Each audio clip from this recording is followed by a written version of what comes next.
Jenna, back to you. All right, Jenny, thanks. Look forward to it. Time now here on First Things First Say, what? Cardinals head coach Cliff Kingsbury is getting acclimated to his new team and the #1 pick, Kyler Murray. The new Madden is coming out, and he was asked about his team's offense being ranked so low. Say, what? It's funny you bring that up because I had seen a bunch of guys kind of getting in their feelings about their ratings.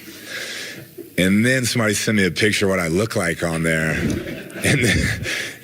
So I want to get adjusted on looks rating. So I look like I'm on The Walking Dead.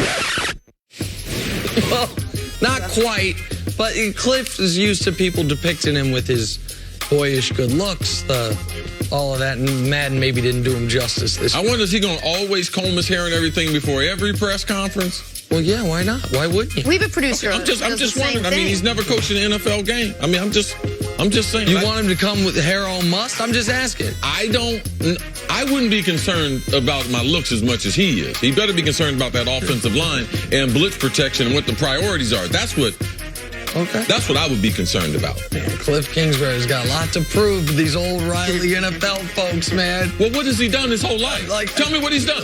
Well, you tell me. I already know. He got fired at his alma mater, college, OC. I'm just saying, whole lot of Chris Carter's waiting for Cliff Kingsbury. He is good looking. The NFL is supposed to be the best at everything, but they let people slide up under the door. You're here. He's here. Okay. All right. Some breaking news out of New Orleans. Michael Thomas got the mega deal he wanted. He and the Saints reportedly agreed to a 5-year, $100 million contract with $61 million guaranteed. The deal makes him the highest paid offensive player ever, other than quarterbacks. All right, Nick, let's talk about the Saints here. What is their Super Bowl window look like now that they've locked up Michael Thomas? As long as Drew Brees keeps going, that Super Bowl window's open. I mean, I think that's, to me, pretty clear, and I no longer can go to, when this show started a couple years ago, when we were talking about Brady, I would say, man, here's the list of quarterbacks his age that have been successful. It's 0 people long. Warren Moon had a decent year in his early 40s, but he was a historic outlier of an athlete. Brett Favre had half a good year at age 40, and Vinny Testaverde had there was nothing. But now, it's different, man. The rules are different. The nutrition and the workouts and all the things you guys talk about all the time are obviously different for everyone, certainly NFL athletes. And Brady keeps setting the standard. And while Brady and Brees don't talk about it, they also, over the next couple years, are going to keep batting back and forth some of these all-time records. The yardage record, the touchdown record, like this, they're going to be 1-2, 2-1 back and forth. So there's that kind of internal competition as well. So the Saints, to me, were the best team in the NFC last year. Didn't win the Super Bowl. I think they were the best team in the NFC. The year before, after an 0-2 start, they were the best team in the NFC over the rest of that season until, from week 3 until the Minneapolis Miracle. Now, I know some people don't like looking at it like that. The best team that wins Super Bowl. It's not how I feel about it. And it's not always the case. So I do feel like their window is wide open. But they are having to come off a crushing loss 2 years ago that they were able to overcome last season. But at least the loss 2 years ago, they could say, man, we screwed that up. Now they deal with a crushing loss, a step away from the Super Bowl, that it seemed like throughout the offseason, they weren't, and I guess I understand it, taking accountability for. It's not that we lost, we had it taken from us. How do they come into this season actually over that, what they felt was a theft? There's a damn lawsuit going on in New Orleans from the fans as saying we should have been in the Super Bowl and get back to what they've done in 17 and 18, which is be one of the most complete and dynamic teams in the entire league. And we know that this team is having a hard time getting over what happened last year because Mark Ingram even came out, who's not even playing for the Saints anymore, and said, we're really having a hard time adjusting and we never really got over it. This is, for the most part, a similar team returning than last year. You did lose Mark Ingram. Just sort of set the table a little bit about where this team is going to pick up after last season. Well, they're going to try to pick up. Last year, Nick, I think, made a great example segments ago when he talked about New Orleans was the best team for the first 12, 13 weeks. I don't believe over the course of the season they were the best team because what if Todd Gurley stays healthy? To me, the Rams, because the Rams' defense was a little more consistent and their pass coverage was better than I thought the Saints had. But after week number 13, teams started to figure out what they were doing. They started double teaming Mike. They started double teaming Kamara coming out of the backfield. And besides that, they didn't have a real threat offensively who they were going to go to. So now you're coming into a season where we know we had the two-headed monster, both of them making the Pro Bowl a couple of years ago as far as Ingram, Kamara. Now what do you do? Do you actually think that the running back, Latavius Murray, is going to be a fill-in? He was in Minnesota. I saw him. He's a big running back, but he doesn't provide the physicality that Mark Ingram ran with and they constantly had there in New Orleans. This offense has changed the last 3 years. They used to be very, very finesse, going to throw it 45 times. It's hard to be physical when you throw the ball. But Sean Payton saw that Drew Brees is getting older. How can we be more physical? How can I take some of that wear and tear off of him? That's what they did a great job as far as platooning their running backs the last couple of years. I do believe that Jared Cook is the answer as far as a second target come off of Michael Thomas, off of Kamara, what they're going to do. Jared Cook, his ability to run. He is a blazer as a tight end, a tremendous catch radius. Guys around 6'6", so it's hard for linebackers and safeties to be able to match up. And I believe that Sean Payton right now is the best play caller that we have in the NFL. I'm sure he's going to take advantage of his athletic abilities. And the other thing you got to be careful of, 2 years ago they start 0-2 and then they start playing great. Last year they lose week 1 to a Fitzpatrick-led Tampa Bay team. And week 2, if you remember, they damn near lost that game. That was an overtime game to the Browns. The Browns pre-Baker Mayfield, when the Browns were not the dangerous team they were late in the year. So they started slow the last couple seasons. This year they're one of the only teams in the league. First 4 opponents, 4 playoff teams from last year. I know people don't always like looking at the schedule, but Houston, at the Rams, at Seattle, Dallas. First month, all 4 of those teams were in the playoffs last season. So can't be starting slow this year in New Orleans. And I do want to see what Alvin Kamara can do as the featured guy. We've had him sit right here. We know he's as good of a pass-catching running back as you have in football, but he didn't have to be the hammer. He didn't have to be the thunder. He had to be the lightning, because you had Mark Ingram, who's as good as being that thunder as anyone in the league. Him being gone, and Latavius Murray cannot fill that void. And he has not been the featured running back, as good as he is, since his senior year of high school. Yep. I watched him at Alabama. He went to Alabama before he transferred to Tennessee. And they have a stacked backfield where he was not the go-to running back. That's the reason why he transfers to Tennessee. At Tennessee, he was not the go-to running back. That's why he wasn't drafted as, higher than what he was. So now this would be the first season since his senior year. So whether Kamara can sort of be their guy every single game out, every play out is the one question. The other one was whether they were going to sign Michael Thomas, and they did. What makes him so good in this offense? CC, how does Sean Payton use him in such an advantageous way to them? Well, for Michael Thomas, if you're going to be a guy like him, because he's not going to be a guy that's going to be able to run sub 4.4. At the combine, I think he ran in the upper. They tested. He did the training to get down into the upper 4.5s, and that was a good time for him. We thought he might run 4.6, potentially run 4.7.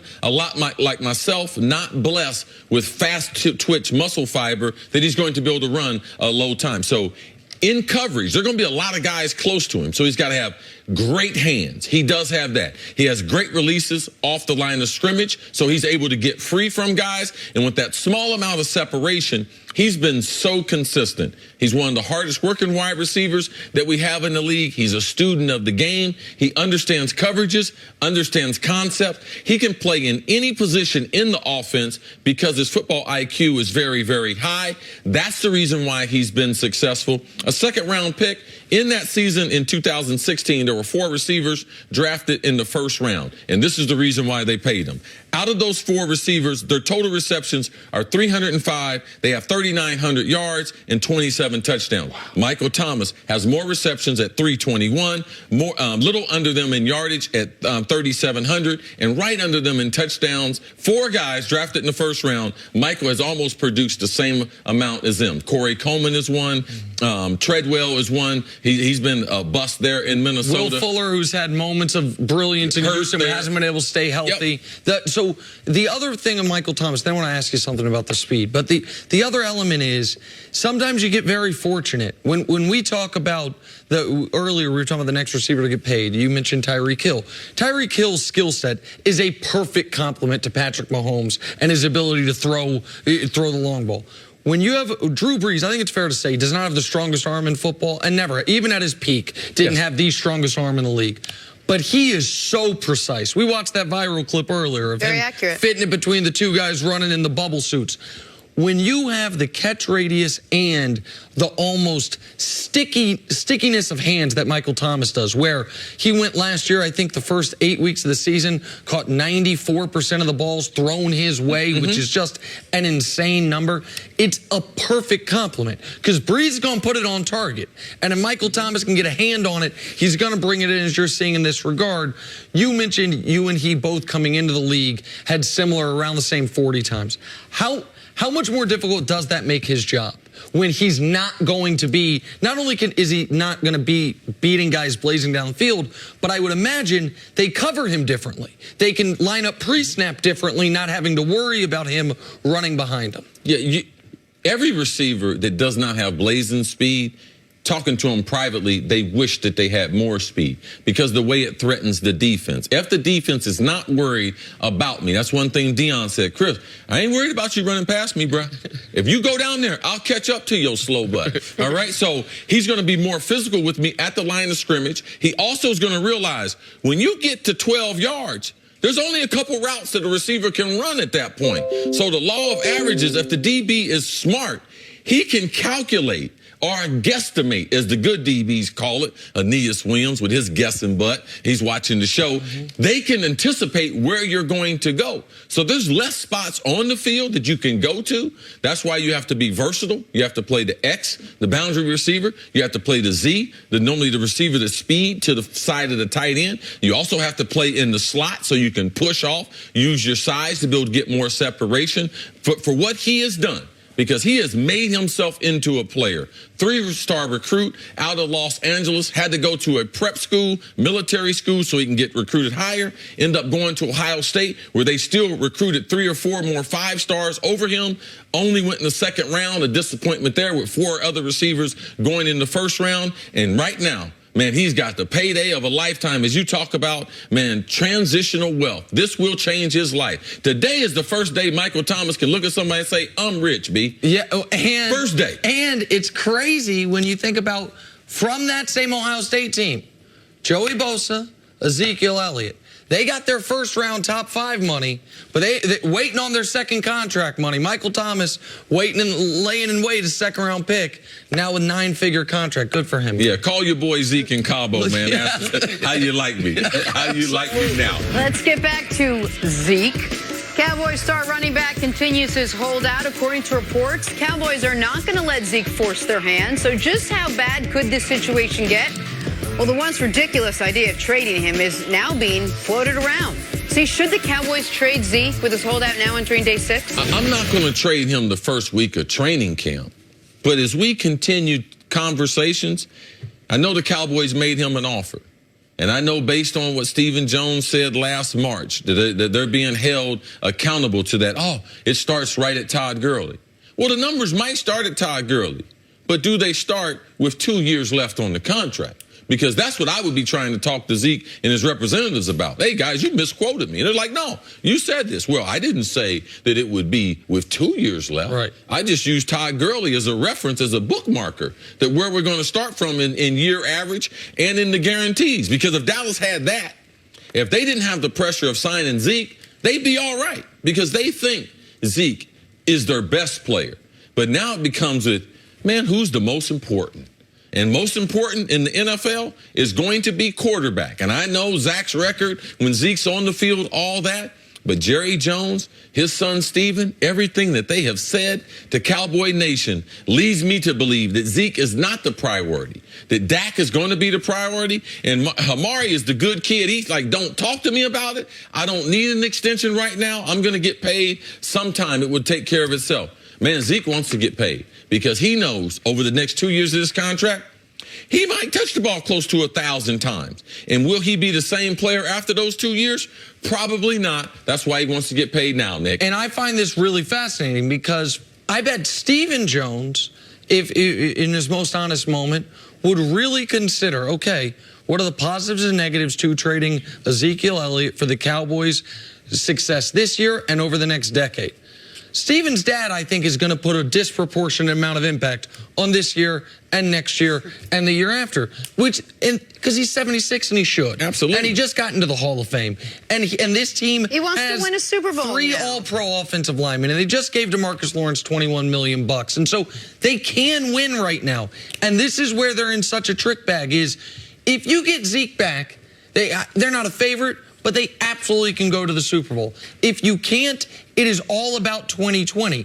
For the long-term healthier team, it might be better to make it all about 2020.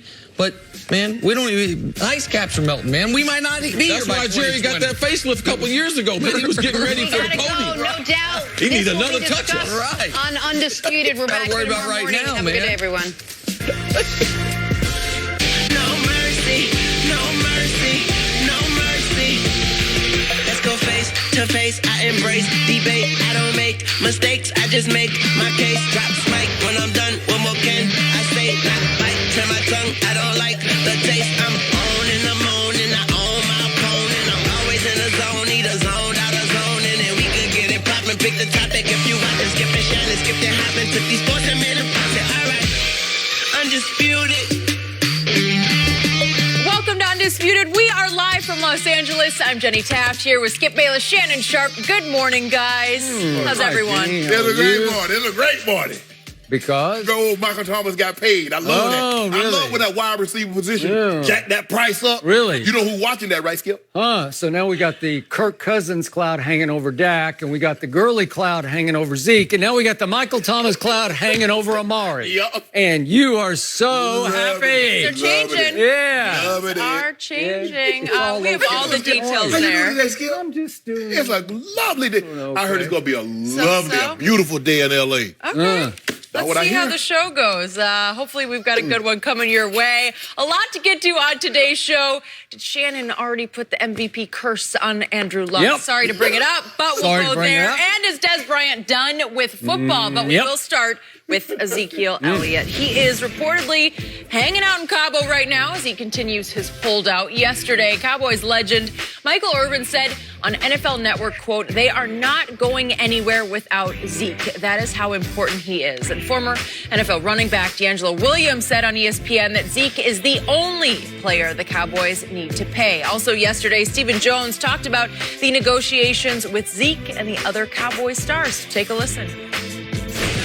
That's my goal, is at the end of the day, we figure out a contract for Dak, for Amari, for Zeke that's fair, that's one they can be satisfied with. But at the same time, they've got to understand there's a real salary cap out there, and any money that we save in their situations, and it's not their job to manage the cap. I agree with that. That's our job to do. But any money we save is not going in Jerry's pocket. It's going to another football player. I mean, it's a hard cap. It's reality. We have to deal with it. And, you know, at some point, the money we spend on these great players are going to keep us, unfortunately, from probably signing a couple guys that we'd like to keep.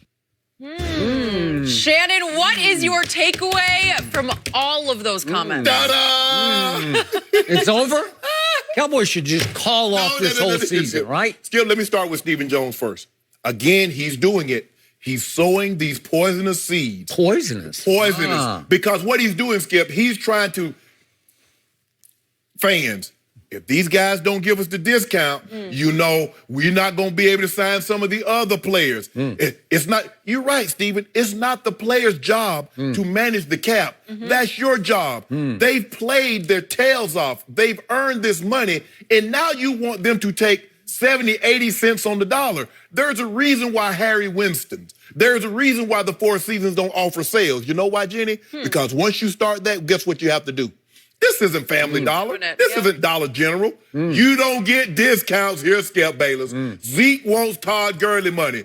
Dak is going to want top 3, top 4 money. And with that Michael Thomas deal, Amari Cooper going to want them big bucks, no whammies. You remember that game show, Pressure Luck?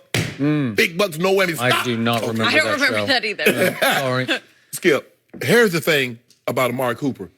Did you not know he had only a year and a half left? That once he got him there, so he's going to play the rest of the year, that year out, and then he's on his option year. Did you realize that, Skip? The Cowboys did, because if you didn't want to pay him the money, you should have just left well enough alone and go into the draft and get your receiver, and you wouldn't have had to worry about paying Amari Cooper The going rate now is 5 years, $100 million. 61 guaranteed. That's what Amari gonna want. Amari. I'm sorry, Skip. This get real good.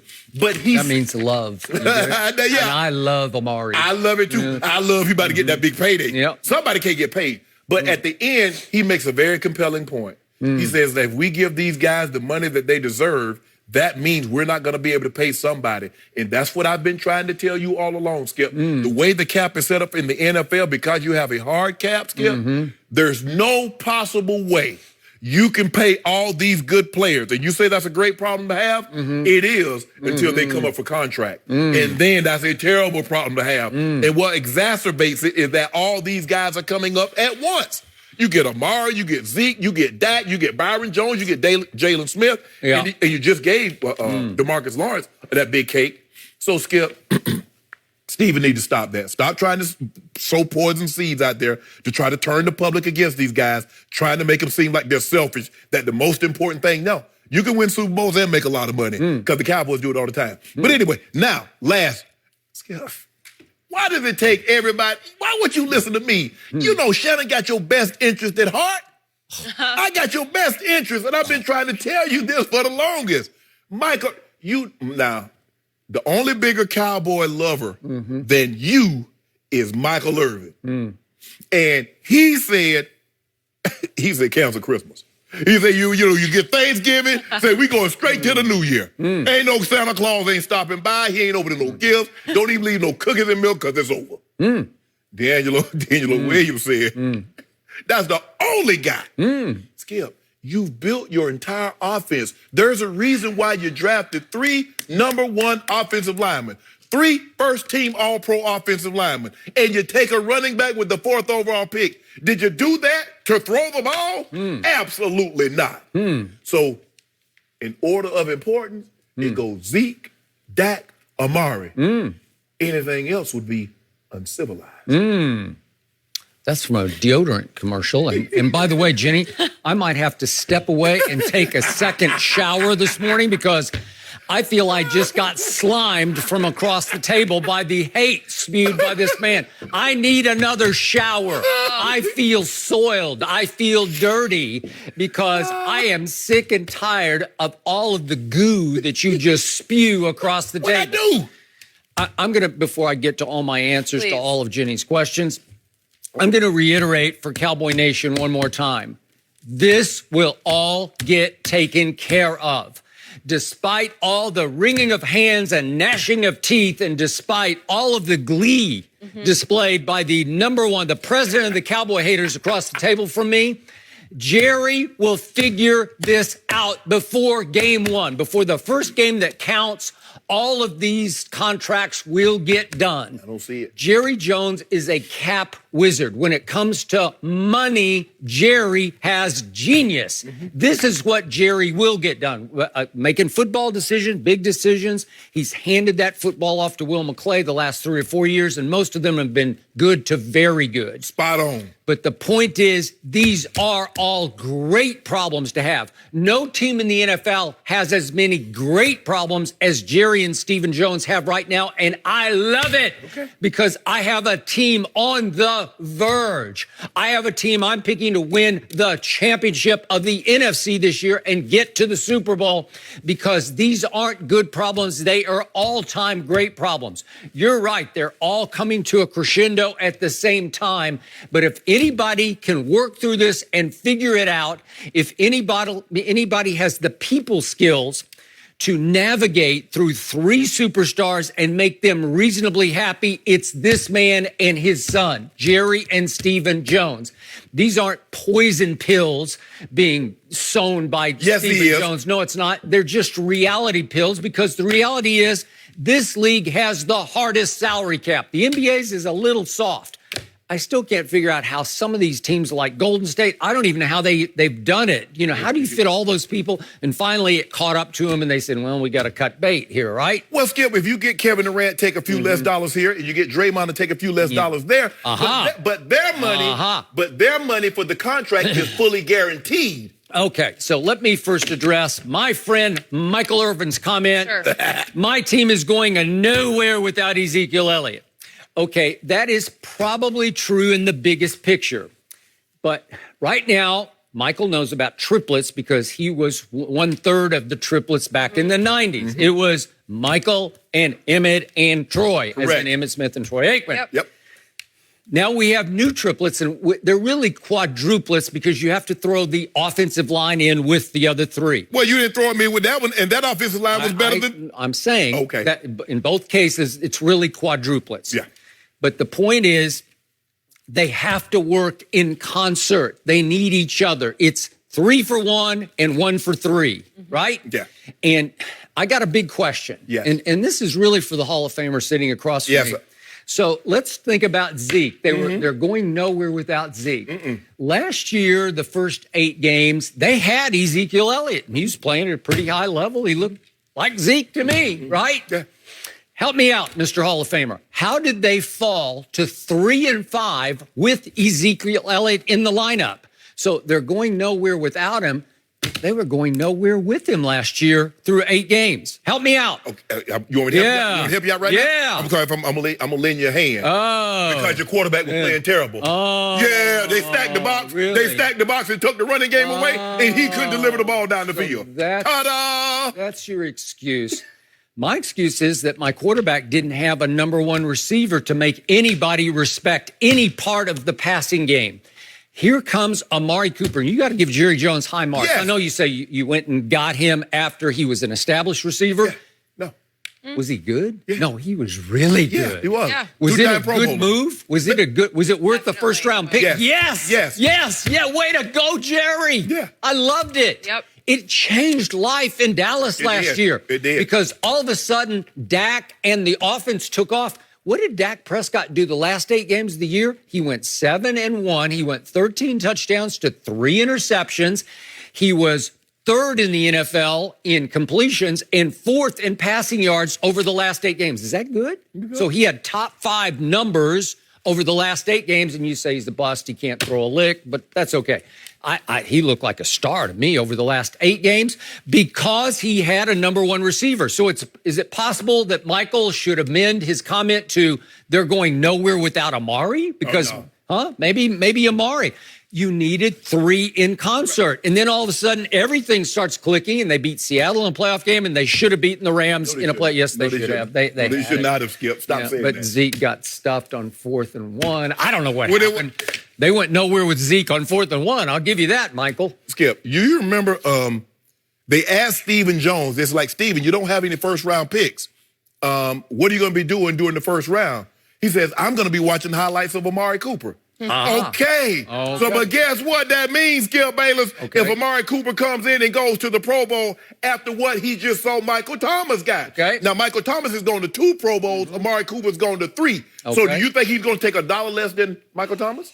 I don't know, but here's the point and the question for you, Mr. Hall of Famer. Yes. 3 Super Bowl rings. Is it not true that Super Bowls translate into income? Is it not true it can translate into lifetime income because it can make highly more possible a job such as that one across the table from me, right? Yes. Speaking engagements, autograph signings, picture taking, anything that can go with winning Super Bowls, it relates to your whole lifetime. Yeah. It's a huge advantage to say, I've got a ring, I've got 2, I got 3. Right? Okay, so now are these kids mature enough to see we're on the verge of greatness here? We have something very few teams, if any team, have. We have star power at the top, all coming of age at the same time. That means that if we could break through this year, we might be the team to beat for the next 3 or 4 years. Well, Skip, what makes it so hard for the guys to take discounts is that because you paid the line, you played 3 guys top 3 money at their position. So for them to take, so do you think the guys are going to take less than top 3? All those guys are a little older and they came of age a little faster. And the thing is, and they were decorated. They've been making all-pro teams, right? Zeke Elliott, all-pro, Amari Cooper. But I'm saying they did it ahead of these guys, right? But and that's the thing, though, Skip. These guys are under contract. Zach Martin, 2024. Travis Frederick and Tyron Smith, they're under contract to 2023. So unless You start releasing some of these guys, you stuck, Skip. Somebody, you Skip, the way it's set up, it's not like baseball. Look at the Yankees. When Gleyber Torres comes up and Aaron Judge comes up and all these great young players come up. There's no cap. No, they're going to be able to sign them. But because you got a cap in football, Skip, you can't pay everybody. Sure. And that was the way it was intended. Skip, we've seen teams lose players because Mike Daniels got cut from the Packers because they just couldn't pay him. Yep. It's simple as that, Skip. So not Jalen Smith. Jalen Smith, did you see the money Bobby Wagner just got? Jalen Smith says, I'm younger, I'm faster. Ooh, I might not be as decorated, but I'm coming. Oh, and Byron Jones. You see the money they getting out there for corners? He's like, hey, I'm coming. I went to the Pro Bowl too last year. Oh, I need that money, Steve. And no discounts. No discount. And that's well and good, Skip. You know, these speaking engagements, but I need that money right now. I can't worry about what's happening down the road, Jen. I need that nest egg right now. But the ultimate role model in this league plays up in Foxborough, number 12. His name is Brady. I think his name. But yeah, that's that guy, that's Tom unfair. Brady. That's unfair, Skip. That's he unfair. Continues to take hometown discounts.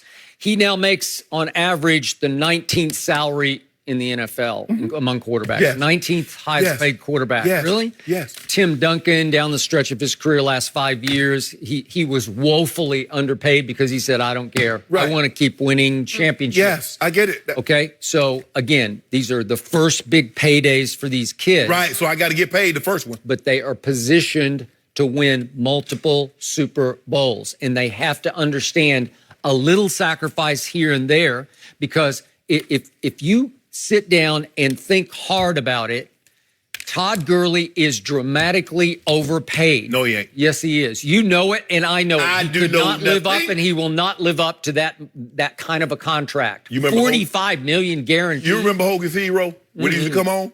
And the general says, I know nothing. No, not the general. I mean, Colonel Klink. Yes. Yeah. I don't know anything, Skip Bayless. Sergeant Schultz. Yeah. Skip, here's the thing, is that, let's just say for the sake of argument, I take you up on your offer. We're trying to win Super Bowls, and I take less money. If we don't win a Super Bowl, are you going to give me that, what I left on the table? Nope. Oh, well, I can't do that then. Ain't no guarantee. I hear you. What if you have the young wisdom to say, I'm going to take just a little bit less so that we can fit everybody under this? Dude. And if you shoot for the moon, if you go over the top and you want way more than Todd Gurley or way more than Kirk Cousins or way more than Michael Thomas, Byron Jones is going to get sacrificed. Want to bet on it? Want to bet? That's fine. He won't be a Cowboy. Okay? But Skip, is that what you want? Yeah, Skip, it's not what I want. Yeah, it is what you want. You think I want this? You think I take joy in seeing you suffer and squirm? The possibility? I'm not suffering. You're suffering. You're squirming. You are freaking out because you see what's coming. You know I'm right. I see The only way this can get derailed is via salary cap. Okay, it doesn't matter. Only Skip, way. I mean, maybe it's mechanical error, maybe it's driver error. At the end of the day, if it grows off the road, it went off the road. Why? How is unimportant to me. But for this, Skip Bayless, see, and I love Tom Brady. He's great and for what he's done, but he's done a disservice to a lot of players because everybody looks at him and says, and that's what everybody's done. Every general manager, every owner says, well, he did that. I don't worry about what Tom done. I can't worry about Tom's household. I don't care about his wife making $400 million. I don't care what he's done in my household because what he's done pays no bills over here. I need my money, Skip. I perform. Guess what? And everybody keeps saying, well, Zeke has 2 years left. If I'm not mistaken, how many years left did Dez Bryant have on his contract when they cut him? He had 2 years. He underperformed the contract. They got rid of him. Okay, Zeke Elliott says, I've overperformed. I need that. Allen Hurns, the man broke his ankle in a playoff game, and the Monday before you report on Thursday, you say, take a pay cut or else. You tried to back the man in the corner. And normal rule of thumb, the way I operate, Jenny, if you say do this or else, I'm always going to choose else because you left me no choice. Really? That was a crucial $5 million we saved right there. Okay, guess what? Zeke said you saved $5 million. Go and bring it to me. Yeah. I'm glad you got $5 million. Are you saying that? And exactly. saying Gotta go that. somewhere. Yeah, I need more of those $5 million. And truly, it is not going in Jerry's pocket. Hey, I don't care who it's going in my pocket. This is what I've had a hard time, and a lot of guys, we sit around and we talk about it, Skip. How have billionaires convince the fans that millionaires should give them a discount. But that's what the owners have done. The owners somehow has convinced the general fan that we're billionaires, but the millionaires that work for us should give us a discount. And fans, and fans like, if it was me, I said, Lord, let me ask you this: you make $100,000 a year, and they say, you know what, Karen in payroll, she's the best human resource, payroll person there is. She wants this, so we need to take $25,000 of your $100,000. You do it? Hell no, I ain't doing that. I say, well, there you go. See, you can't equate. You can't look at it with your salary as opposed to someone else's. Look at it salary for salary. If your boss came to you and says, I need you to take a $25,000 deduction so we can pay Helen in payroll, the hell with Helen. Okay. I'm getting my money. The optimal words you just spoke were millionaires who work for. Right. Those are the two key words. Work for the billionaires. So I don't give you no discount. It is a free market society. And you know what? You can take whatever money you have now and you can go start your own league. No, I want to do that. No, I want to do that. No. You said it's free market. Well, okay, I want to be free. Don't put no tags on me. Free? You can't say I'm free and then put a friend. No. You accepted that deal about 10 years ago, whenever it was. 8 years ago. Well, we got to do away with that. They're going to definitely so we better. We go hold on. Right now, Skip, there's nothing we can do about it. You got the guts. We got it. To go without getting paid for maybe a whole year. Yes. You might just break the bank. Yes. You might break the system. Yes. You might be able to do away with the salary cap. What if the NFL was an uncapped sport? Wow. Can you imagine what those billionaires might spend for the Zekes and the Daks and the Amaris? No, there'll be only a handful. There'll be like the Jerry Joneses. There'll be like Mr. Kraft. I believe Mr. Kraft will be one of those guys that'll spend. But Skip, there are a lot of owners that say they want to win, but Skip, there's no benefit in winning. If I get 275 and I go 2-14 and I get 275 because that's what every team gets through the TV deals. If I get $275 million for winning the Super Bowl, I get $275 million for going 2-14. What's the incentive? I mean, you win the Super Bowl. Them guys don't care about no Super Bowl if I'm getting the same thing. I can either come to work and make what I make, or I can stay at home and make what I make. Yeah, but it's the selling the tickets. It's more than that. Let me ask you a question. Fans not going to a Cincinnati Bengals game? Fans not going to a Jaguar game? May not be as many, but they still showing up. Consistently, but they are showing up. They're showing up. But see, here's the thing. They make the money through the TV. That $275. There ain't nobody making no $100 million in no ticket sales. Last quick thought on D'Angelo Williams' proclamation. Stop hating. He was talking out of his head or maybe out of another body part when he said that the only one who should get paid is Ezekiel. The only. Let's see, D'Angelo, he was a running back, so he's defending the position. He made one Pro Bowl in his, That's enough. 11 years. That's enough. Know. He is played in Stop playoff trying games. to diminish the man. His last playoff game he played in, he went 14 carries for 34 yards. That's 2.4 a carry. I don't know. What does he know? So you're going to diminish. What does D'Angelo know? You're going to diminish the man because in his last playoff game. Skip. Thank you. On that note, is Shannon starting to worry about his MVP pick, Andrew Luck? We'll discuss all the latest there. Don't forget, you can check us out every day on the Fox Sports channel on SiriusXM. We'll be right back.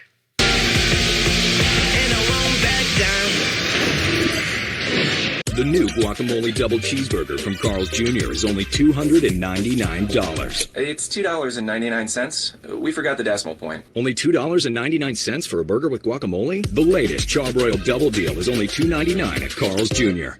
A factory-certified pre-owned vehicle means at least a 160-point inspection by factory-trained technicians, so that any damaged or worn parts are repaired or replaced to the manufacturer's standards before you buy the vehicle. The Roseville Auto Mall, driven to be the best.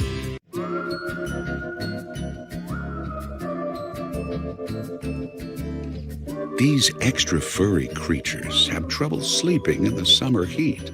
Can they keep cool in our Casper mattress? Breathable foam, more air circulation. Looks like they're sleeping cool. Sleep cool, keep cool. Visit Casper.com today. We hide hotel names, so you can score 4-star hotels at 2-star prices. HOTWIRE, Hotwire.com. Each charted course, each careful step along the byway. Much more than this. I did it my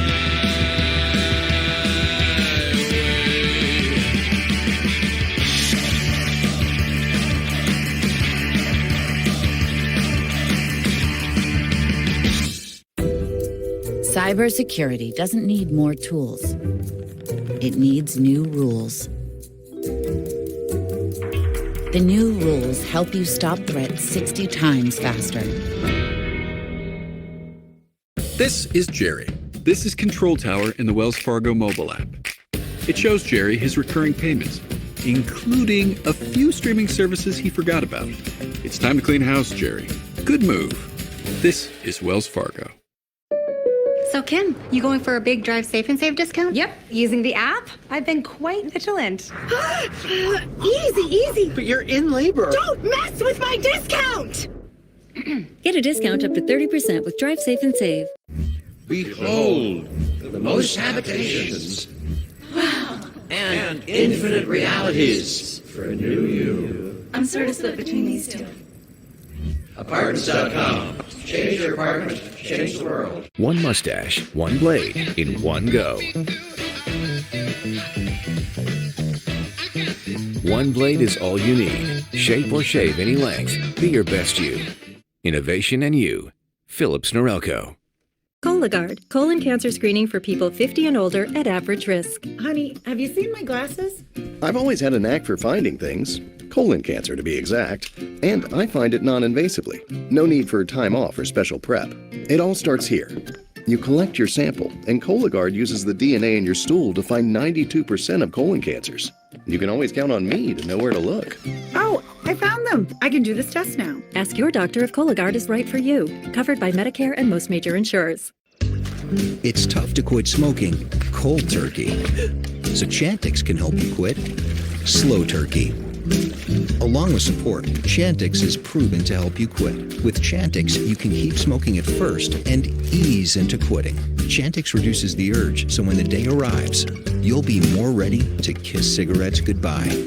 When you try to quit smoking, with or without Chantix, you may have nicotine withdrawal symptoms. Stop Chantix and get help right away if you have changes in behavior or thinking, aggression, hostility, depressed mood, suicidal thoughts or actions, seizures, new or worse heart or blood vessel problems, sleepwalking, or life-threatening allergic and skin reactions. Decrease alcohol use. Use caution driving or operating machinery. Tell your doctor if you've had mental health problems. The most common side effect is nausea. Quit smoking slow turkey. Talk to your doctor about Chantix.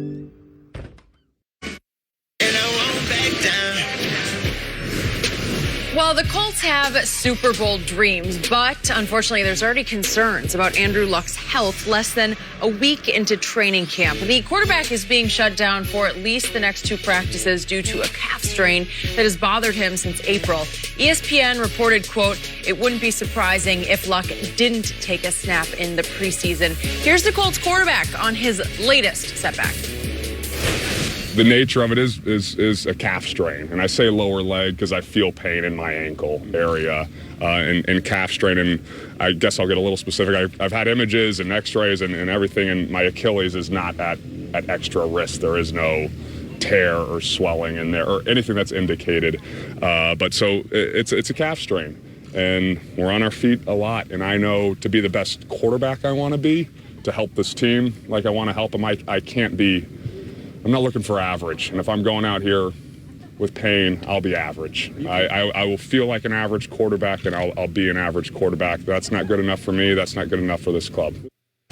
Well, Shannon, this guy is your MVP pick, so what do you make of this? I love the professionalism. I just love to hear him talk. You do? I do, and how he explains it. Yeah, he got that country. I mean, he need that old Paul Bunyan, that red chick, that Cabello shirt on. to make it. Because he I don't fits think that. he's country. I just think he's nerdy. Stop. I know you're not talking about nerdy. In there. Yeah. A little country too. I hear it, both sides. Maybe I'm not as worried as I should be, Skip, because it's starting to cause some concern for me because it's Jenny Red. He's been dealing with this since April. Yeah. Well, Skip, here we are. We're about to start August. And maybe if it was the last preseason game and he's still dealing with this, I would be overly concerned. But I'm optimistic that they'll get to the root of this and see what's going on. He understands that in order for this team to take the next step, they won a playoff game last year. Skip, I believe they can win the division. I think they can win 11, 12 games, but they can only do that if Andrew Luck has taken virtually every snap. Now, they do have a little better backup situation than most. Jacoby Brissett is a very quality backup. Came from New England, played well, won a game from them there, and has played really well when given opportunities. So they have a nice quality backup, but he can't take them to where they need to be. Andrew Luck must do that. So Skip, look, they're gonna be really, really smart about this, dealing with his injury history. And he mentioned that we didn't get to that part, Skip. He's like, I made that mistake before. My shoulder was more injured than I thought. I was like, I'm just gonna fight through it. I'm not gonna make a whole lot of fuss about it. And it cost him a year.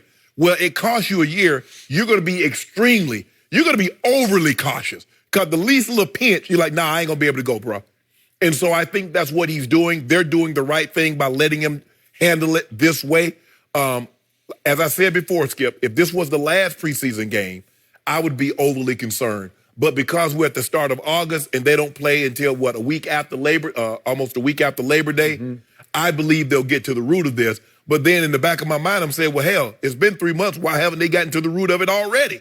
So I'm not overly concerned, but I'm cautiously looking to see what's going on and how much longer this thing's going to linger into training camp. So here we go again with Andrew Luck. There you go. It's always something with Andrew Luck. It always has been, and I believe it always will be. Whatever. Just for the record, before that draft, I said, I have my doubts about the next John Elway. And all of the media just jumped aboard the bandwagon. He's here. The next John Elway. You should know a little something about Elway because you caught a bunch of passes from him, right? I did. And he's still not the next John Elway because right out of the box, and by the way, I said he'd be the second best quarterback in that draft to Robert Griffin III, and RG3 got off to a rip-roaring start. They actually struggled a little bit the first, but he was the offensive rookie of the year. Andrew Luck was second in the National Football League in turnovers as a rookie. Then 2 years later, 2014, he was second in the NFL in turnovers.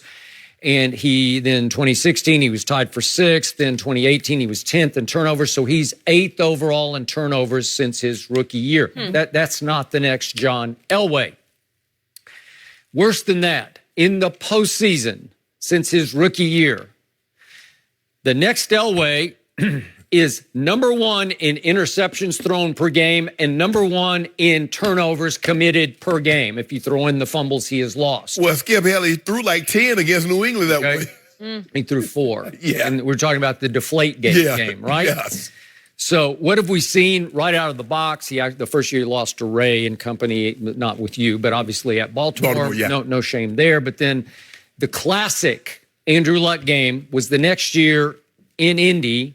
And remember, they finally pulled it out 45 to 44. But that's after they fell behind 38-10 because he had thrown 3 interceptions. They're down 38-10 because of 3. Then Kansas City gets decimated by injuries on both sides of the ball. They lose all their running backs, a couple of receivers, both pass rushers are gone, and Alex Smith crumbled under the pressure. So anyway, but then we saw at Foxborough, we saw 4 interceptions one night, and then we saw 2 interceptions at Foxborough in another playoff game with very low QBRs. And then I made the mistake last year of thinking, well, he is the comeback player of the year. And boy, I love his new offensive line because they are really protecting Andrew Luck. And it was the first case of Diet Dew I have lost to you in a year. And I took Andrew Luck. Oh, shame on me. Over who? I took Andrew Luck at Kansas City in a playoff game. Exactly. And the final score was 31-13, not Andrew Luck. And his QBR in that game was 20 on a scale of 0 to 100, which is really not Well, you good. lost 2 cases of due to me because they gave it to the old Cowboy. Remember they put that thing on the Cowboy? No, that was not a case of due game. You were scared. I forgot about that. No, I think I got blinded by that game because that was 23-0. And it wasn't just Andrew Luck. It was the whole show. It was running. It was catching. It was dominant defense. It was 23-0. Yep. My team was not ready to play because my team thought it was in the catbird seat, and they weren't quite ready for that.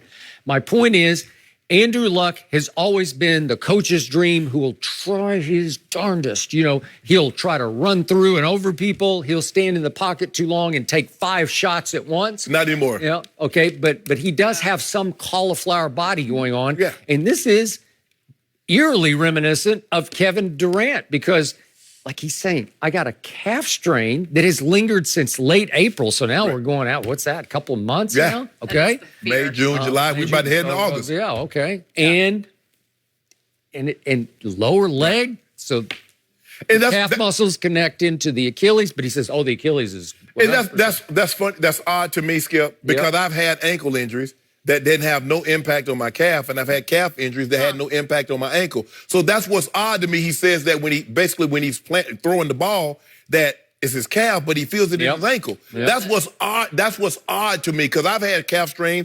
I missed 2 or 3 days of practice. You know, ice it, rest. You know, get a cup. You know, and I'm ready to go. Okay. And this guy's been dealing with this since late April. Interesting. So that's what, and that's, you know, I'm like, okay, the team should be very cautious with him. There's nothing to play for. And if he didn't even play in the preseason, he has a few new receivers. Paris Campbell was the first-round pick. They signed Devin Funchess. I love Paris Campbell, by the way. He will help. Yeah, they signed Devin Funchess in free agency. But T.Y. Hilton, Eric Ebron, you know, the offensive line is intact. So it's a loaded football team. Yeah. They signed Justin Houston, the pass rush out of Kansas City. So they're prime, Skip, to not only win the AFC South, but to make a deep playoff run because they're loaded. They're a very talented football team, but they're only going to go if Andrew Luck can stay upright for 16 games. Or if he can turn into John Elway in the postseason, which he has not been. Am I right? Yeah. When has he been in the postseason? He's 4-4 in the postseason, 12 touchdowns to 13 interceptions, not Elway-esque. Well, you know, you got to take care of the football because you pay double for turnovers in the playoffs.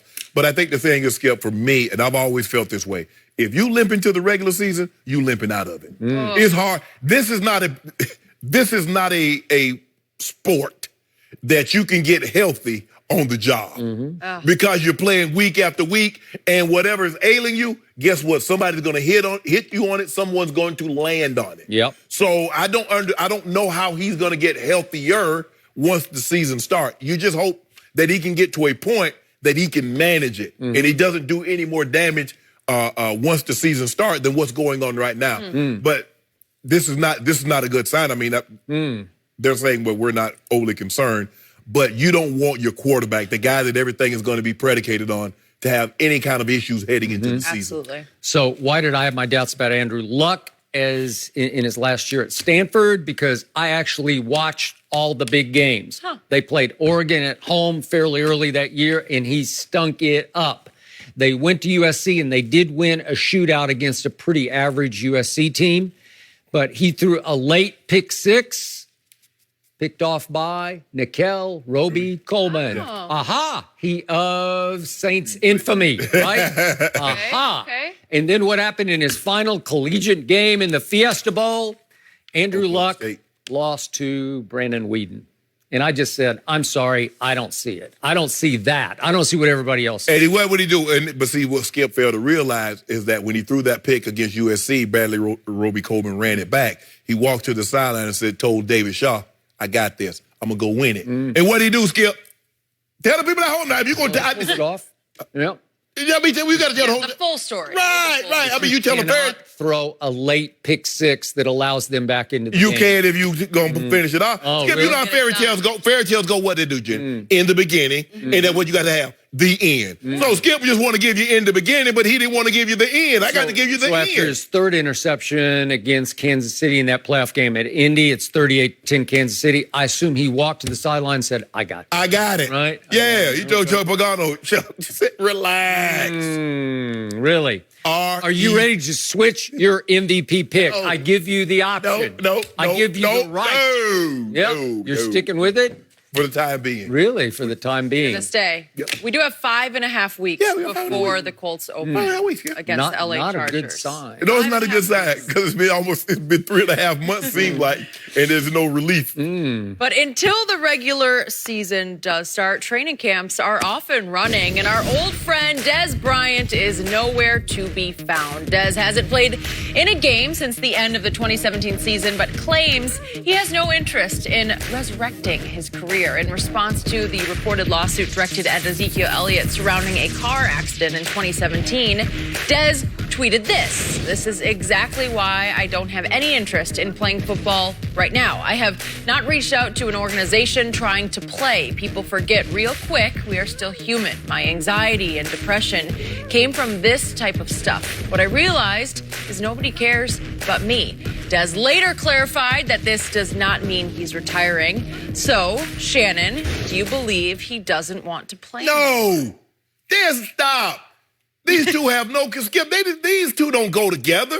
Let me, for the people at home that don't understand how the NFL works, normally when a team wants you, they reach out to you and your representative. Skip, when I got released by the Ravens in 2001, within a day, the Broncos, the Raiders, the Seahawks called my agent and said, we'd like to schedule a visit to have Shannon come in. Now, I told Marvin I wasn't going to Denver because I had just spent 10 years there. Marvin Lewis? No, Marvin Demoff. Oh, Marvin, I thought you Marvin. Marvin, yeah. I was like, I know Mike Shanahan. I know the offensive coordinator. I know everything. So I'm not going there. I'm not paying them a visit. Okay. Tell them, but I'll be very interested in returning, considering how they want to use me. So I went to the Raiders and went to Seattle. Skip, that's how it works. When they want you, they call you. They call your representative. Now, Dez is being disingenuous, Skip, because here's the thing. You remember when he got released by the Cowboys, I think it was April, maybe May, he didn't get a call until November.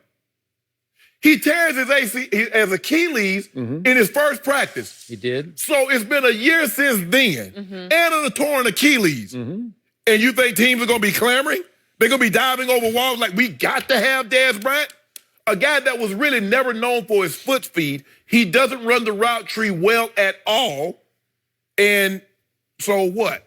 That situation with TMZ, you understand what TMZ is. Like them, dislike them, whatever. They are what they are. They've broken a lot of stories, though. But he's making it seem like they made this story up.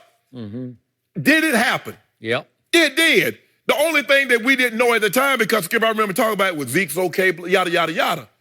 Okay, what the gentleman is saying, from what I can gather, is that it was not a fender bender.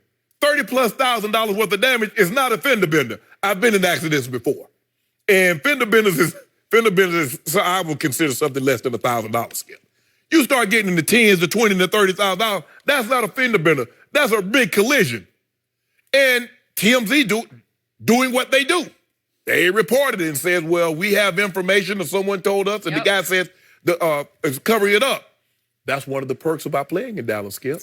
They do a really good job of that. Now, this is not mutually exclusive to Dallas. There are a lot of teams that have a great relationship with departments, and when they're able to sweep things under the rug, that it doesn't get all the way out. Dez, I ain't gonna go into great detail, has been a big beneficiary of things of that nature. And he knows exactly what I'm talking about. So to say, oh, this is why I'm not, in the league right now because of what TMZ, no, you're not in the league right now because nobody wants you. Because it took you 6 months to get on the team, and you tear your Achilles, and you're a year older. So good luck. But Dez, be truthful. Just like, hey, if you want to comment and says, man, I hate this for Zeke, that they put his business out there like that, say that. But don't try to conflate the two, tie the two together and says, the reason why I'm not in the NFL is because of things like this, because they have no bearing on each other. So I'm with everything you just said and then some, because I think Dez is trying to say that the reason he has fallen out of love with playing football is because he doesn't want to play in a city like Dallas, which, trust me, I know it. I lived there a long time. It can be Sin City for Dallas Cowboys because everybody wants to be your friend, and everybody is quick to provide you with whatever you want. Interesting. To self-destruct. Whatever right? your vice is, they got it. Whatever, it's free. We'll get this for you. You need that. You need Right. this. You need that. And he is saying that the spotlight in Dallas is unfairly, harshly bright. Okay.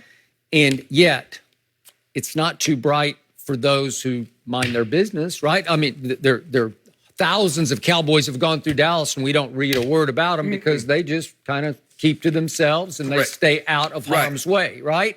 And that's either in the public eye or in the private life, in your home life. Right. And Dez didn't avoid the spotlight publicly or even privately. Correct. So I'm going to give you a quick cautionary tale. I will never forget the afternoon of July 15th, 2015.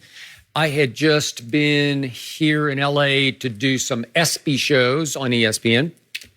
And I was at the gate at LAX to fly back to New York City. And the news broke. Jerry finally gave Dez his money that he had earned in 2014 when he led the NFL in touchdowns. Yep. Remember, 2014 ended with Dez caught it because he did catch it, but he didn't get the catch. Right. And they didn't get the win at Aaron Rodgers. And Aaron went on to Seattle where Dallas had won a regular season game. So anyway, the point is, that was a big time year. Yeah, for sure. He got his money that day. And so I am tweeting from the gate at the airport on my phone, hooray for Jerry, he got it done. Right. And he got it done to the tune of 5 years, $70 million. And it seemed like a lot of money, but it also seemed like Dez was worth it. Do you realize, little did I know, sitting at my gate at LAX, I had seen the best of Dez Bryant. Wow. Yeah. That was it. Yep. I had seen the best of it. Dez caught it. That was the height of Dez. Wow. And from that moment on, it went straight downhill because, ironically, he quickly suffered what is called a Jones fracture, not Jerry Jones, but just a Jones fracture in his foot. That derailed him. And then that led to another injury, which led to another injury. He's a high contact receiver who tries to run through a lot of contact. And as you know, he became a broken down shell of himself. Right. And he had no rapport with the new quarterback in 2016, Dak Prescott, drafted in the 4th round, who took over for his soulmate, Tony Romo, who threw him 1,000 jump balls, and he caught about 500 of them. And that was the thing. Skip, and I want to make sure, I'm not trying to look.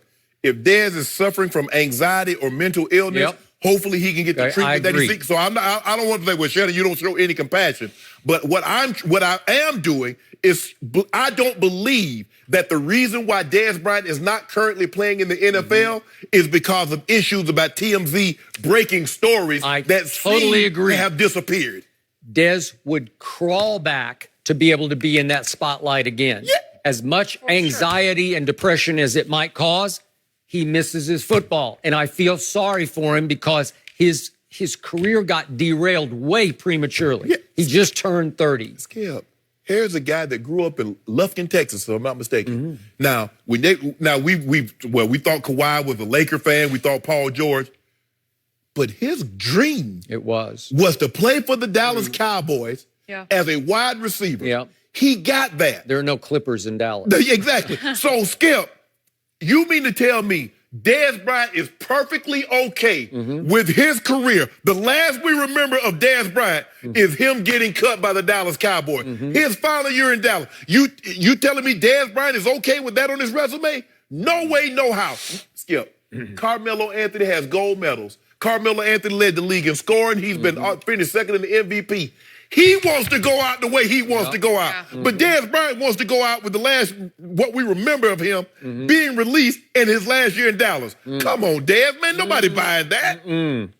So just ahead of Jerry giving him his big deal in 2015, Ian Rappaport of NFL.com reported that he had found 6 instances of police being called to Dez Bryant's house and he listed there was a harassment incident, there was alleged robbery at his house, fire department had to come and unlock his car with a sleeping baby inside. It was just one thing after another, and then if I could just hit a few of the low lights on the timeline here for Des Bryant. If we lose a few lights. God is saying, I don't even want you to keep going. Right? But here are a few of the low lights. We go back to Oklahoma State, where he had one incident after another.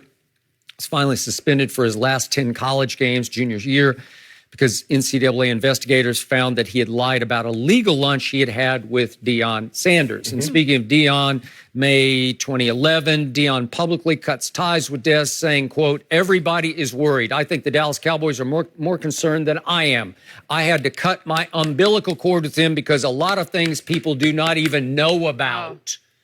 Does that remind you a little bit of a current running back for the Skip, like I said, Interesting. when you work in our business, Skip, we hear things that even fans in Dallas don't know, or the fans outside of Dallas have no idea about. I'm not here to put anybody's business, but Dez better be glad he played for the Cowboys. Because if any of the stuff that you're talking about, Dez would have never played another down in the NFL. So Dez, while you knocking what the spotlight is like in Dallas, you better be thankful that you play in Dallas. And you got an owner like Jerry Jones that's very, very good. And he's done very well by a lot of people that's taking care of your butt. So don't bite the hand that feeds you, bro. You don't want to play football? Hey, guys, I'm done. I had a great run at it. Hey, it didn't end like I wanted to end. I'm cool with that. But don't come out here, oh, Zeke, they bringing this up over Zeke, and this why I'm not playing, or this why I don't want to play. Bruh, if somebody called you, you be right there in camp. But they haven't called you because, remember, you had no injuries, and it was till November. It was because New Orleans had dropped a couple of receivers. That they called you. In the first practice, you tear your Achilles. Now this a year later, and a torn Achilles later. How many teams you think gonna be lining up to sign Dez Bryant? Skip? Let's be real, man. People need to be real with this. 10 years from now, do you think there'll be a moment Dez will be on his couch and sit back and think, man, I wish I knew then what I know now? Absolutely. 100%. Right? Absolutely. Skip, I do it all the time. I say all the time, man, I wish I had the knowledge that in my last 5 years of the league, eating and sleeping and doing this and doing that. And now the technology is even better. The medicine is even better. It's way better. So, absolutely. Knowing Dez know he was supposed to be better than Dez. Skip, we had the discussion in 2014, and I remember partaking in it. Who's the best receiver? Julio Jones or Dez Bryant? There was no mention of AB. There was no Mike. I don't even know if Mike Evans was it, but it was these two guys. It was Dez Bryant and Julio. Who's the best receiver? I was arguing for Dez. Yes! Which means in my career, I'm not sure I've seen what I thought was a superstar crater as quickly as this one did. He cratered. And I feel for him. I do. And to your point, if you're having psychological issues, God bless you. Get help. But the point is, what a plummet for a star to go from 2014, I got my money, to down, down, down. He had 16 touchdowns in 2014. The next 3 years in Dallas, he had 17 total touchdowns. What does that tell you? You just lost it. Yeah. Oh, but that was because the TMZ was prying in his life. Yeah. Well, what do you think happens? This is it? Are we seeing? I don't see. I don't see anybody. I don't see taking a shot. Okay. All right. We're going to switch gears to Zion Williamson. Is he already thinking about leaving New Orleans? Has he even gotten there yet? We'll discuss next.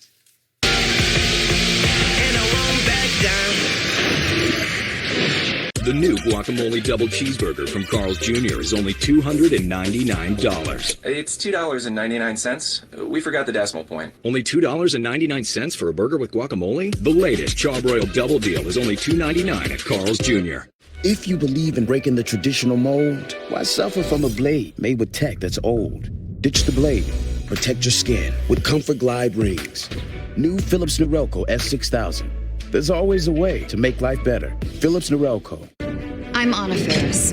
This is What Would You Do for a Klondike Bar?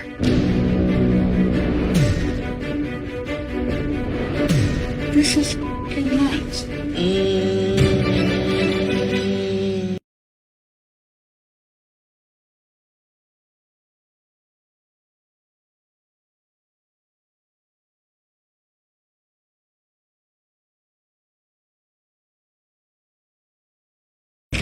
AI, we can protect what we can't see. To protect snow leopards, you need to know where they are. Microsoft AI scans thousands of camera trap images and separates snow leopards from everything else, so we can save this threatened species. It's nice to be recognized for the quality of our cars, but it's even better to improve the quality of life for the people who drive them. Better is only better when it puts people first. We're Jack Daniels, the oldest, realest, truest, squarest, hippest, whiskiest whiskey of Lynchburg, Tennessee. Each charted course, each careful step along the byway. Much more than this. I did it my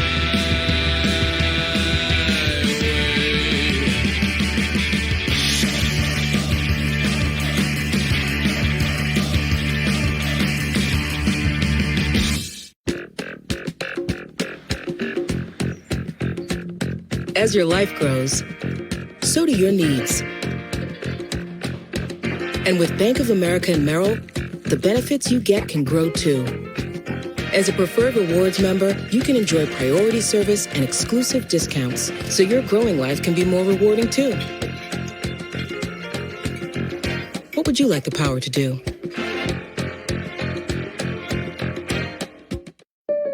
So Kim, you going for a big drive safe and save discount? Yep. Using the app? I've been quite vigilant.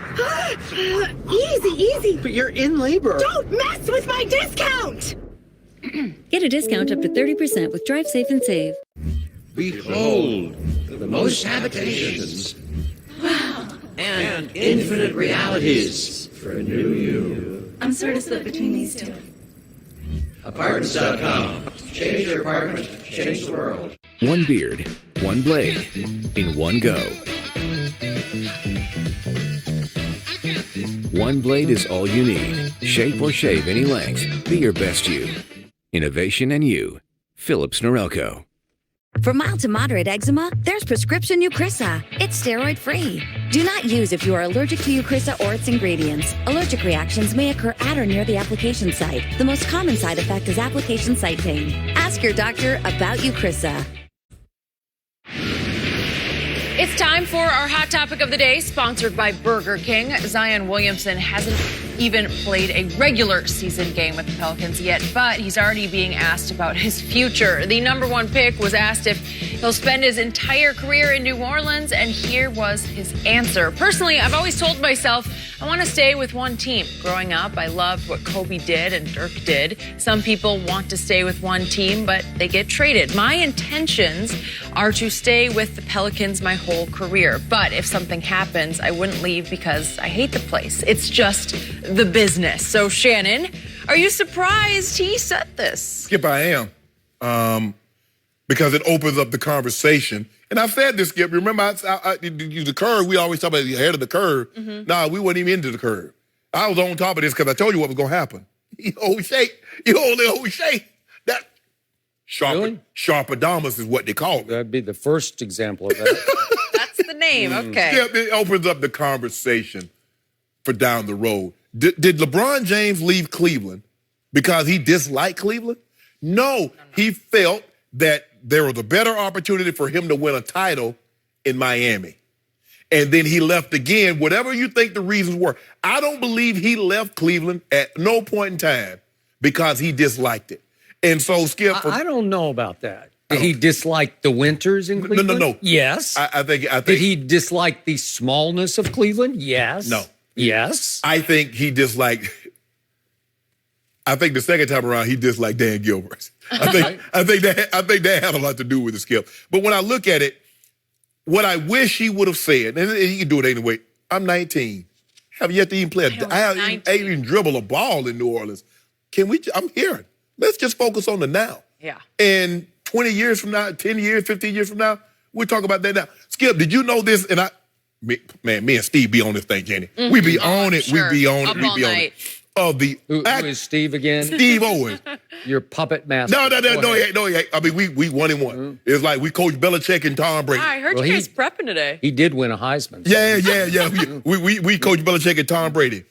The only active players that have played 10 years all in one place in all the NBA, 10 years, Udonis Haslem and Steph Curry. They're over 400 players, Skip.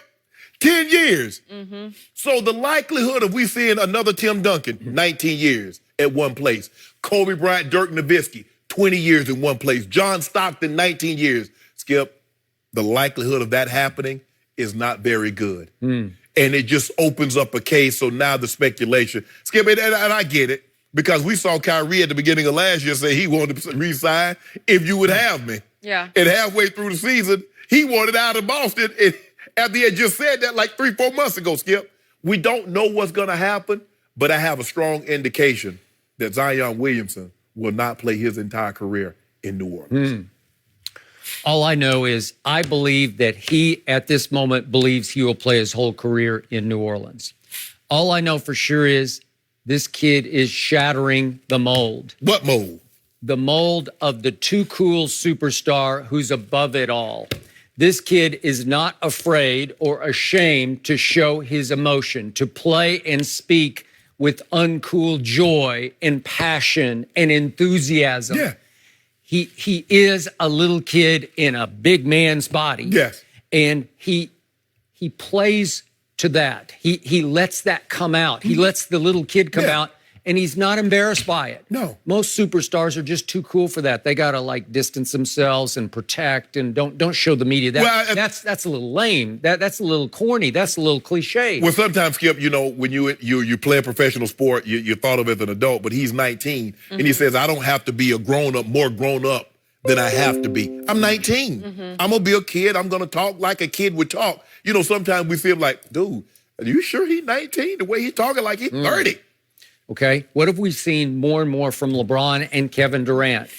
That they've gone anti-hero. LeBron curses in public all the time. Sometimes. And he does. He goes F words and SH words constantly in public. Shut. That's what he should do. Okay. More Tom language. Okay, yeah, more Tom language. Tom can go a little blue, as they say, every once in a while. It's timing for him. But this kid is going straight role model, and he's not trying. He's just being himself, and he's not ashamed of who he really is. So to me, this is a new deal because it's refreshing to see, you know, again, even Kevin Durant, he just goes, what I call him, Kevin Durant. He'll just go on rants against the media and against his team and against this. He's always at it with somebody, and his language has gotten worse and worse in public. And it gives them a little, as they say, street cred. It can help you sell your brand, right? Yes. But Zion's trying to go the other way. And I don't think there's one fake bone in his body. I could be wrong. I agree. Okay, to your point, does he really, he's still 18, right? I think 19. He just turned 19. Yeah, he just that's right. He just had a birthday. At 19, having not dribbled one dribble in a real NBA game, I think he has no earthly idea what's about to transpire. Exactly. Because you didn't when you were a 7th round pick out on the training camp practice field. But you did at least have a big brother who could show you the ropes. He does not have a big brother. And definitely did. 19, I was heading into my sophomore season of college. Okay. I had no idea what was going to happen 10 years from, I had hoped. Okay. So I do believe that he loves where he is. Yes. New Orleans is a great place. It's really good. Is it the best NBA? No, it doesn't really have any tradition or history. But he's thinking, I'll start one. I didn't want the boudin. They too fake. You know, I like stuff, you know. Okay. Well, I hope he doesn't like too much of that. We'll have some problems. Skip, you know, first of all, he from Spartanburg, South Carolina. You don't get that big without he eating biscuits and gravy. He eating chicken and dumplings and mac and cheese. And they're saying he's still growing, so. but he got a great break because he has landed with one of the best general managers in basketball. Oh, yeah. A guy LeBron knows well from Griff loves it. Okay, LeBron loves Griff. Okay. So you've got that working for you, and you're going to a team that just was able to pull off a big trade and restock with, I think, 3 really good to great young players. Okay? I will agree with you. Okay. Skip. I believe this team is going to be really fun to watch. Okay. They will be up and down. They have I love Alvin Gentry as a head coach. So do I, and I love Drew Holiday. He's always been a class act and one of the better two-way, maybe at the top of the I think they're going to be a better defensive team than people think because you got True Lonzo out front, and then you got Zion. Hey, now he might not be the greatest on ball, but coming from the weak side, he's going to throw a lot of people's stuff up in the stands. And I loved what Zion said straight from his heart about Lonzo Ball, and I endorse 1,000% because he said, I'm expecting Lonzo to come into his own, and he went into detail about L.A. was tough. Obviously, you got Dad hanging over you. You got Magic hanging over you. You got proclamation that your jersey's going to be up in the rafters hanging over you. You got a dysfunctional organization. It was just bad to worse. I'm still a Lonzo fan. I love the dynamic duo that these two could become because what Lonzo does best, Zion does best. Right. Can you imagine the lob dunks? Woo! Yeah. Yeah. Now this could be Lob City. Yeah. Right. It's going to be they're going to be a very exciting team. And they as he said, they're going to play breakneck speed. Yes. And Lonzo, with the ball in his hands, there's nobody much faster up and down than Lonzo Ball. So if they get out and run and have fun, they're going to be a factor. They're going to be a growing force to be reckoned with in the Western Conference. They're obviously in the tougher conference. They are not picked as we speak to even make the 8th playoff spot, but I still give them a shot. And he was asked, could Lonzo turn into the best point guard in the league? And his comment was, that is in his future, said Zion of Lonzo. Right. Love that. Yeah. I just believe that. But I just think now, Skip, the way the league is set up, you're just going to see player movement. Guys are just going to move. You know, you could be right, but when he says from his heart, I grew up watching Kobe stay and watching Dirk stay. 20 plus 20, right? 20-year careers.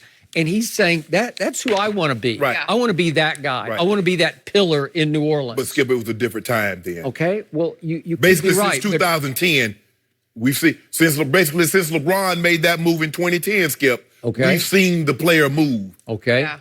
40% of players who made All-NBA last season switched teams via free agency or trade. 40%. Okay.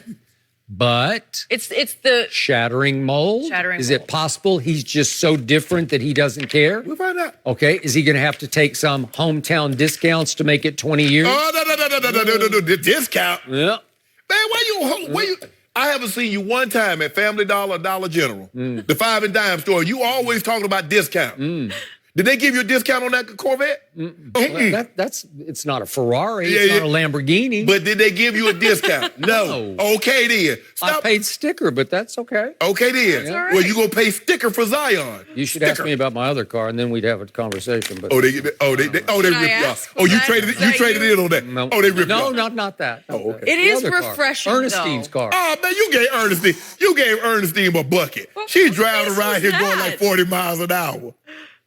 Jeez. I have no comment. No comment. You might Skip, eat have those you words. ever said You got a new I car? have no You got a new comment? car, Skip? She does. Okay.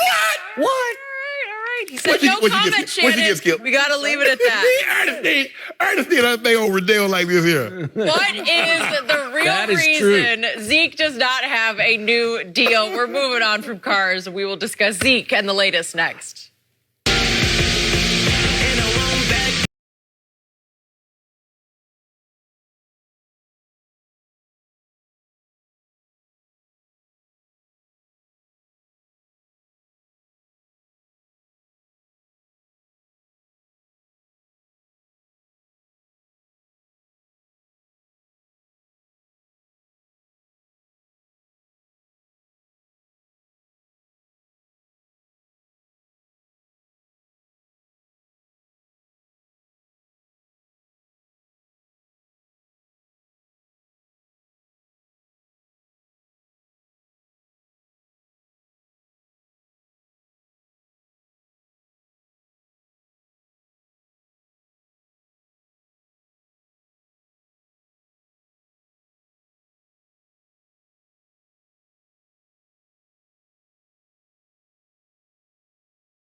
The new guacamole double cheeseburger from Carl's Jr. is only $299. It's $2.99. We forgot the decimal point. Only $2.99 for a burger with guacamole? The latest Charbroiled Double Deal is only $2.99 at Carl's Jr.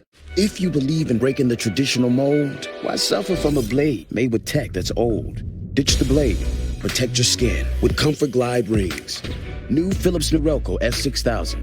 There's always a way to make life better. Philips Norelco. Ancestry gave us context. This whole world of people, adventurous people and survivors. It was interesting to think about their lives, their successes, and their hardships. I think that's part of what I want my kids to know. They come from people who were brave and took risks, big risks. No pressure. Bring your family history to life like never before. Get started for free at Ancestry.com. It's nice to make great cars, but it's just as important to make better ways of letting people shop for them. Better is only better when it puts people first.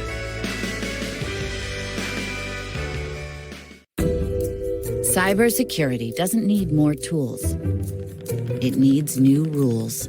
The new rules give you an open, connected security platform that closes gaps in your defenses. This is Jerry. This is Control Tower in the Wells Fargo mobile app. It shows Jerry his recurring payments, including a few streaming services he forgot about. It's time to clean house, Jerry. Good move. This is Wells Fargo. Each charted course, each careful step along the byway. Much more than this. I did it my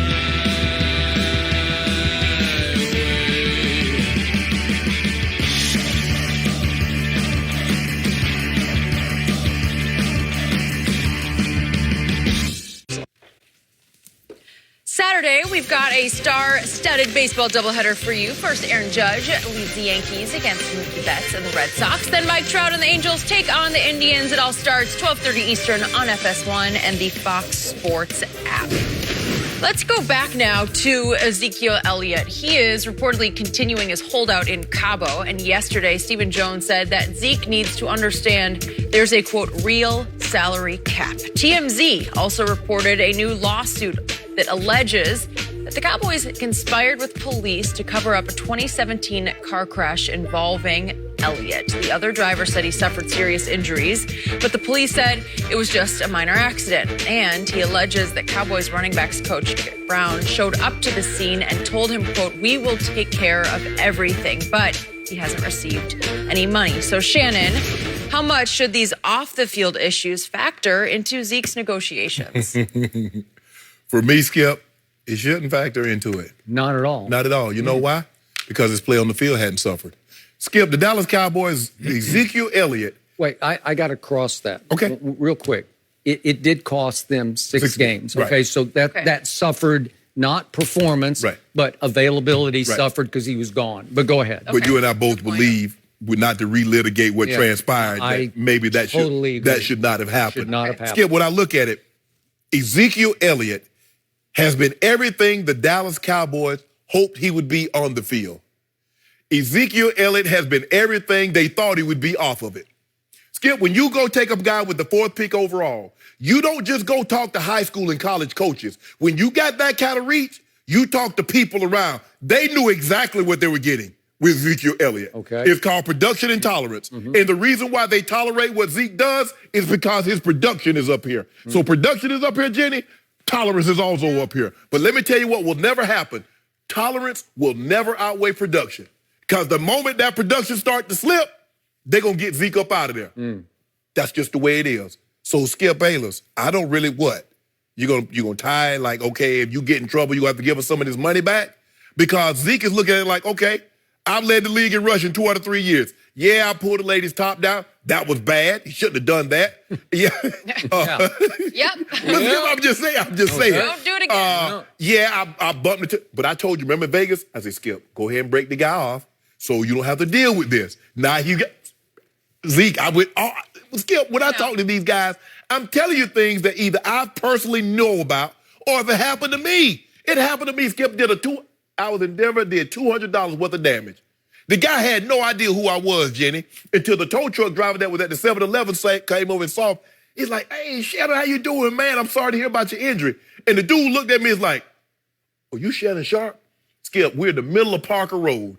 He grabs his neck and go down on both knees. How'd you handle it? I let the insurance company handle it. And then he talking about he wanted 3 signed footballs and 2 jerseys. I said, kick rocks. But anyway, Skip Bayless, Ezekiel Elliott has been so good on the field that they've tolerated his behavior off the field. Because when Zeke was getting in all this trouble, that Jerry, you know how Jerry good. Jerry's a good disinfectant. Man, Jerry can clean up anything. If it happens in Dallas, if Jerry Jones can't clean it up, Skip, you made a mess. I used to spill stuff when I was a little boy. My granny said, boy, don't worry about it. Granny will get it. My grandma couldn't get it up. It wasn't going to be got. Jerry can't clean it up. It can't be. And that's what they've done with Zeke. So they've emboldened him. A lot of this problem is what the Cowboys have created, Skip. But he's not going to give. Skip, when you in that moment and you're trying to get your money, you don't see any of the negatives. You don't see anything that you do off the field because all you think you're being judged on is what you do on the field. Because Jerry's like, well, do you want me to be a model citizen and a terrible player?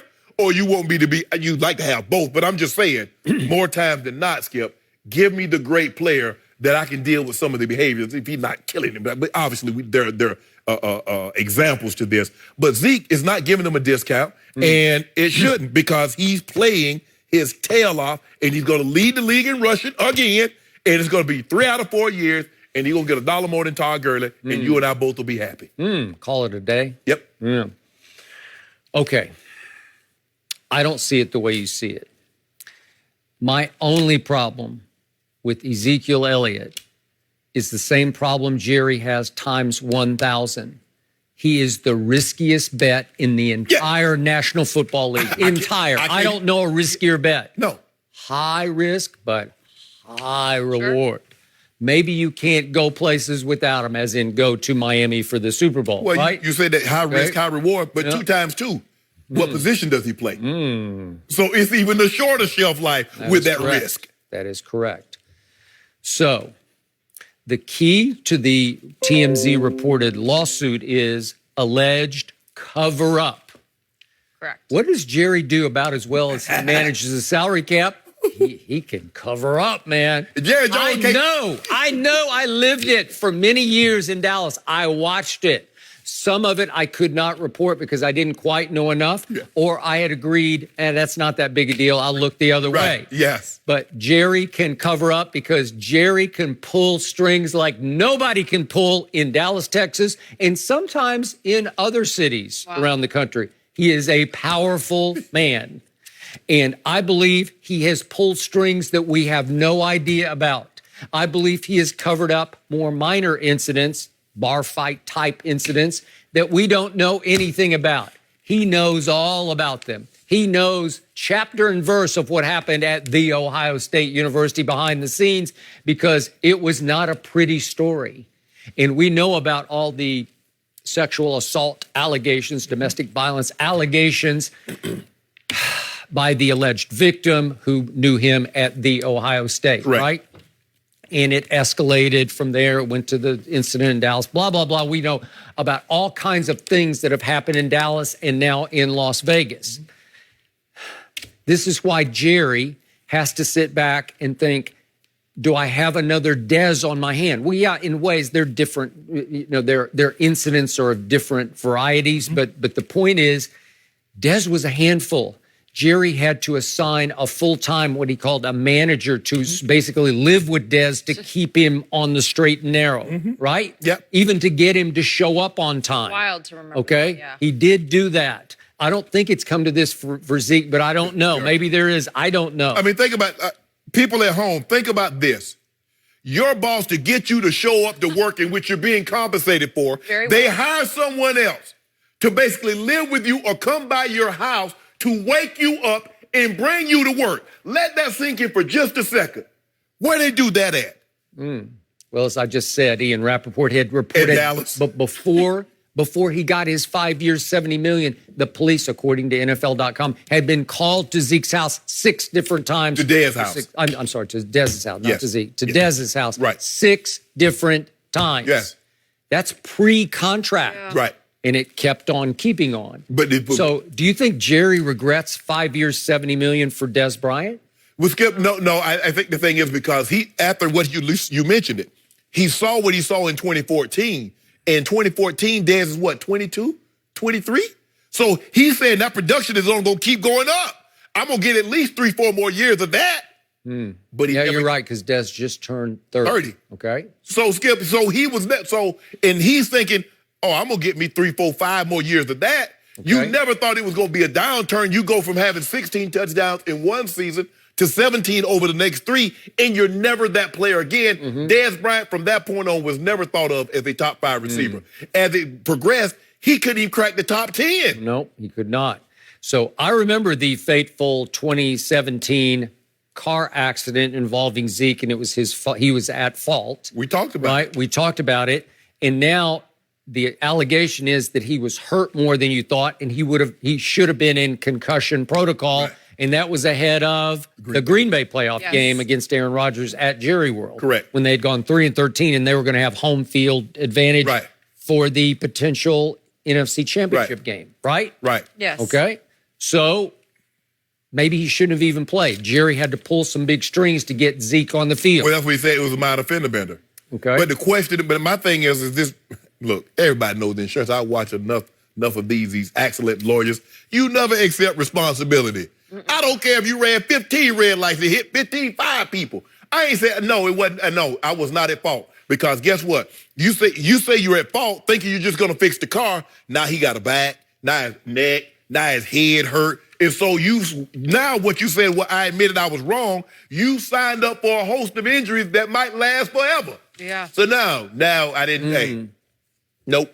Okay, I believe that Jerry is factoring in the high riskiness of Zeke into why he's trying to keep this down to a low roar, why he doesn't want to go way over Todd Gurley money, $45 million guaranteed, $14.4 million a year, because Zeke has proven to be too high risk off the field, and he did it again in Las Vegas recently, right? Yeah. It's not like he grew up and grew out of all this. But what seems to be the common denominator, now the allegations about the sexual assault notwithstanding, but from what we know, what seems to be the common denominator, Skip? If you at a bar, what did they do what they serve at a bar? When you're in Vegas, what did it look like?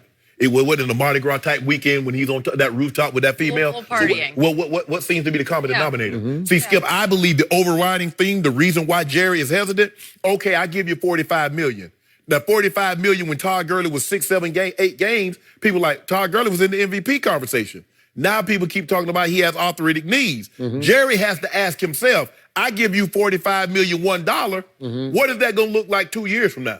Okay. Am I going to be like, what the hell did I get myself into? Okay. Of Dak, Amari, and Zeke, which contract has the highest probability of coming back to haunt you? Well, it's Zeke's contract, right?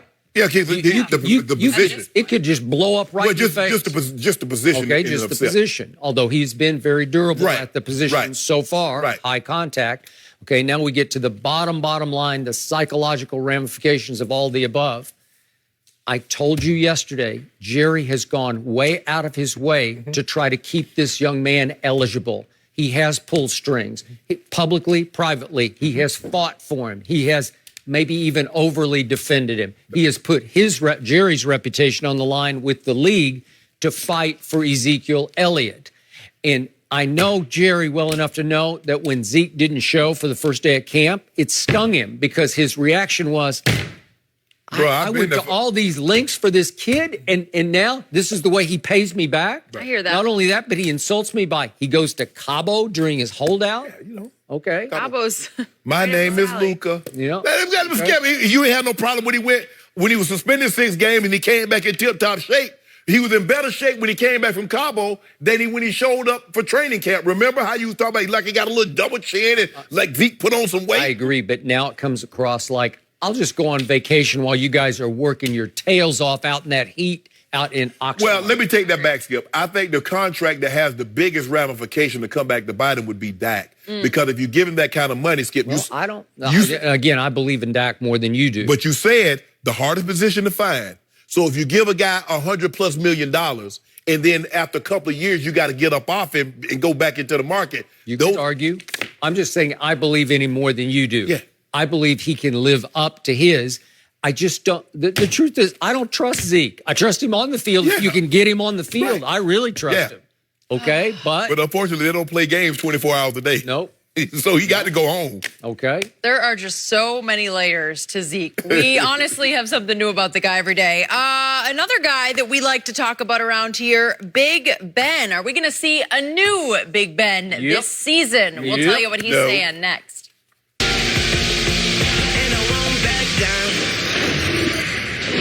The new guacamole double cheeseburger from Carl's Jr. is only $299. It's $2.99. We forgot the decimal point. Only $2.99 for a burger with guacamole? The latest Charbroil Double Deal is only $2.99 at Carl's Jr. We hide hotel names, so you can score 4-star hotels at 2-star prices. HOTWIRE, Hotwire.com. Each charted course, each careful step along the byway. Much more than this. I did it my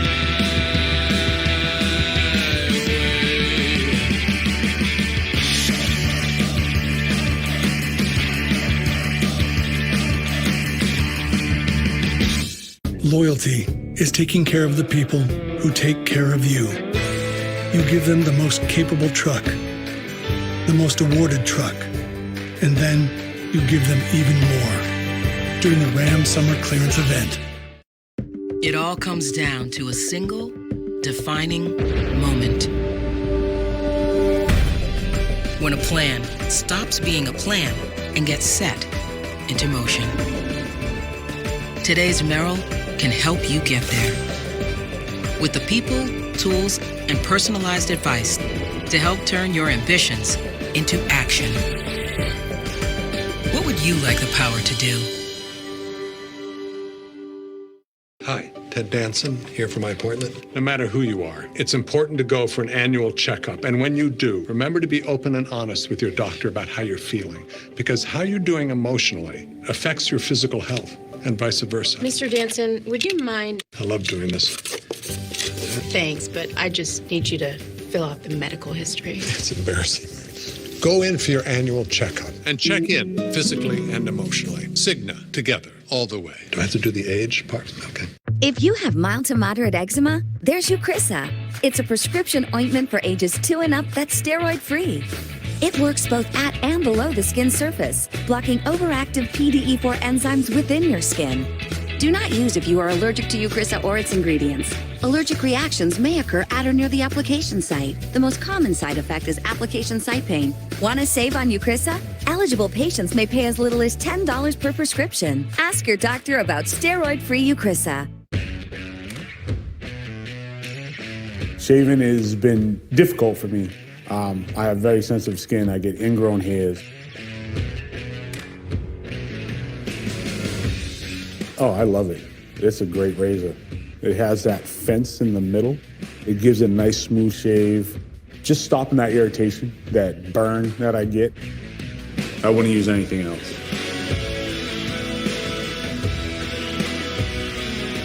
We once thought more tools meant more security, but they only led to more complexity and less safety. We don't need more security tools. We need new security rules. The new rules give you an open, connected security platform that closes gaps in your defenses. They sharpen your focus on the most crucial threats first. Not every event you see. They help you stop threats 60 times faster. They turn a skills shortage into legions of experts. Now ethical hackers expose your weaknesses before threats do. IBM Security unifies all your solutions in a simple ecosystem so you can stop threats, prove compliance, and grow your business securely. An insecure world doesn't need more security tools. It needs new security rules.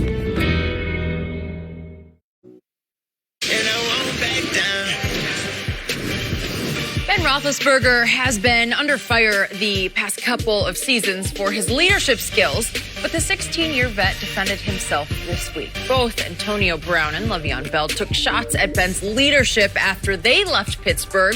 So USA Today asked Big Ben about this issue, and he said, "No one likes to be talked about, but honestly, they're gone. So I can't concern myself with what people outside this locker room are saying. The thing about being a leader, and I'd like to think I'm a good leader, I've been doing it a long time, is that leadership is about winning football games. That should speak for itself." We are joined by Fox NFL analyst Greg Jennings this morning. Good to have you here. Morning. Good to be Shannon, though, I'm going to start with you. Do you agree with Ben? Hell no. Just because you win doesn't make you a great leader. If Ben thinks that's really what it's about, that you just won games, I'm a great leader now. Oh, Ben, you know better than this. And everybody talks about, well, you know, he's on the Super Bowl teams, but was he really the leader? When you go back to that first Super Bowl, they had Hines Ward, Bus Bettis, Joey Porter, Alan Faneca. Randall L. Yeah. As Ben and as these guys moved on, you saw Ben and you noticed they hadn't won since. You noticed that, Skip? And the thing is, I know one likes to be talked about, but those guys are gone. It's like it was all those guys' fault. Could AB have handled things better? Sure. I don't really know what they want. Why you blaming Le'Veon? He was a holdout. He didn't come back. So what were you mad at him? He didn't want to play under the franchise tag. He didn't want you to put another 400 touches on his body at that salary. And they still mad at him for some reason. He wasn't there. Nobody said a thing. They got up to I think they got up to 7-2. Nobody mentioned Le'Veon Bell. But the moment they started losing, it's Le'Veon's fault. That whole it was a distraction. You weren't distracted when you were winning, but now all of a sudden you started losing. That's what Ben doesn't get, Skip. It's not winning. Yes, winning helps, but winning will not mask everything. And if you don't have great leadership, you see what happens when you didn't win, Ben? Boom! I guess you weren't the leader you thought you were, because that's not your forte, Ben. It's not. And I've talked to too many guys in there. He just doesn't get it. Let them tell him, he can criticize players openly. Been on a lot of teams, won a lot of games, Skip Bayless. I've never, ever had in 14 years of playing a player, the quarterback, not just a player, the quarterback openly and publicly criticize another player. If he thinks that's great leadership because he's won a couple of Super Bowls, therein lies the problem. I agree 100% with everything you said. For me, one of the statements that sticks out immediately is winning. Leadership is about winning. So then my question becomes, well, what happens when you don't win? How do you lead when you don't win? Because that's what you're alluding to. They started out 7-2, then they start losing. Where is the leadership? That's when I need to see it the most. When things aren't going my way or our way, who's going to step up? Who can I look into their eyes and see the confidence and see their reaction to where we are, adverse situations, and they say we're good? And I can believe it because my eyes tell me, you really believe what you're telling me. That's what Ben Roethlisberger has to do. Now, has he done that in his career? Of course. I truly believe he's done that. Can he do it again? Yes. I think that without these guys, and I'm not going to say these guys, I'm going to just say Antonio Brown. Without Antonio Brown now in that locker room, another alpha male, another guy who's taken a lot of the attention away from Ben Roethlisberger, and the pressure off of him because of the plays that he's able to make. Now you have this team under your leadership solely, pretty much. It's up to you to make the change. And for me, I'm not sure if he can do it because it goes beyond just Antonio Brown. When I listen to a coach, a head coach, give instruction or say a thing, and then your leader comes out and does an opposite thing, or he's counterproductive by what he's saying in the media, That's not leadership. That's not leadership. That's putting everything on yourself and putting yourself in front of the team. There was a play, last thing, there was a play 2 years ago, Skip, against the New England Patriots. It was second down. They're yelling, we have no more timeouts. We're not going to clock it. Ben Roethlisberger, I have no problem with what he said after the game, with the exception of one thing. He said he ended up throwing an interception on third down. Because he didn't clock it, in his mind, he said, you know what? They were yelling from the sideline, don't clock it. I wanted to clock it, but I didn't. Okay, you now have made the decision as a leader on what we're going to do. Just own it. When you don't own it, everyone looks like, well, we can pass the buck. We can point the finger. That's my issue with Ben Roethlisberger. I'm about to defend Ben Roethlisberger against both of you because he is my early pick to be the MVP this year and have a big bounce back season, and his team is still a little better than the Cleveland Browns, so I'm picking them to win that division and to be the surprise team beyond the Cleveland Browns. All I know is for sure that in all my years of covering this league, I have never seen a quarterback get a team to a Super Bowl who was disruptive or divisive at that position. So I don't think Ben was ever disruptive or divisive in the leadership position on the football field. I think you guys are condemning him in ways he does not deserve because there's truth in what he said.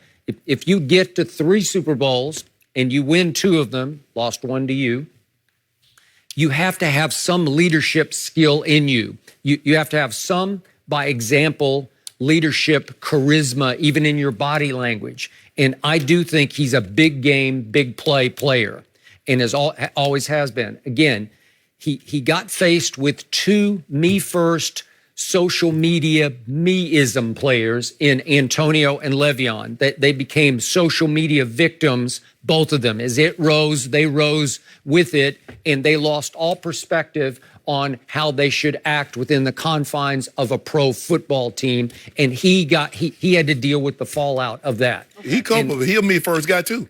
Okay, but he's not a social media. No, he's not on social media, but he's a me first guy. Doesn't make it any better. Okay, but quarterbacks are almost always me first guys, unless it's the one you won a Super Bowl with in Baltimore, because he was lucky to go along for the ride. But the stars, the high picks, they're all me guys because it goes with the territory. It's just who they are.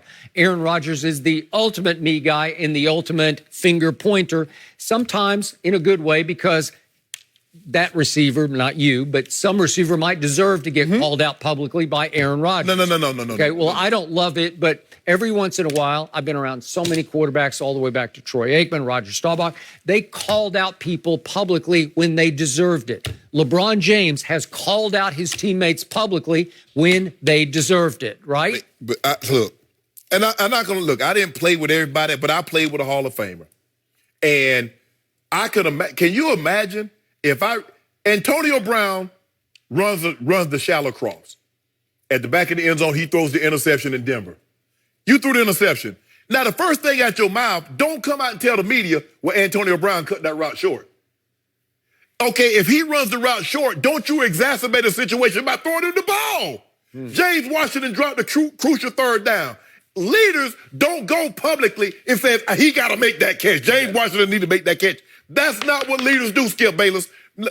Me and Ben would have had a problem because I'm going to give you the first one. The first was on me. I'm going to take that one. You call me out again, publicly, I'm going to punch you in your face. Yeah, okay. Is Aaron Rodgers a better leader than Ben has been? We ain't talking about Aaron Rodgers. We talking about Ben.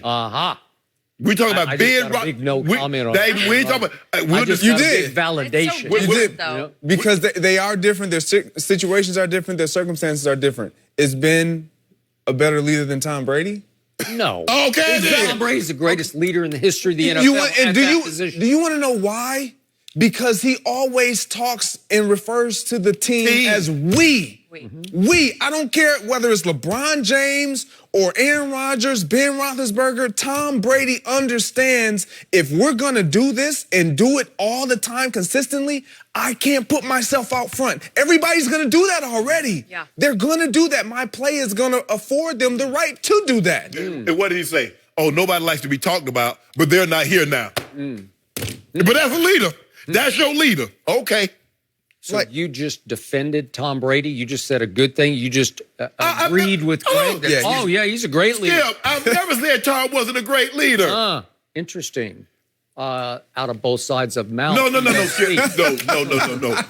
his style of leadership. No, exactly. Sometimes. Ben is trying to equate, as long as I win, that makes me a great leader. And that's not true. Leadership comes through adversity. Anybody can lead. If you're doing well, how hard is it to keep a self-driving car in the middle of the road? It's when that malfunction happens and you actually have to take the wheel. When things started going haywire, they 7-2, Skip. When things started to go off the curve. Remember, this started, Skip. Remember in Chicago. Nobody was going to come out for the anthem, Skip. Nobody. We talked about it the night before. James Harrison said, we talked about it the night before. Nobody. And next thing you know, I need to see the flag. And the coaches, I need to be on the sideline. Well, the leader, Ben Roethlisberger, is supposed to say, look, guys, this is what we talked about. This is what we discussed. This is what we're going to do. But no. Sometimes in these situations, the head coach assumes the majority of the leadership. And in this case, this head coach has not done that. He has stood by and watched all this go south, right? Yeah, and he just got a contract. He's created the culture. Yes, right? Definitely created the culture. Okay, because he's the ultimate player's coach. And I do love Mike Tomlin, and I've always said, if I played, I'd want to play for that guy. But maybe that's what's wrong is he's just too easy to play for. He's given the players too much leeway. Antonio Brown, I'm sorry, AB, you can't play. You do that, you gonna go live? Think about it, Skip. You go live. I'm surprised the NFL didn't step in on Facebook. On Facebook Live when we do it right after the game.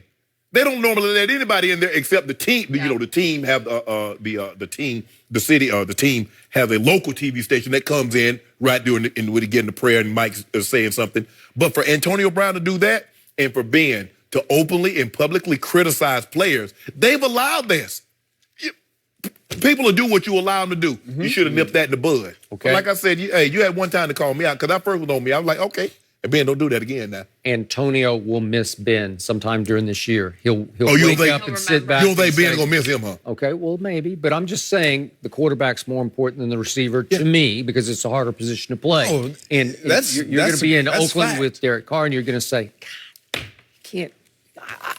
Ben was really good. Yeah. Because he's really good. Skip, I've never said anything about his ability. The only thing I've questioned is his leadership. Is he a natural-born leader? No, he is not. Can you suddenly flip the switch at age 37 and take a bunch of receivers on a little vacation to where rural Georgia somewhere? Was it on the coast or somewhere? Greensboro, Georgia, Reynolds Plantation. Okay. Does that work?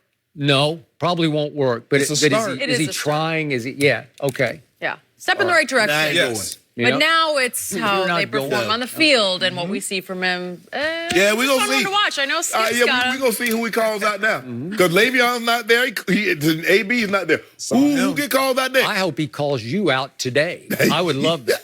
That would be leadership. Why you want to call the media? Why do you want to call the media guy out? Yeah, because you're taking shots. When I play, man, you're not finna call me out publicly because I wouldn't call you. What? Look here. Hey, I'm going to get my respect one way or another. You can give it to me or I can take it. How we going to do it? I love it. Good to know. Greg, always nice to have you. Thank you for joining us today. Is Zeke still the best running back in football? We'll discuss next. And I won't back down. At Home Chef, we believe dinner tonight deserves some variety. Got a great hashtag for Home Chef. Who are you? Dinner with options. How did you Or get dinner here? with meat. Dinner with veggies. Dinner that's tasty in everyone's bellies. Please slow Dinner he down. loves. Dinner she likes. Dinner for parents. Dinner for types. Hold on. Home Chef has a lot of variety, with new menus every Monday, tons of weekly chow choices, and meals to suit all diets. Oh, and 5-minute lunches. There are a ton of hashtags, but we've already made our choice. Dinner tonight. Dinner tonight?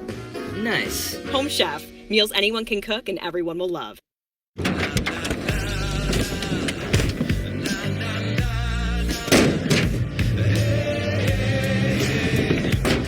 The world's first 6-function multi-pro tailgate, available only on the next generation GMC Sierra. Cybersecurity doesn't need more tools. It needs new rules. The new rules give you an open, connected security platform that closes gaps in your defenses. This is Jerry. This is Control Tower in the Wells Fargo mobile app. It shows Jerry his recurring payments, including a few streaming services he forgot about. It's time to clean house, Jerry. Good move. This is Wells Fargo. So, Kim, you going for a big Drive Safe and Save discount? Yep. Using the app? I've been quite vigilant. Easy. But you're in labor. Don't mess with my discount! Get a discount up to 30% with Drive Safe and Save. One mustache, one blade, in one go. One blade is all you need. Shape or shave any length. Be your best you. Innovation and you. Philips Norelco. My body is truly powerful. I have the power to lower my blood sugar and A1C. Because I can still make my own insulin. And Trulicity activates my body to release it, like it's supposed to. Trulicity is for people with type 2 diabetes. It's not insulin. I take it once a week. It starts acting in my body from the first dose. Trulicity isn't for people with type 1 diabetes or diabetic ketoacidosis. Don't take Trulicity if you're allergic to it, you or your family have medullary thyroid cancer, or have multiple endocrine neoplasia syndrome type 2. Stop Trulicity and call your doctor right away if you have an allergic reaction, a lump or swelling in your neck, or severe stomach pain. Serious side effects may include pancreatitis. Taking Trulicity with a sulfonylurea or insulin increases low blood sugar risk. Side effects include nausea, diarrhea, vomiting, belly pain, and decreased appetite, which lead to dehydration and may worsen kidney problems. I have it within me to lower my A1C. Ask your doctor about Trulicity. It's tough to quit smoking cold turkey. So Chantix can help you quit slow turkey. Along with support, Chantix is proven to help you quit. With Chantix, you can keep smoking at first and ease into quitting. Chantix reduces the urge, so when the day arrives, you'll be more ready to kiss cigarettes goodbye. When you try to quit smoking, with or without Chantix, you may have nicotine withdrawal symptoms. Stop Chantix and get help right away if you have changes in behavior or thinking, aggression, hostility, depressed mood, suicidal thoughts or actions, seizures, new or worse heart or blood vessel problems, sleepwalking, or life-threatening allergic and skin reactions. Decrease alcohol use. Use caution driving or operating machinery. Tell your doctor if you've had mental health problems. The most common side effect is nausea. Quit smoking slow turkey. Talk to your doctor about Chantix.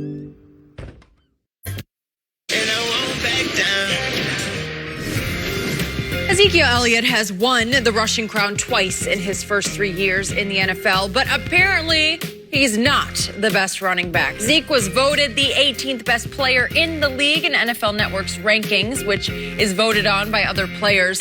And he checked in 2 spots below division rival Saquon Barkley and 4 spots behind Alvin Kamara. So, Shannon, do you agree with these rankings? What was that yell there? What do you got? I do, Skip. I believe these guys are better than Zeke for one simple reason. Splash. The home run. Skip, Saquon Barkley had 8 plays where he either caught or ran the ball for 50 yards or more. He had 9 plays of which that went for 40 yards or more. Skip, that's double more than any other back in the league. Zeke had 0 of those plays. I believe Saquon Barkley behind the Dallas Cowboys offensive line could possibly be the first guy to rush for 2,000 and catch 100 passes. Because he put up 1,300 rush yards with 91 catches, 700 yards receiving, Skip, behind, I believe, a top 5 poor rush line in all of football. When he gets 3 yards, he's actually got 10 because he's had to make 3 people miss in the backfield just to get those 3 yards. Alvin Kamara, Skip, I don't even, what you want me to say? He can catch the ball out of the backfield like a receiver. You put him in the slot, you put him out wide, and he's a wide receiver. He's special. His start-stop ability, the ability to make people miss in confined spaces. And that's what's so amazing about Saquon, Skip. A guy that size is not supposed to have that kind of hip movement. The kind of shift that he has, and you look at Zeke, very similar back. He's a little heavier than Zeke. Skip, Zeke don't make anybody miss. I mean, if it's a fire hydrant, Zeke's running into it. So for that, Skip, I'm sorry. He still deserves his money. I know what you're gonna do. You're gonna try to back me into a corner where if he's not that good. I didn't need to say a word because you backed yourself into the corner. No. So I'm going, yes, I believe, because you just look at what Zeke has. But I just want to know one thing. Dak must be going to be in the top 10. Not so sure about that. Hold on, wait a minute. You mean to tell me, Skip Bayless, you talking about you going to the Super Bowl with a guy that can't make the top 100? That's a topic for another day. We're talking about my man. For another day. Yes. So, now we see what you're really made of. What I made of? For the last 5 days on this show, I've had to sit over here and hear you lie to me about how great Zeke is. Oh, really? Hold on. Because when you're talking about Jerry should pay Zeke, pay him. You talk about him as if he's a combination of Jim Brown, Eric Dickerson, and Emmitt Smith. That he is the greatest ever, all rolled into one. There's never been anything like it. I've heard it again and again. And all of a sudden you get faced with, wait a second, this list voted upon by the players says, wait a second, Saquon's better and Alvin Kamara's better, and you endorse, you sign off, you co-sign, you say yes. But they're not up for contract. You're trapped. Don't Skip. There's room for more than one great player. You make it seem like if I said Alvin Kamara and Saquon's are great, that means Zeke can't be on the great list. Yes.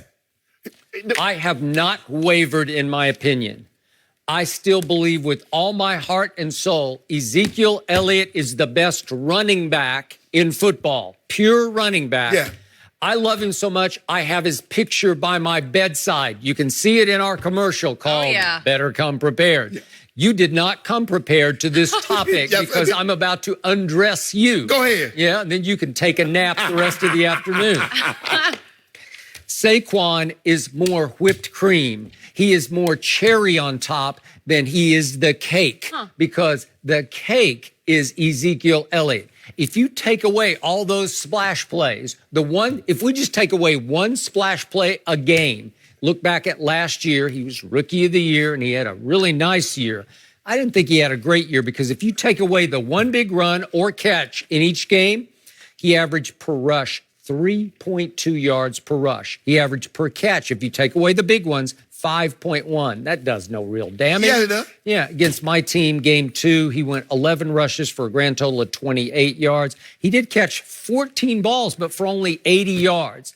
Did that hurt us? Nah, not really. Yeah, but the thing is, but what he provides is that the reason why you said, hold on, Pro Football Focus has Zeke, the 8th best running back. And one of the reasons why they had him is because he didn't give you splash, because he didn't make you miss. Now you wanted to, this is why the reason why you don't pay him, because he doesn't give you splash. He doesn't make you miss. Now all of a sudden, the shoe's on the other foot, and you want to try to hold me to the fire. You have no shoes on right now. I got sneakers on. The point is, if you press me into a corner and you say, more valuable, Dak or Zeke, I'm going to go with my quarterback over my running back.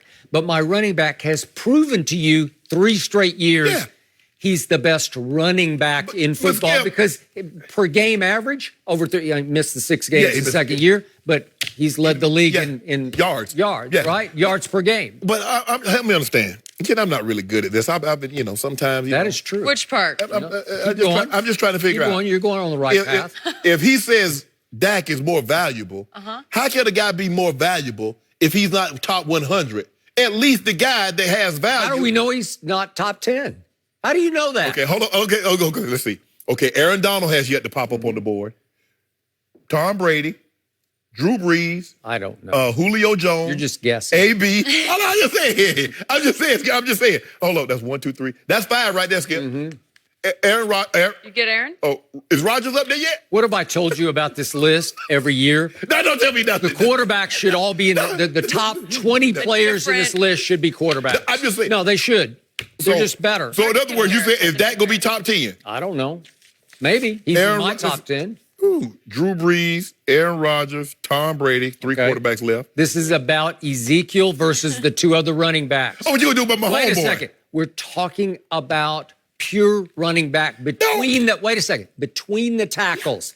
Can Saquon run it between the tackles like Zeke? He cannot. Saquon run that thing between the tackles and then hit his head on the goalpost. Nope, he does not. He hit his head on the run it. goalpost. 3.2 yards per rush. He's not What that he guy. average? Can Alvin Kamara bang it between the tackles? Nope, he's not that guy. Is he more versatile than Zeke? Yeah, I'll give you that. But what did I tell you going into last year? I said Zeke catches it way better than you give him credit for. Now you're lauding his hands, right? But I am. But they're still not up to Kamara's. They're still not up to Saquon. They're pretty good. You know what? I think Zeke's hands are as good as Saquon's. And then that pizzazz, that pop that they give you, Skip. The ability to take a I had that ability, Skip. Take a 5-yard route and turn it into an 80-yard spectacular. You did it one time because the safety took the No, I did that several times. AFC championship. I did that several times, Skip. Stop doing that. Stop doing that. You ran 4.8 for the Dallas Cowboys. Skip. Well, all the safeties must have ran 4.9 because they couldn't catch me. But anyway, Skip Bayless, it's okay. Zeke can be great. Deserves his money, but there can be players better. That's just how it works, Skip. Nope. Zeke is the best running back in football. Well, then why you don't want to pay him? I do want to pay him. Todd Gurley got insane money. Does he deserve beyond Todd Gurley? Nobody. I told you yesterday, Todd Gurley didn't deserve Todd Gurley money. Oh, I forgot about Khalil Mack. I forgot about Von Miller. So I think there's a very good chance that your guy, Skip, out of 100 players, he's quarterback of the most popular franchise in all the world, the most valuable franchise, and your quarterback is not top 100? You're confusing me with somebody who cares what those players voted. No, Skip. Don't do that. Don't do that, Skip. I don't care. I know what the numbers showed me last year. What did they show you? My quarterback went 7-1 after he got his number one receiver. Okay. 7-1. He went 13 touchdowns to 3 interceptions. He was 3rd in the NFL in completions and 4th in yards over that stretch. Sorry. Game over. Game over. I want you, Jenny, now you heard this. You my witness. Now, if Tom Brady's number 1, we're not going to discuss it. No. Why not? No. You say you don't care what the players think. Okay. Yeah, okay. You going to come in here. Are you afraid? What did I tell you? I know, but that's the biggest duh in the history of pro football. He is the best player. I got 5 cases right now saying he's not number 1. Then you must know something. You never bet unless you know. You always lose when you don't know. I bet 5 cases. I bet my homeboy number 1. Do you know? No, you got that grin on your face. I don't really care. Something. I don't care. Okay, I can't. I'm gonna say Aaron Donald's number 1. If you want to bet 5 cases on that, I bet he's over Tom Brady. I bet Aaron Donald will be ranked higher than Tom Brady. I don't know. I don't care. Why would I bet on something I don't care about? You do care. I don't. But let Tom Brady. This is a psycho list. What have I told you from the start? All quarterbacks, top 20 should be quarterbacks, starting with Brady. No. I'll give you Mahomes up there high. Mahomes, but number 1. Well, is he? Is that what you hear? I didn't hear that, Skip. I didn't hear anything. Okay. You make it, I don't. Look, no, I don't do that. Because the only other time you were right about something is when somebody told you Matt Ryan was inside information. Matt Ryan was going to be the MVP. But I told you that, Skip. Okay. All right. That's the only one you got right when you had inside information. I have no inside information. Okay. But I used to vote, Skip, but I'm trying to give you the insides of, and I was spot on when I voted for the pro, not Pro Bowlers, but the All-Pro teams and Rookie of the Year and comeback, all that. Skip, I was always spot on. Because if you just watch. Okay. All right. And see, when you don't watch with the sound, then you can really, you don't get all that ooh and ah. Did you see this? You see that? Yeah. I like That's to why listen. you come in here just completely uninformed. No. Not listening. Guys, we need to stay talking about Zeke. We got more to get to here. What is the latest with his holdout? NFL Network reporter Jane Slater is here. Wow. She's got some new details. She joins us next.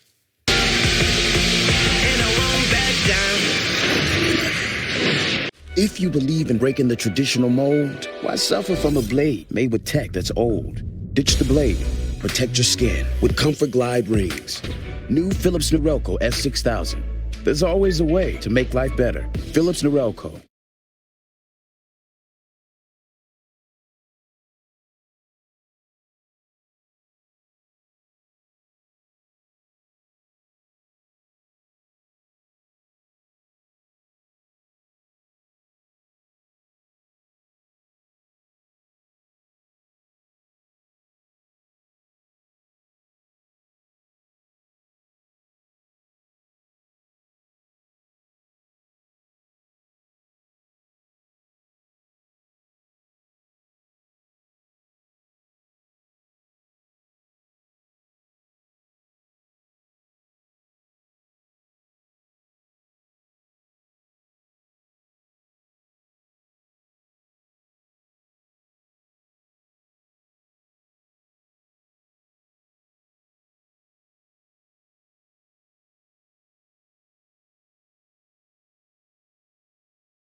I'm Todd, an alpaca whisperer. And I'm Tucker, an early adopter. And we're looking for a refurbished beachfront mountaintop chalet in Malibu. But we only have $7 million. At Realtor.com, we bet you're not outlandish home buyers on an unlimited budget. You're real home buyers looking for a real home within your very real budget. Oh. Carl, what do you think? Is Carl going to split our mortgage with us? Price tracking to find homes for the real of us. Realtor.com, the home of home search. It's nice to have America's best warranty for peace of mind. But it's better to have a car built so well, you may never need it. Better is only better when it puts people first.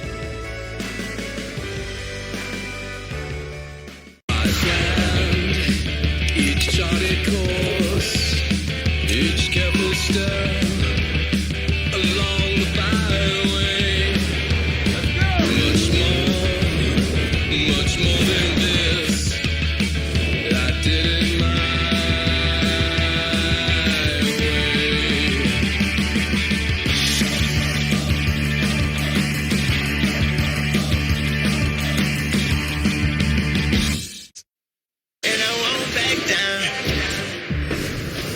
Well, Ezekiel Elliott is reportedly in Cabo right now as he continues his holdout. Zeke apparently wants to be the highest paid running back passing Todd Gurley's deal, but Dallas still needs to pay Dak Prescott and Amari Cooper as well. So we are joined by someone who knows the Cowboys very well, NFL Network reporter Jane Slater. So good to have you. Welcome. On Undisputed.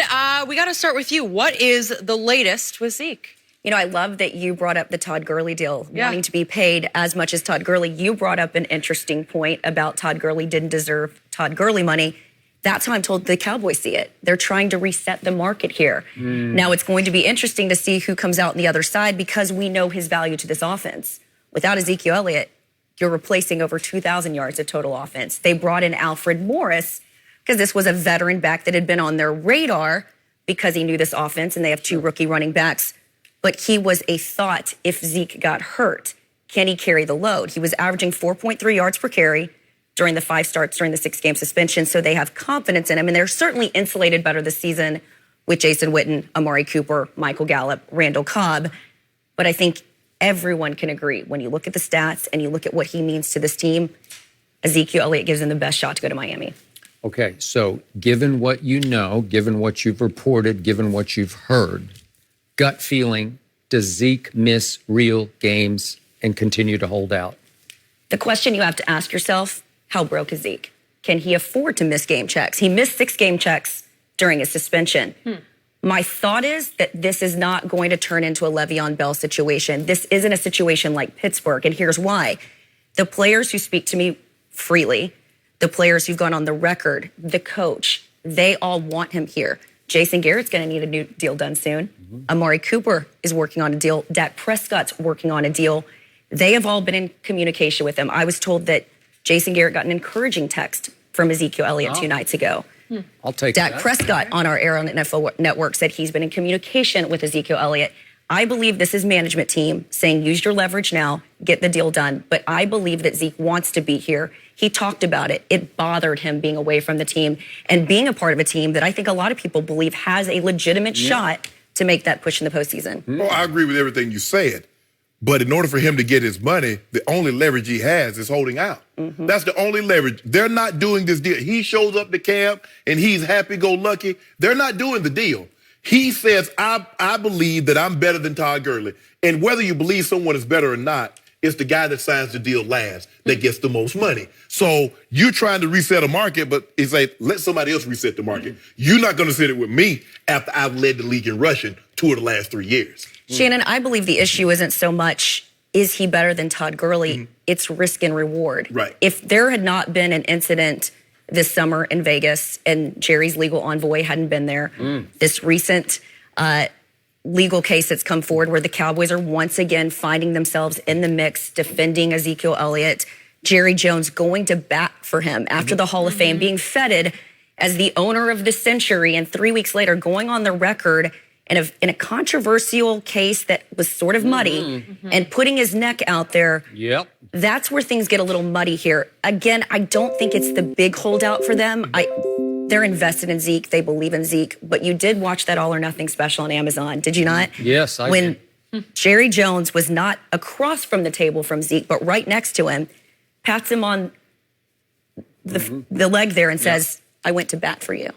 I think that is being reminded in these negotiations. We want to get you paid, but there is a level to what we're willing to pay because we've got to pay these other guys. Jane, but if I buy a snake and knowing he's going to get big and he ends up biting me, what did you expect?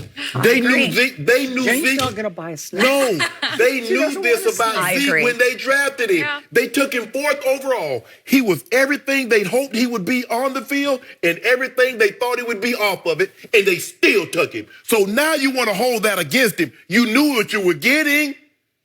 Okay, But we don't know that they're holding it against him. I mean, they feel like they've made a fair offer, and you're right, but Jerry's not afraid of risk. Look at Jalen Smith. Yeah. That paid off for him. Yes. Randy Gregory, to be determined. David Irving did not. DeMarcus Lawrence. Paid off for him. Yeah. But look at the way they played that out in the media, too. That thing got a little acrimonious as well, and then DeMarcus Lawrence got paid. DeMarcus Lawrence said, I'm going to have surgery in June. Y'all don't give me my money. I'm having surgery in June. No threat. Yeah, okay. They got it done. I think Jane suggested early on that Zeke is not keen on missing real game checks. So Jerry's got that on his side. So I think her gut feeling is mine. It will get done before the real game starts. Right. Okay. Which leads to the next question. Do you believe Dak will get done sooner than later? I do. There's been no indication out of either camp that it's not going to get done. And they know that they've got to pay him. If anything, the Cowboys should have gotten this thing done before Carson Wentz. Carson Wentz set the market. I told you. So this to me was on the Cowboys. They realized his value. No.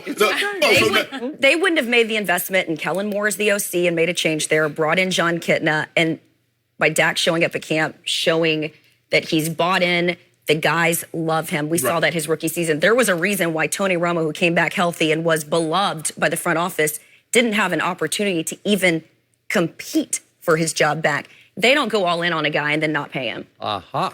What's Skip? What have I been you tell me that Carson Wentz is overpaid. Oh, do they want to reset the quarterback market with Dak Prescott? Like they're trying to do it with Ezekiel Elliott? Maybe. I don't think so. Maybe he'll take a little hometown. Ain't no hometown. Jane, tell him ain't no hometown discount. Yeah. If I'm Dak, are you taking a hometown discount? Everybody except Skip knows that he shouldn't take no discount. And Amari, he just saw what Michael Thomas. Did you see that money, Jane? And, you know, I've said this on air at NFL Network. Amari is one of the smartest guys in that locker room. He plays chess during the media breakouts in there. And when you get him to break down plays for you, doesn't love to talk to the media much. And his team isn't talking to the media either. We don't know what the numbers are involved, but I do know that in Michael Thomas's mind, 20 million was the number that was set. That was the number he wanted, and he got it. Amari was sitting there waiting to see what that money was. Don't be surprised if very soon we hear Amari Cooper potentially being the highest paid wide receiver. By the way, Michael Thomas got the most money in NFL history for a non-quarterback offensive player. Skip. How you pay him? And that's the dilemma that you have. If Skip says, well, that's a great problem to have. It is until they come up for contracts. Because there's no way, when you have a cap, there's no way you can pay all your great players, Skip. You're going to have to lose them. Jalen Smith? Or somebody's going to have to sacrifice a little here and a little there. Or you get creative. Nobody can get more creative than Jerry Jones. He creates cap loopholes. As long as you create that direct deposit in my account for about $60 million, create it how you want it. You're good. But Jerry at 77 knows he's close. He's been talking about that window closing for years. This is probably the best team that he's had since 2014. I would be shocked if Jerry doesn't figure out a way to make these numbers work and have these guys here. Ditto. And that's before this regular season starts. Well, right now, Skip, Jane said the window's closing. Say it's a very small. Right now, it's a stick in the window. And it's about to break. It's about to break, Skip. Because when the stick breaks, the window closes. Well, that's your only hope. Well, Skip, I don't hate Skip. I want the Cowboys to be successful. The more successful they are, the more you and I can engage. It ain't gonna happen though. To the outside, they just feel very colorful, Skip. For those of us on the inside, it sort of feels like it's dysfunctional, but it's your family. And so when you cover the team, and you, I think we're a little bit more tempered and measured in handling this team because we've seen it over the years. Okay, back to Zeke. I believe you reported, or you're one of the first to report he went to Cabo, and that somebody upstairs not real happy with that, and I assume that goes all the way to the top. So how angry has Jerry gotten in your estimation over all of Zeke's behavior, not showing up and then going to Cabo? It didn't help the situation, Skip. I think if he had had training camp in Wyoming, the Cowboys would have been fine with it. He went and did this during the 6-game suspension. And might I preface this by saying his agent, Rocky Arsenault, has a place there at this Diamante Resort. And he put out the video and the pictures, and he did come back ready to get after it after the suspension. In better shape than when he left. Right. So the hope is that he will, in fact, do that. But I just think from an optics standpoint, that's been the issue with Zeke all along, are some of these issues criminal? Take out the allegations from Ohio State. They've just been an optics issue, and it's a headache for Jerry Jones. And this feels like yet another headache. As it was told to me, it's just not a good look. You know optics I don't like, Jane? I'm looking at my bank account. I don't see no influx of no fresh cash in there. The optics. I don't like them optics. You like them optics? I don't like them optics. That's where his management's coming from. I love the optics of Jason Witten has returned, and he's a better tight end than the guy across the table from him. Wow. Jane.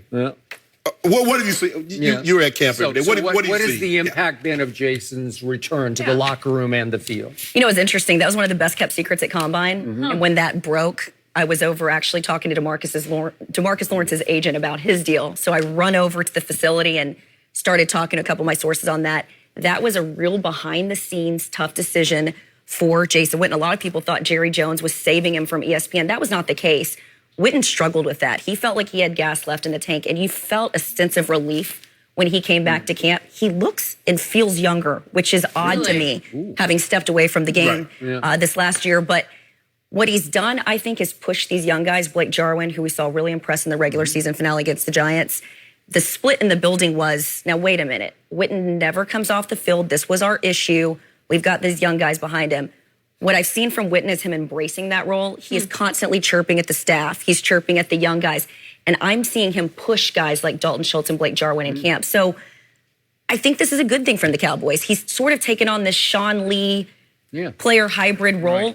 And I think that offense really needed some veteran leadership. They were so young last year without Jason Witten in the locker room. So I actually think it's been a good thing for them. Good stuff. Very good, Jane. So good to have you. I know Skip is going to like what you said about this team. I feel a lot better now. Having all the ingredients ready for a long push. Shannon, still waiting on the money. Thank you for being here. You can catch Jane on NFL Network's Inside Training Camp Live every morning at 10 a.m. Eastern. Thank you so much for joining us. We'll be right back.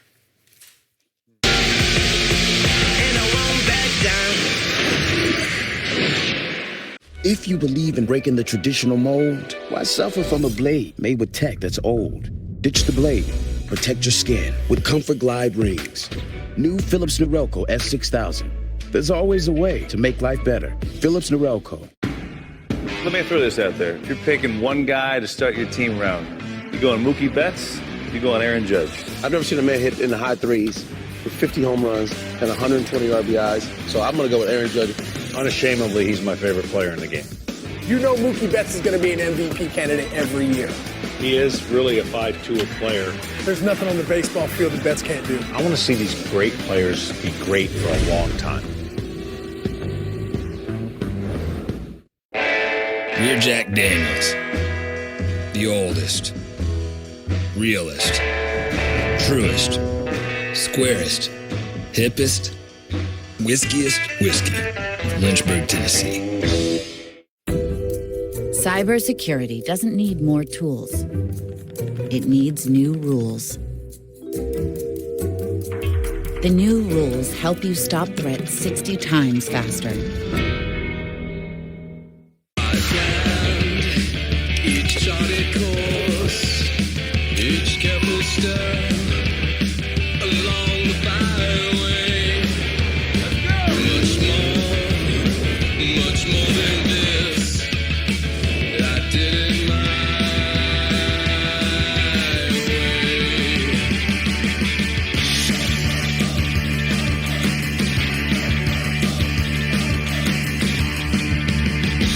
In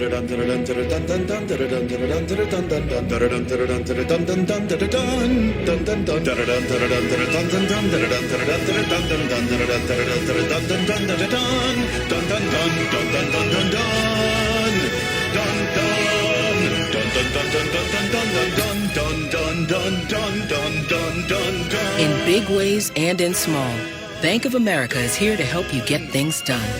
What would you like the power to do? Done! So Kim, you going for a big Drive Safe and Save discount? Yep, using the app. I've been quite vigilant.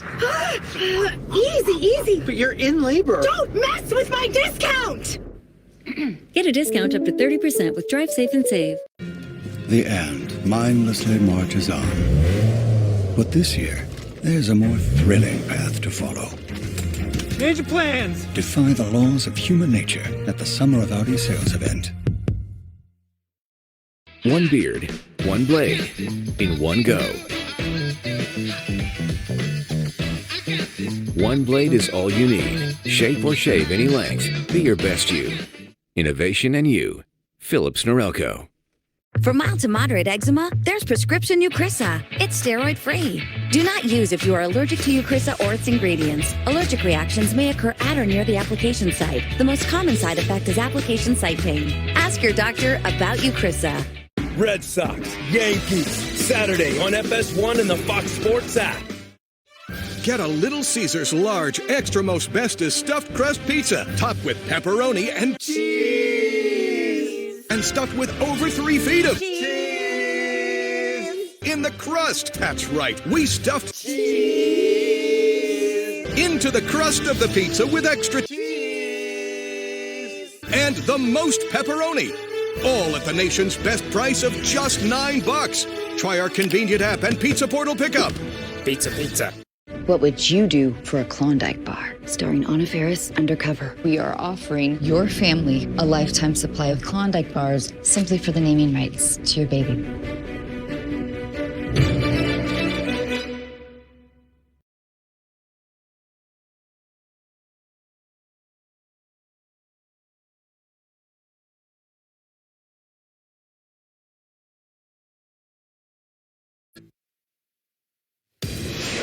Tonight, some of soccer's biggest stars, including Wayne Rooney and Zlatan, join forces to battle Atletico Madrid in the MLS All-Star Game. And all kicks off tonight at 7:30 Eastern on FS1 and the Fox Sports app.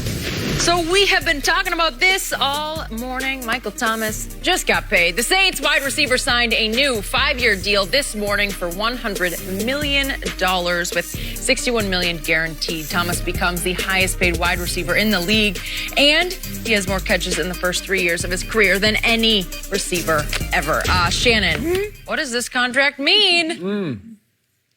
Omar said you're married. That's all you got.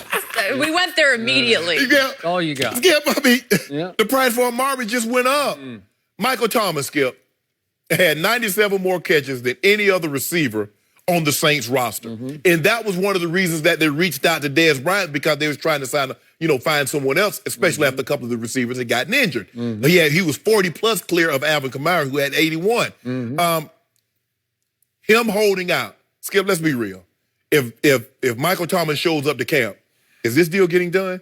So this notion that, they're going to do this. How do you know that? I mean, I've seen Jerry do a lot of deals because people buddied up to him. Wait, no, ain't no buddy. Yeah. We don't, first of all, we're not buddies. Okay?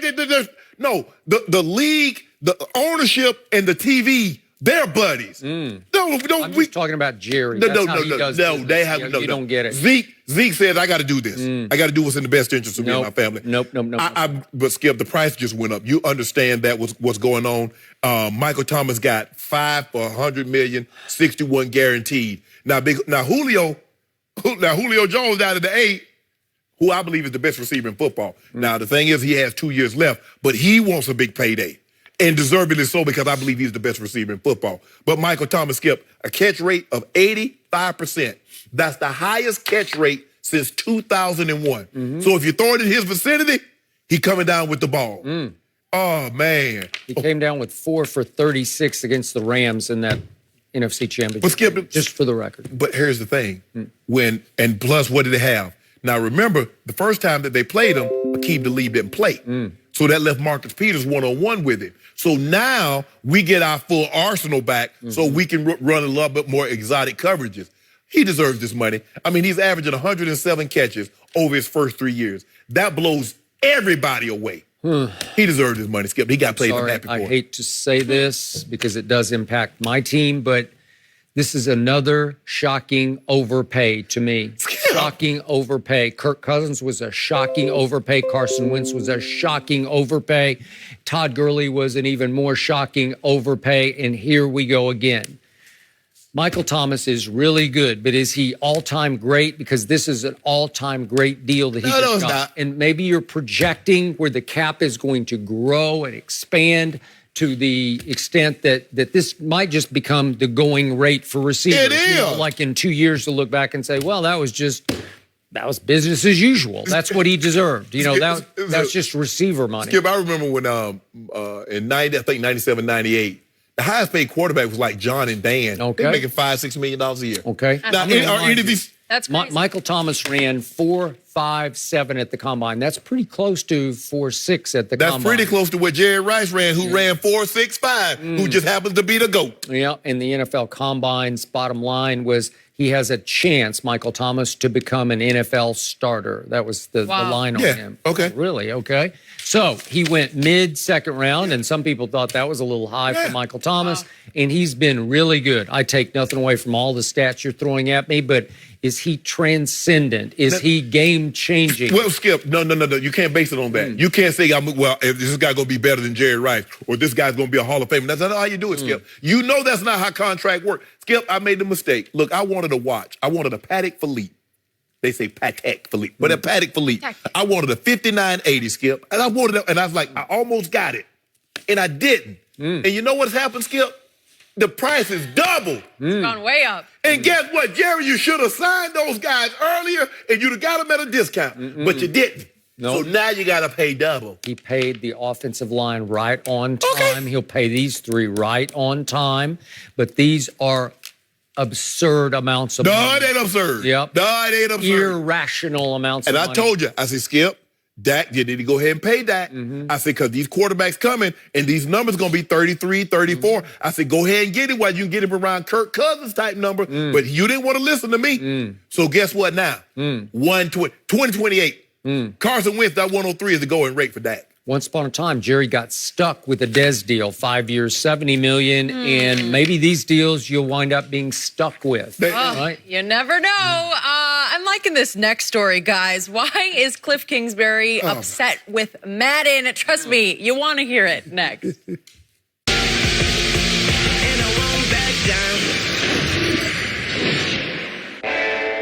We're Jack Daniels, the mellowest, liveliest, whiskiest whiskey from Lynchburg, Tennessee. In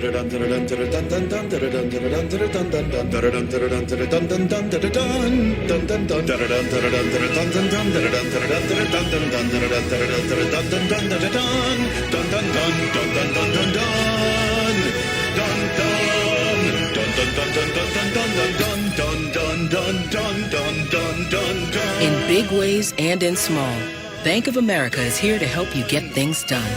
What would you like the power to do? Done! One mustache, one blade, in one go. One blade is all you need. Shape or shave any length. Be your best you. Innovation and you. Phillips Norelco. What's going on up here? Can't see what it is yet. What is that? That's a Blazer? It's a Chevy Blazer? Oh, this is dope. This thing is beautiful. I love the lights. Oh man, it's got a mean face on it. It looks like a piece of candy. Look at the interior. This is nice. This is my sexy mom car. I would feel like a cool dad. It's just really chic. Love this. It's gorgeous. I would pull up in this in a heartbeat. I want one of these. That is sharp. The all-new Chevy Blazer speaks for itself. I don't know who they got to design this, but give them a cookie and a star. We once thought more tools meant more security, but they only led to more complexity and less safety. We don't need more security tools. We need new security rules. The new rules give you an open, connected security platform that closes gaps in your defenses. They sharpen your focus on the most crucial threats first. Not every event you see. They help you stop threats 60 times faster. They turn a skills shortage into legions of experts. Now ethical hackers expose your weaknesses before threats do. IBM Security unifies all your solutions in a simple ecosystem so you can stop threats, prove compliance, and grow your business securely. An insecure world doesn't need more security tools. It needs new security rules. My body is truly powerful. I have the power to lower my blood sugar and A1C. Because I can still make my own insulin, and Trulicity activates my body to release it, like it's supposed to. Trulicity is for people with type 2 diabetes. It's not insulin. I take it once a week. It starts acting in my body from the first dose. Trulicity isn't for people with type 1 diabetes or diabetic ketoacidosis. Don't take Trulicity if you're allergic to it, you or your family have medullary thyroid cancer, or have multiple endocrine neoplasia syndrome type 2. Stop Trulicity and call your doctor right away if you have an allergic reaction, a lump or swelling in your neck, or severe stomach pain. Serious side effects may include pancreatitis. Taking Trulicity with a sulfonylurea or insulin increases low blood sugar risk. Side effects include nausea, diarrhea, vomiting, belly pain, and decreased appetite, which lead to dehydration and may worsen kidney problems. I have it within me to lower my A1C. Ask your doctor about Trulicity. Every year, it all starts in the same place. Right there! Right there! Training camp. Get something out of the drill. Everything we do is for a reason. And NFL Network has 9 hours of coverage every day. Do the little things right, and the big things will take care of themselves. With access to all 32 teams. Nice job! And away! It's time to go to work. Inside Training Camp Live continues this week on NFL Network. Our soccer is a vibe. Everybody's welcome. Like that. Our way. Won't live a life on my knees. I am the Savior, or the Savior.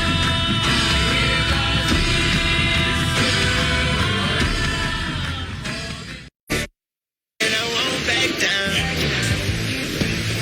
Hey, welcome back. The Herd is coming up next right here on FS1. Let's head over check in with Colin Cowherd. Hey, Colin, what is on the show today? One of the reasons I would rather own an NFL team than an NBA team is the financial flexibility I have. An NFL player just made $100 million. He's worth every penny. If I ran the team, coached it, quarterbacked it, or owned it, I would have paid him that and more. I'll explain coming up. All right, Colin, thank you. Time for our final topic of the day. A lot of players complain about their Madden rating, but Cliff Kingsbury might be the first person to complain about his looks in the video game. The new Cardinals coach said, quote, "I look like I'm on The Walking Dead. I saw my picture on there, and I am not pleased." This is a good story. Shannon, do you have a problem with his complaint? Yeah, Skip, I got a problem with it. Skip, why do you care? Skip, if I'm a player on that team, how does this instill confidence in me that Cliff Kingsbury know what the hell he's doing? He worried about a Manning lookalike? Yeah. He talking about The Walking Dead. But let me tell you something, Skip. When they walk you down before they in death row, when they walk you down to strap you on the gurney, Lord have mercy. they call it dead man walking. Yeah. Well, if Cliff Kingsbury, if you don't win some games, you talk about walking dead, you're going to be dead man walking. Skip, why does Maybe he not care? this year, but in another year. Skip, why does he care what he looks like in a video game? I know Cliff. I like Cliff. And I think it's safe to say there's never, ever been an NFL head coach like Cliff Kingsbury. Okay. He's going to shatter the mold. I don't know if he's going to win games. I don't know how long he's going to last. But look, he cares what he looks like on social media. And I don't think any other NFL head coach has ever really cared about that. So he's more like his players than any coach has ever been, which is why he's giving his players cell phone breaks during their workouts. That'll be Let's good. stop for a while. You need one, I need right? one, yeah. You get one because we have commercial breaks, right? They're even trying to simulate halftime where they stop down and do halftime. Okay, let's do halftime. I don't know if he's going to let his players during real game halftimes look at their phones. Maybe he is. No. Because you just can't stop looking at your phone because you can't. But Skip, right? Skip, why does he skip? He's an NFL head coach. Okay. Why does he care what he looks like in a video game? It's fair to say. I think he's got a little pretty boy in him, and he knows it like he likes how he looks. I mean, he's going to be hot stuff out there in Arizona. I mean, you know, Yeah, but he that lo- Chip I Scott. think it looks looks exactly like him. I'm confused who Well, he's just a looking little at. pallid, you know, like he's got a whiteness to him. So he like needs it a looks tan? Like, I'm looks a sorry. little waxy. I'm sorry they didn't do the tan, the tan thing. I'm sorry. Really? But that looks like you. Okay. Skip, who cares? So because it doesn't look like you, that means you're going to coach any better? It'll be easier to attract free agents with that kind of persona, but you also have to win games. I don't care about no persona. I don't care what my coach look like or no video game. Social Put me in a media situation to go win some That games. is it for us. We'll be back tomorrow morning at 9:30 What about what he Eastern. looks- Right now, Colin tells you why Dax is worth $30 million. The Herd starts 40. right now. Here we go on a Wednesday. This is The Herd. Wherever you may be and however you may be listening, we're on iHeartRadio, Fox Sports Radio, and FS1. 1 hour from now, Greg Cosell live in studio. Wherever I go, people always say, more Greg Cosell, more Greg Cosell. So we're going to have him on today for a couple segments. Going to have him on tomorrow for a couple of segments. He comes and stops by once or twice a year, generally right before the season as we get into August. So 1 hour from now, Greg Cosell stops by for about 15 or 20 minutes, and Joy Taylor is joining me. She's got that August sunshine look. I got the lavender. She's got the yellow. We're celebrating summer. We are celebrating summer, and summer means camps are opening and camps are underway. Let me start the show with this today. This is what I don't get about fans. Why do you want players to make a lot of money? What you should want is flexibility. You should actually be on the side of the owner because players come and go. What you want as a fan is your team to be financially nimble. They don't get trapped in a bad contract. Washington Wizards, John Wall. What you want from your team, because you grew up in the city, right? You grew up in Milwaukee. You grew up in Dallas. You grew up in Chicago. You grew up in Atlanta. You grew up in Tampa. The player, it'd be nice if he gets paid, but you don't want your team to get trapped. That's when you become a bad team. New England never gets trapped. You know what I mean? They don't get trapped. San Antonio Spurs rarely get trapped. So I never understood fans who were like, yeah, my guy got paid. What do you care? He's not going to hang out with you. He's not going to party with you. He's not going to spend it on you so he can afford another yacht. But it's a prime example. Michael Thomas just made a $100 million extension 5 years. He's worth every penny. But this is why the NFL's got it right and the NBA doesn't. So, first of all, Michael Thomas is very productive. Secondly, they've paid him almost nothing for 3 years. Third, now you only have to guarantee 60 of the 100 million, meaning if he goes sideways, you can bail on it. And D, he's almost guaranteed to continue to be productive because of Drew Brees and Sean Payton and that offensive concept. It's great for him. He gets generational wealth. But it's great for the team and the fan because, listen, the Saints want to win now, and they're paying him now money for the next 3 years. It's guaranteed. So his family's well off, but the team's in a good spot. If the last 2 years, if he gets hurt, team can move on. He's still generationally wealthy. The team got every bit of production out of him. Yes, it's a lot of money to pay a wide receiver. But I've always said, I'll pay a quarterback, I'll pay a left tackle, I'll pay a defensive lineman, and in some cases, I'll pay big for a wide receiver. He's a guy I'd pay for. Drew Brees is getting older. I'd pay for him. But the reason this contract works is because there's so much talent in American football. He was a second-round, 47th pick, that you can, if you paid nothing for a house and the value just kept going up first 3 years of your mortgage, you don't mind overpaying on the mortgage 4, 5, and 6 in year 7 because you paid nothing for it the first 3 years. Take Dak Prescott, for example. So Dak Prescott has cost you nothing. He's been absurdly productive. I mean, Dak Prescott in 4 years has made $2.7 million. His guaranteed money has been under $400,000. I don't mind if you pay him $150 million over the next 5 years because it comes out to $15 million. So it changes Dak Prescott and his family's life. He's worth every penny. It helps the player's life. That's a great story. It makes me feel good. But I don't know Dak. I'm not going to party with that. He doesn't live in my neighborhood, right? Not going to be throwing street parties. I'm not going to benefit from it. But it also allows the Cowboys to feel like they win it too. They got a ton of production and didn't have to pay him anything. I never understand NBA fans who are like, yeah, my guy, John Wall. You're done. Your franchise is dead in Washington. It's over. You're trapped. The NFL doesn't get trapped. Yes, Michael Thomas now has generational wealth. I'm happy for him. But the Saints can move out of it in 3 or 4 years if he gets hurt or goes sideways. He doesn't play, don't want to work as hard, gets hurt. He still gets $60 million guaranteed minimum, and the Saints can move on and say, now we got to pay this new quarterback that replaced Drew Brees. This is the NFL's secret sauce. A hard cap. Everybody wins. The player wins. The fans win. The owner wins. The coach wins. The star player's family wins. I've never understood this. In the NBA, you only get about 5 new players a year that can really play at a top level. So stars have ultimate leverage. Middling players get paid a fortune. And, you know, and fans are always like cheering for the big contract. Why? He's not spending it on you. You want your team to be nimble enough that they can pay star players when they're great, but when they erode, they get hurt. They don't work as hard. Just like a company. Just like a company. If I ran a company, I would pay my best people a lot of money.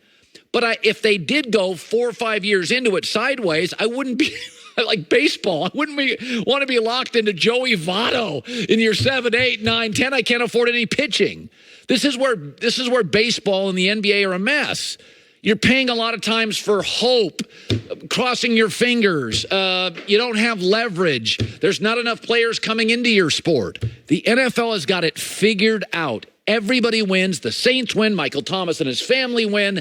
Mickey Loomis wins. Gail Benson wins. The fans in New Orleans win because they want to win now, and he's a great player, so let's pay him now. Front load it. $60 million guaranteed. Changes his family's history. But it doesn't negatively change the fans' potential history. It's why I think the NFL's number one. You don't get trapped. It's a good contract, and I would have paid every penny of it.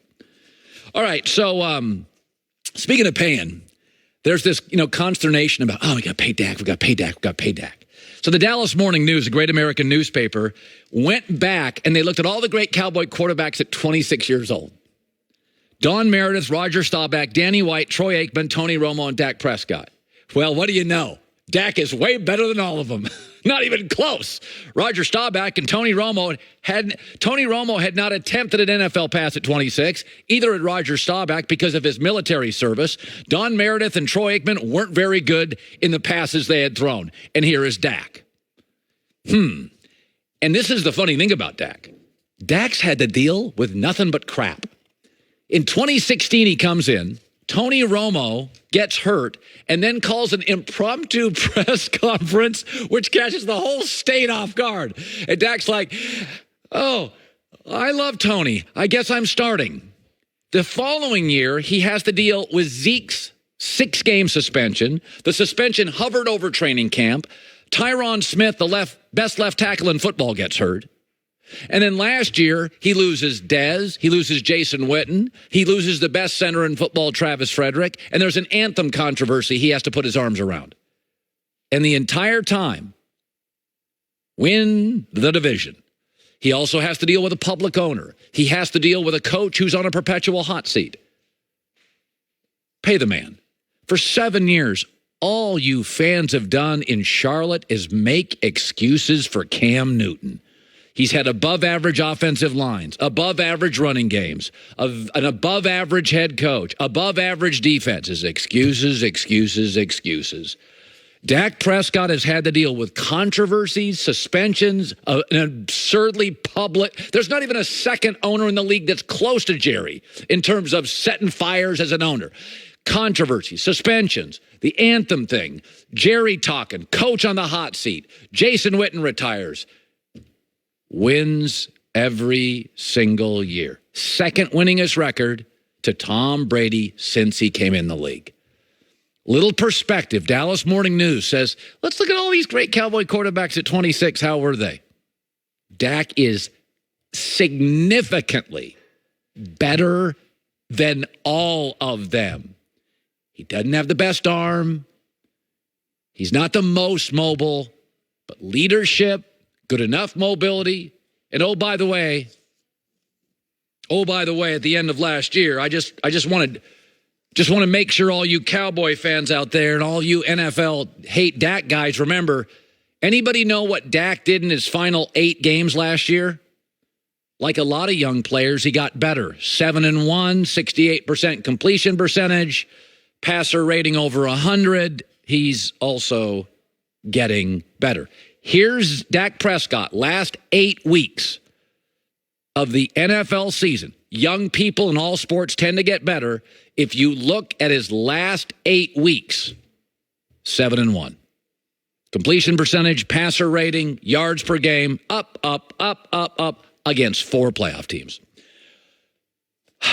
All right, coming up, Saints fans are trying to get in my face this morning. It's not going to work. That is not going to work. I am feeling good about the show and good about myself, Saints fans. I think you're going to, and by the way, I've been right on this 3 straight years. I think you're going into the tank this year. And I'll double down on that for those Saints fans who are of the delusion that Michael Thomas's signing changes everything. It changes absolutely nothing. Summer is here. It's barbecue season. My wife just left a town this morning, so that means tonight I'm on my own. And if you're on your own and a guy, I'm not doing some souffle here. It's not fondue time. I got to get to the grill. The grill's easy. That's where Butcher Box comes in. Butcher Box chicken, organic, free range chicken, grass-fed beef, wild-caught sockeye salmon from Bristol Bay, Alaska. Butcher Box, best farms, no hormones ever, no antibiotics ever. Humanely raised, ethical. They deliver it free shipping to your door, which comes out to less than $6 a meal for the best protein on the planet. Just join butcherbox.com/herd. $20 off the first box and 6 free burgers until October 15th. Until October 15th, 6 free burgers.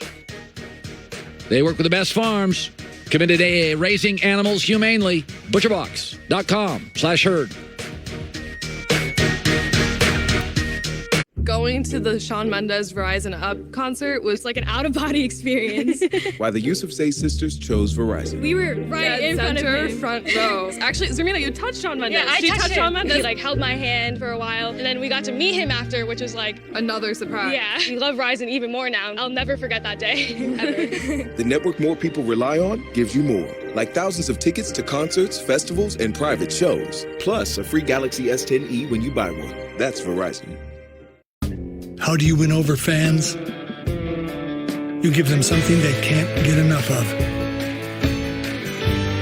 Hurry in to see why Ram has the most loyal half-ton pickup owners during the Ram Summer Clearance event.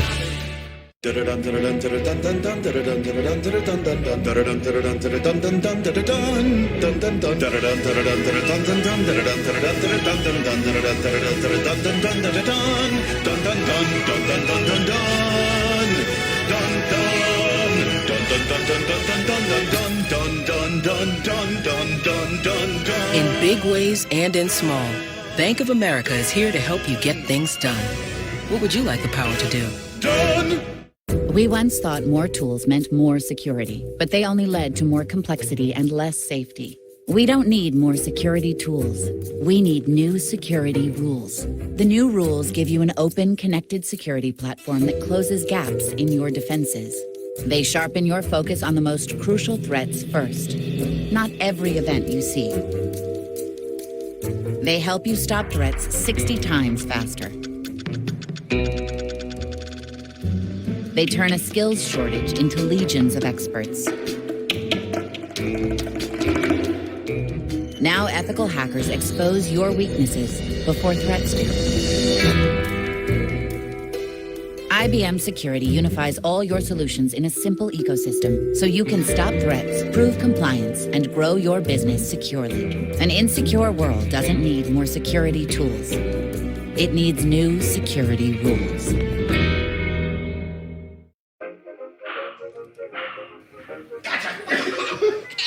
I surrender. All right, pal. Get ready for the day, buddy. Hey, Dad. Hey, Dad. Do we have a gun? What's up? Do we have a gun?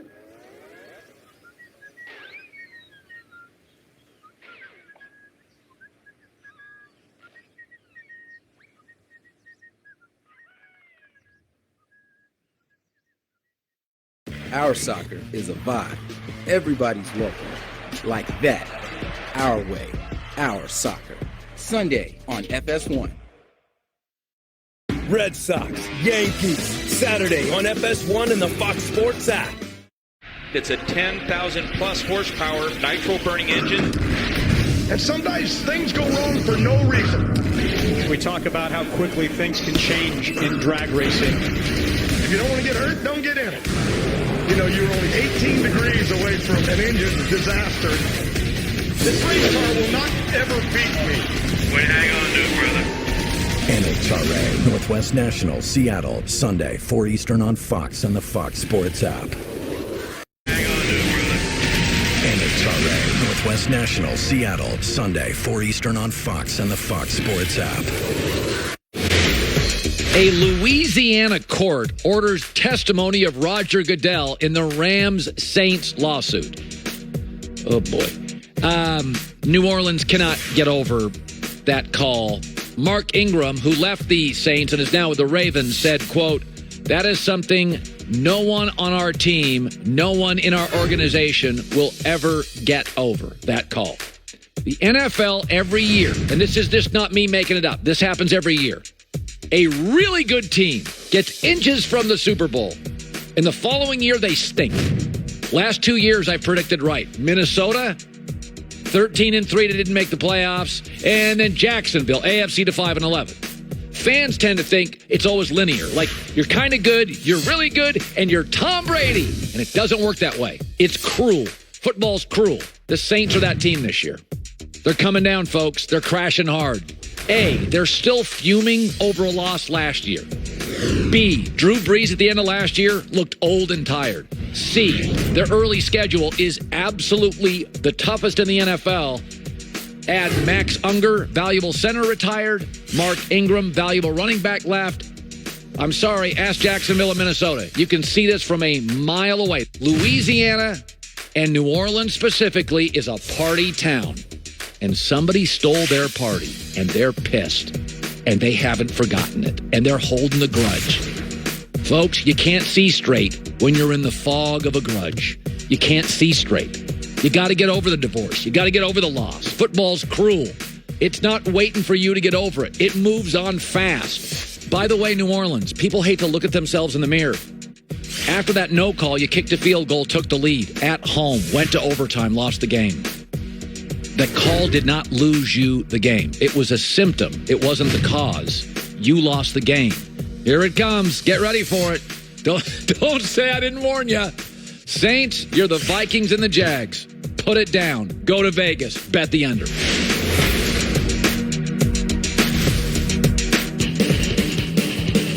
Car shopping's confusing. A lot of terms. Dealer price, list price, invoice. What does it mean? It means if you have a new or used car, go to TrueCar.com. Check out their true price. A more car confident buying experience. Nick Wright in 10 minutes joining us. Greg Cosell next hour. Jane Slater, Rob Parker too. So yesterday I said, and I've been pretty good on this. Joy saw me last year say this. I pick a team, and this is the way it works in the NFL. This is not a debate. There's at least one team every year in the NFL that was really good, and they fall through the floor. It happens every year. I just happened to predict the last two, Minnesota and Jacksonville. I'm predicting New Orleans this year. And so Michael Thomas signed a contract yesterday, and everybody's like, what do you say now, Colin? You're still falling through the floor. We all thought you were signing Michael Thomas. I didn't like the holdout situation. I thought it was a distraction, but is Drew Brees getting younger? Is Mark Ingram coming back? Is your schedule getting easier? New Orleans, it's over. You're falling through the floor. Okay, the Saints offense last year, and this is how I know Tom Brady and Drew Brees don't do steroids. Drew Brees at the end of the last year looked tired. Your offense was a pop gun offense. Just like Tom Brady didn't play well in the Super Bowl. Tom Brady didn't play well in the AFC Championship. Tom Brady didn't have a great December. Why? Because Drew and Tom are old. And they don't age particularly well when the weather gets cold and they get hit and their 500 throws in. So did Drew Brees get younger yesterday with the Michael Thomas signing? No. We all knew Michael Thomas was coming back. The reason I have the Saints falling through the floor is Carolina and Atlanta have excellent rosters and excellent head coaches, and I think they bounce back. I think the Saints' schedule in the first month is the toughest in the NFL, and the organization knows OBJ was a luxury for Cleveland. Cleveland already has a quarterback in their athletic peak, Baker. They have Jarvis Landry, David Njoku. They have a stable of good running backs. They didn't need OBJ, but it's nice to have him. Michael Thomas is a necessity for the Saints. He is a necessity. Mark Ingram's gone. Max Unger retired. Tom Brady's division hands him about 5 wins a year guaranteed. This division doesn't hand you any wins guaranteed except maybe hosting Tampa. You can go 0-2 against Carolina. You can go 0-2 against Atlanta. And Tampa can certainly beat you in Tampa. So Michael Thomas doesn't change anything. We knew he'd be a Saint because he has to be a Saint. Drew Brees last year had the fewest attempts in 14 years. Drew Brees threw under 4,000 yards for the first time in his Saints career. The organization knows he needs more help now. They know he was not the same quarterback at the end of the year, and I love Drew Brees. He's in my great 8, the 8 best quarterbacks I've ever seen play. I am a huge fan, and I love Brady. But Brady in December on is not as good as he is in October and November. And the same for Drew Brees. Listen, the Saints, 3 of the 4 top cap hits for the Saints, offensive linemen. The organization now is loading up their offense and paying for their offense. New England pays for defensive players. The Saints are paying for offensive players. Why? Drew needs more help now. So Michael Thomas wasn't a luxury. Michael Thomas doesn't change anything. Michael Thomas was a necessity for this football team. A highly productive, athletic peak perimeter player for an aging quarterback who lost Max Unger and Mark Ingram. And who now, December on, looks like a guy who's 39, 40, who's not taking PEDs. He looks like a normal human being, how they age late in the football season. Joy with the news. No. Turn on the news. This is the Herdline News. All right, so we're all on Zeke watch right now. Zeke is considered the best or one of the best running backs in the NFL over the last 3 seasons of his career. And buried under the car accident lawsuit news last night was a report from Josina Anderson, who said, just received another positive update on the Zeke extension status. Still needs time, but if things continue on the same track, I expect Elliott to be the highest paid running back in the NFL across certain metrics. Jives with the same tone I heard last Friday. Obviously, nothing is done until signed. So, now, what was that thing you said about the wreck? Oh, he has a lawsuit. Remember the accident that he was in? Yeah. I believe it was last year. Yeah. And it kind of 2017. And it kind of just got brushed under, the rug. There was no injuries in it, but apparently he was being sued by the person that he hit, and now they're trying to sue the Cowboys, and it's a whole mess. It's probably not going to happen because, legal stuff, but it is something else with Zeke right now. But Josina is saying that it's trending towards he's going to get an extension, and a very big extension at that. Now, Todd Gurley is the highest paid running back right now in multiple metrics. His total value is $57.5 million, which ranks first, and his yearly average is $14.4 million, with $45 million in guarantees, and was not a huge factor in the Super Bowl this year. Now, I'm all for everyone getting paid. I would love for everyone to make as much money as possible, but obviously the NFL is not structured that way. I just think it's a mistake to take care of Zeke before you take care of that. And Amari. And listen, it's Well, we'll see how it plays out. This is just not a position I just have so many examples of teams who don't do this.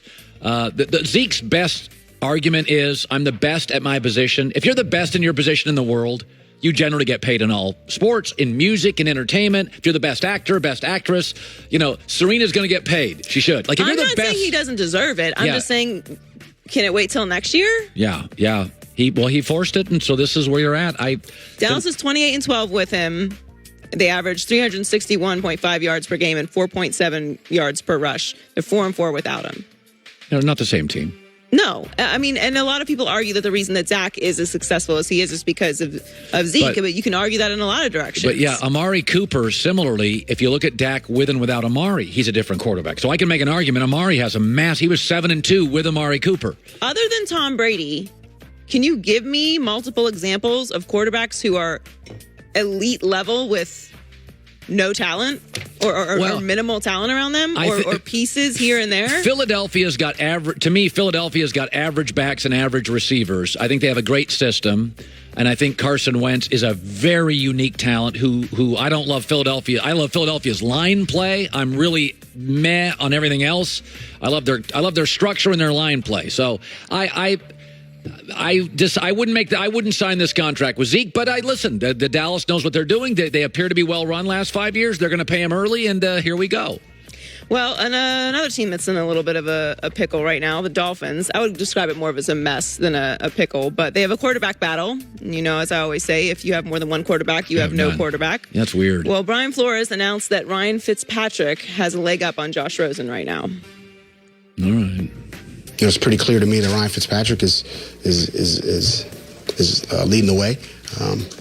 I think he's done that in a lot of areas, from leadership to production on the field. He's been more productive.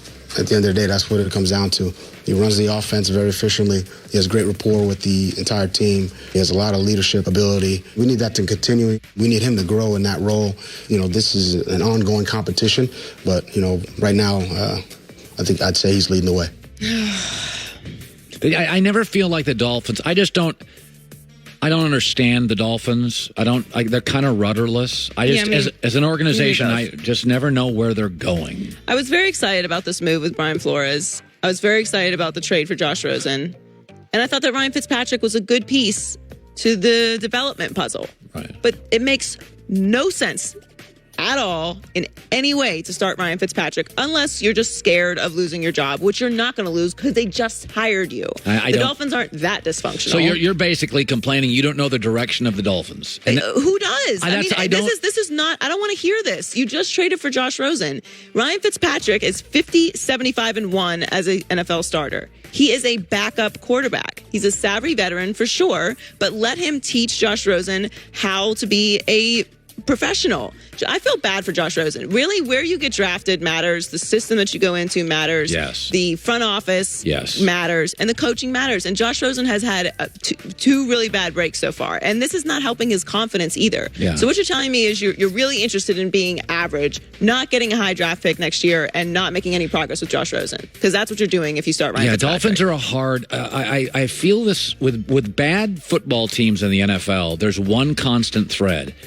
I can't, from the outside, have a sense of what they're doing. Like, by the way, you can be like Cleveland is rebuilding and has been bad, but I know what they're doing. They're saying, we got Baker on a rookie contract. We're going to get a lot of talent for like 2 years until we have to pay Baker. So I see where Cleveland's going. They didn't need OBJ, but they're like, we got the money. We're not paying Baker anything. Right.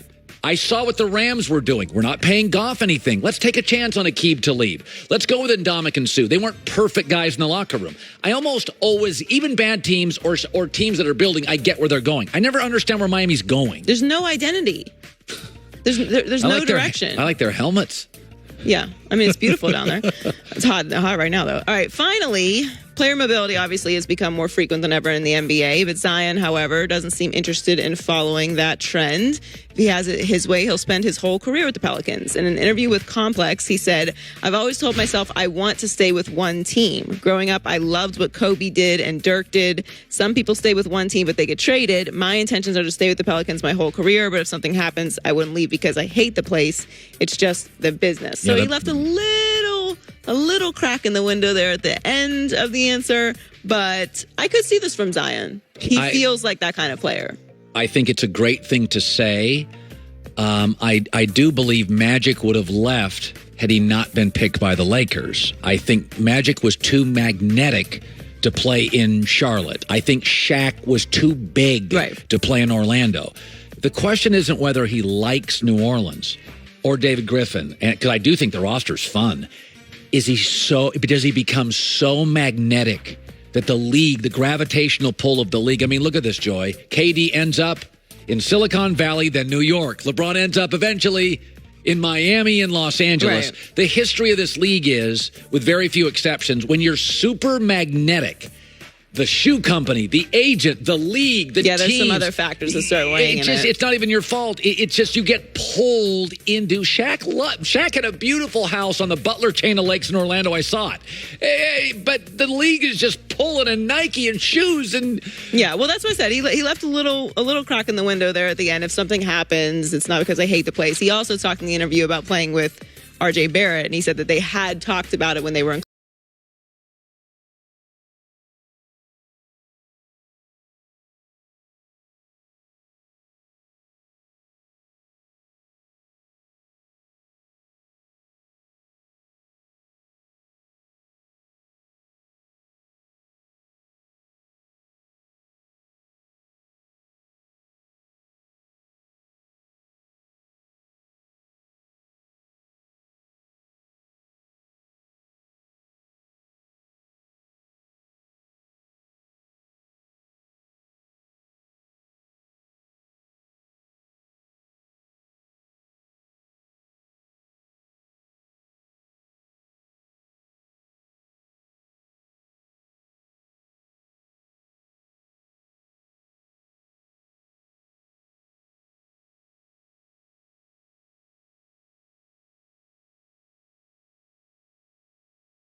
great weapons on the outside. The beginning of last season, he fell apart entirely. The Cowboys are doing this backwards. Jerry Jones desperately needs to be right in moving on from Tony Romo for Dak Prescott. When it started to look like he was not going to be right, they then trade away a first-round pick for Amari Cooper, which not only cost them a cheap, good player on a rookie contract, but has a new player jump their best player, Ezekiel Elliott, in the pay line, which I think potentially led to this holdout we're dealing with now with Zeke. Listen, the NFL 100, which is obviously a flawed list, they had 15 quarterbacks in that top 100, and we might disagree on the order of those 15. But there's, I don't think, a single one that you can make the argument Dak is better than. He is at best the 16th best quarterback in the league, probably 18th or not. Maybe you can say he's better than Kirk Cousins. I know you want to say he's better than Cam, but he's not. There's just, so his best case scenario is 16th out of 32. That's not the guy you pay $32 million a year to, but it's going to be the guy they pay $32 million a year to, and they're going to pay for it for the next 4 or 5 seasons, I fear. Okay, speaking of that list, I'm going to put you in a tough position. You love Baker, but you're from Houston. I do. And you're from Houston. Well, kind of. KC Houston. So you got a lot of peeps down in Houston. So I said this week, we're going crazy now. We're going crazy. Baker finished ahead of Deshaun Watson in the quarterback among players. And I'm like, timeout. Yeah. The numbers aren't close. Whereas Baker did, I would say, inherit very nice offensive pieces. Deshaun Watson could not fly in a plane at one point last year because he had a punctured lung. I'm going to ask you, you're a GM today. Do you choose Baker or Deshaun Watson to lead your team for the next 7 years? In a vacuum GM today, it's very close, but I choose Baker. Wow. Given the situations they're in, it's not close at all. The situations do matter. And Colin, you are a far better talk show host than me. But if you had to do it through string in a tin can, I like my chances. Deshaun Watson's playing for a team whose GM right now, I think, is the former team chaplain of the New England Patriots. Look it up. That is a true story. He doesn't have a left tackle once again. He does have DeAndre Hopkins, but that's about it. Baker has all the pieces. Baker's more likely to be healthy. Baker, over the last half of last year, was playing such exceptional football. And we shouldn't act like the Cleveland Browns, who I think, I might be wrong, but I got to do the math, carry the one. Oh, yeah. In the 2 years before Baker got there, they won one game that he just came to a team, and it's like, man, he did inherit the 95 Cowboys roster. He didn't. Okay. He's awesome, and everyone that's around him loves playing with him. And I really like Deshaun. I like Deshaun a ton. I just think Deshaun didn't have the pieces, and I think Baker's ultimate upside is just a little bit higher. Wow, I am surprised by that. I really am surprised by that. I think Deshaun Watson is doing what almost nobody in the league could do, which is play behind the worst offensive line in the league, first 2 years in the league. That's true. I mean, just awful, and put up, didn't they win 11 games last year? That's almost unheard of in the NFL. With a bad O-line, it's almost unheard of.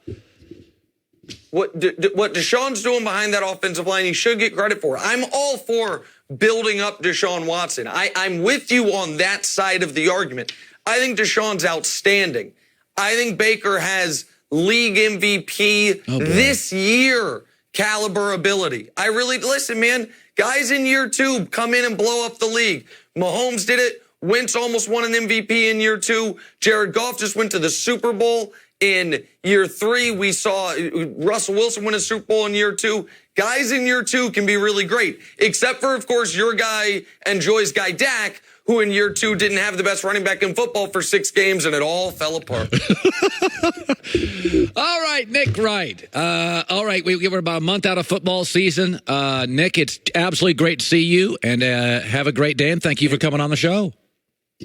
You too, and I apologize to your guy, Andrew Luck, today because I was so wrong about him for so long because I didn't know he was injured. So I'll send you that clip. You'll be very happy. I acknowledged Andrew Luck is the guy you said he was. I came on your show and compared him to Ryan Tannehill like a total doofus.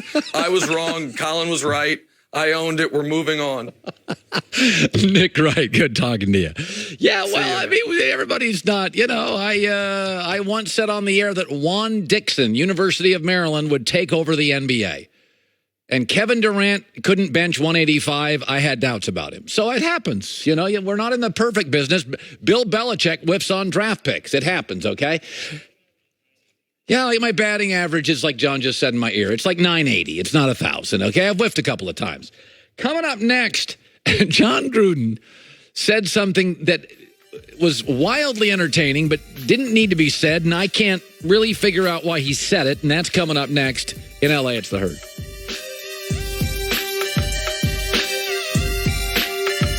If you believe in breaking the traditional mold, why suffer from a blade made with tech that's old? Ditch the blade. Protect your skin with Comfort Glide rings. New Philips Norelco S6000. There's always a way to make life better. Philips Norelco. We're rolling out a delicious new way to create your own lasagna at Olive Garden.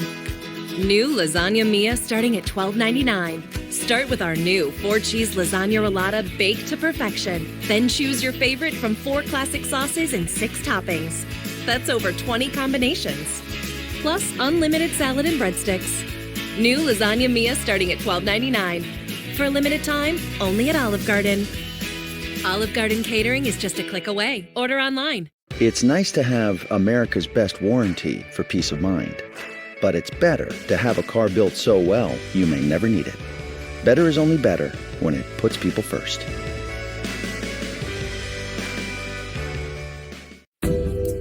Cybersecurity doesn't need more tools. It needs new rules. The new rules give you an open, connected security platform that closes gaps in your defenses.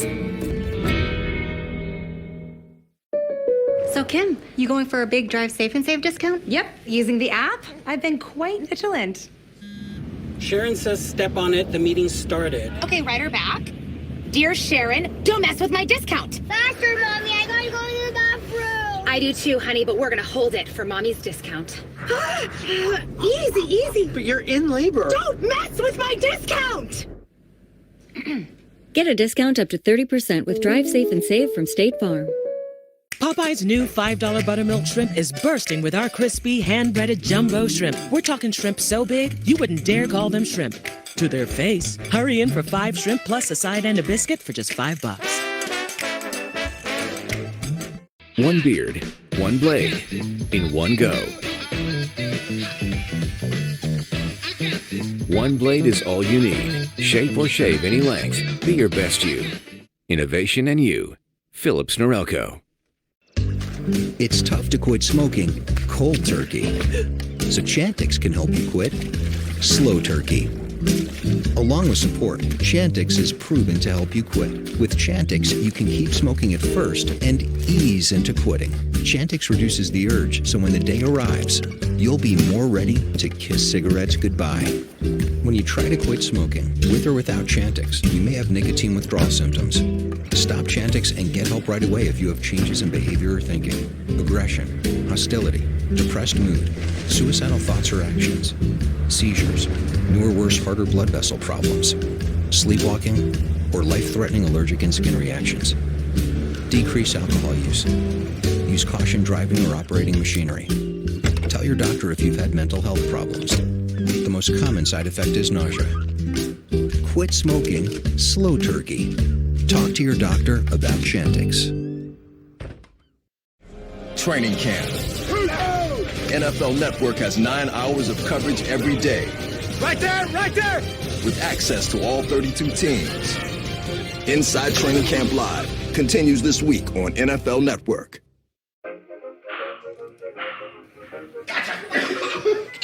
I surrender. All right, pal. Get ready for the day, buddy. Hey, Dad. Hey, Dad. Do we have a gun? What's up? Do we have a gun?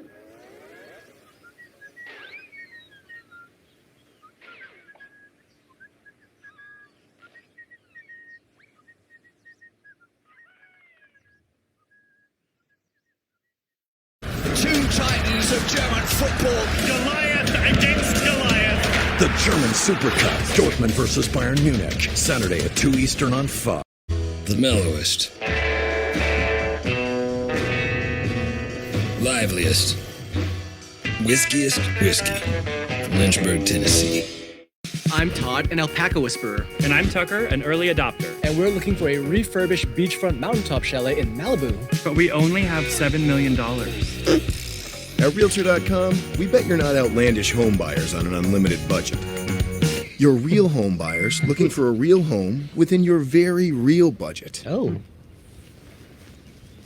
Carl, what do you think? Is Carl going to split our mortgage with us? Price tracking to find homes for the real of us. Realtor.com, the home of home search. There's nothing better than a home-cooked meal. The sizzle of meat hitting the pan, the crunch of a fresh veggie, and what's this now? You got it. That's a homemade sauce. A homemade red wine sauce. And fresh herbs? Yum. Wait, is this a restaurant commercial? A successful food vlog? Another cooking competition? No. It's Home Chef, the meal kit that teaches your favorite foods some easy, delicious tricks. Home Chef. Delicious, meat simple. Sign up now for $30 off your first order. Start Saturday strong on Fox with the all-new Big Noon kickoff pregame show at 11, followed by the Big Noon Saturday game of the week. Start Saturday strong. Start Saturday on Fox. Great to have you in. Mike Tomlin and John Gruden are first ballot Hall of Fame soundbite head coaches. They're great. So let me ask you a question. Let's say you came home, your wife spent 3 hours making lasagna. I mean, she really put time into it. She would just felt like making you a great dinner. And you sat down and you looked at it and said, I think I want Cheetos for dinner. That would be rude. Right? That'd be rude. So last year, John Gruden had Derek Carr. He completed 69% of his throws. He threw for over 4,000 yards, and his passer rating was 94. That's with a bad offensive line, massive change, and letting Amari Cooper walk. That's a pretty good year in a tough division. Chargers, Chiefs. And here's what Derek Carr said about, here's what John Gruden said about his lasagna. Here's what he said about his quarterback situation. This Nate Peterman is growing on me. He's athletic. I know he's had some nightmare performances in the NFL, but when you watch the film, you can see why. It's not all his fault. But he's got some talent. He's got some athleticism. He has some experience. Here's an opening day starter for the Buffalo Bills last year. I take that very serious. And he's smart. He's done a good job. He's been consistent. And I think he's starting to get his confidence back. And we all need that. He's your third-string quarterback. Could you say something nice about Derek Carr? Take out Derek Carr's rookie year. And I've said this. Take out Baker, Sam Darnold, Phillip Rivers, Peyton Manning, Tom Brady, Troy Aikman. A lot of these guys have had horrible rookie years. Take out a quarterback's first year in the league. Start with year two. With coaching upheaval, bad rosters, tough division, Derek Carr's numbers, last 4 years, take out his rookie year, complete 64% of his throws, 92 passer rating, 101 touchdowns, 42 picks, over 4,000 yards, 250 yards per game. That's pretty good. That's a solid B quarterback to me. Well, why don't you talk about Derek Carr? And Derek Carr's a guy that needs a little love. I mean, the Raiders don't even, they're playing in a lame duck stadium. They got two broadcasters, coach and GM. They got rid of his best defensive player and his best offensive player. They're rebuilding big chunks of their football team. Why are you talking about Nate Peterman? Gruden sounded like a broadcaster talking about a backup who's challenging a starter for a job. This Peterman's got something going on, man. He's got a charm. So this morning I said, the order on this is close. I didn't give this a ton of time, but I said, this is what I would say this morning are my top 15 quarterbacks in the league. Brady, Mahomes, Luck, Wilson, Rodgers, Ben, Rivers, Breeze, Matt Ryan, Wentz, Goff, Garoppolo, Deshaun, Derek Carr, Matt Stafford. Cam's probably 16. Baker's probably 17. So Derek Carr is very much in the Deshaun Watson, Matt Stafford, been a good solid B. Hasn't won enough big games, but a good solid B. But yet Derek Carr is the only one of those 15 where don't you kind of feel like the coach doesn't like him? Isn't Derek Carr the one of the 15 quarterbacks there, virtually everybody is singing the praises, has their back financially. Hell, Carson Wentz can't stay healthy. They just paid him $140 million. Can't stay healthy. Derek Carr's the only guy of the top 15 quarterbacks, and maybe I have him higher than you do, but I've got him somewhere in the Garoppolo, Deshaun, Matt Stafford, Jared Goff. I think Goff's a better arm talent, but you know, I don't get it. And you think I'm picking on the Raiders. You know, by the way, Gruden talked about how much he loved Kyler Murray before the draft. Could you sprinkle a little of those love sprinkles on the cupcake, on the Derek Carr cupcake? Could you just sprinkle a little love around there? Derek Carr's dealt with upheaval. He's moving the franchise. The Raiders have been a mess. Offensive line has been rebuilt. They got rid of Amari. They got rid of Khalil Mack. Little love, little support. Not asking for the world here. It is remarkable. The other thing I saw that, I was talking about with Nick Wright about quarterback is not a static position. Guys get better and guys age. Breeze and Tom Brady, I picked up on this about 2 years ago, and Bucky Brooks called and said I'd never heard that. I said, if you really did a deep dive on Tom Brady's December numbers, he's looks tired. Tom doesn't have the arm strength. It's okay. Tom's not taking PEDs. This is how you age, even if you drink kale milkshakes. Drew Brees at the end of last year. Drew Brees did not look very good, but couldn't get the ball down the field, later in the year. What is interesting, though, is if you look at Dak Prescott, a young quarterback, he was sensational in his last 8 games last year against 4 playoff teams, 7-1, 72% completion. I don't know the answer to this. We did a last 8 weeks of the season. We'll do a blind resume, and I don't know the answer. I don't know who this is. So for our radio audience, the graphic shows Dak on the left in his last 8 games. And I do think the last 8 games of a season matter because Bill Belichick has always said football starts at Thanksgiving. That's when the NFL matters. New England does not play well in January. Andy Reid's always been great in January. The frustration for Andy is he great in December and January? He's always played great in September. So just to give you a sense that quarterback, the position is not static. Veteran quarterbacks can show age late in season, and young quarterbacks can improve later in seasons as they get more comfortable with a playbook and a coaching staff. So my staff put this up here. For the radio listeners, I apologize. Dak Prescott's last 8 games, then there's 2 silhouettes. And the silhouettes next to Dak Prescott, one quarterback went 4-3, the other 3-5. Both completed a significantly lower completion percentage. Both, by the way, had lower passer ratings and similar TD to interception ratios. So can you unveil who this is? For the TV audience, Tom Brady and Aaron Rodgers. How about that? So it's a thing. Like this quarterback thing, veteran guys at the end of years can erode.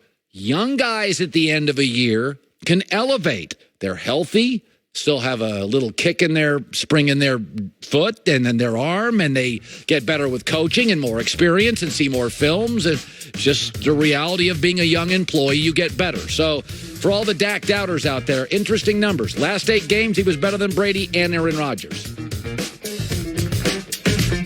If you believe in breaking the traditional mold, why suffer from a blade made with tech that's old? Ditch the blade. Protect your skin with Comfort Glide rings. New Philips Norelco S6000. There's always a way to make life better. Philips Norelco. In boxing, if you want to be remembered, you got to be willing to take risks. This is a sport of the people. They decide if you'll be remembered. So make them remember.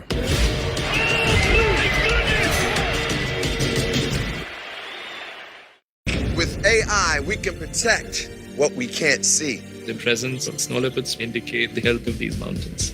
Microsoft AI helped our small team to find and study these elusive animals so we can understand this ecosystem. going to the Shawn Mendes Verizon Up concert was like an out-of-body experience. Why the Yusuf Say sisters chose Verizon. We were right in front row. Actually, Zarmina, you touched Shawn Mendes. Yeah, I touched Shawn him. Mendes. He like held my hand for a while, and then we got to meet him after, which was like another surprise. Yeah, we love Verizon even more now. I'll never forget that day, ever. The network more people rely on gives you more. Like thousands of tickets to concerts, festivals, and private shows. Plus, a free Galaxy S10e when you buy one. That's Verizon. So Kim, you going for a big Drive Safe and Save discount? Yep, using the app. I've been quite vigilant. Easy. But you're in labor. Don't mess with my discount! Get a discount up to 30% with Drive Safe and Save. The end mindlessly marches on. But this year, there's a more thrilling path to follow. Major plans! Defy the laws of human nature at the Summer of Audi sales event.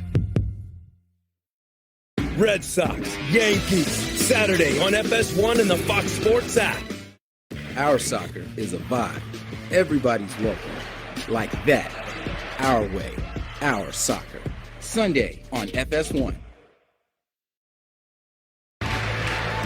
Start Saturday strong with the Big Noon kickoff pregame show at 11 and the Big Noon Saturday game of the week. Start Saturday on Fox.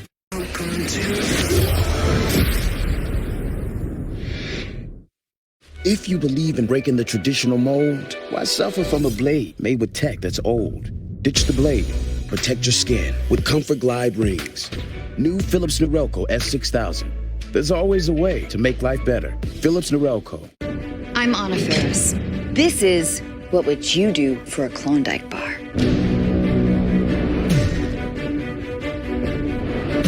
This is pretty nice.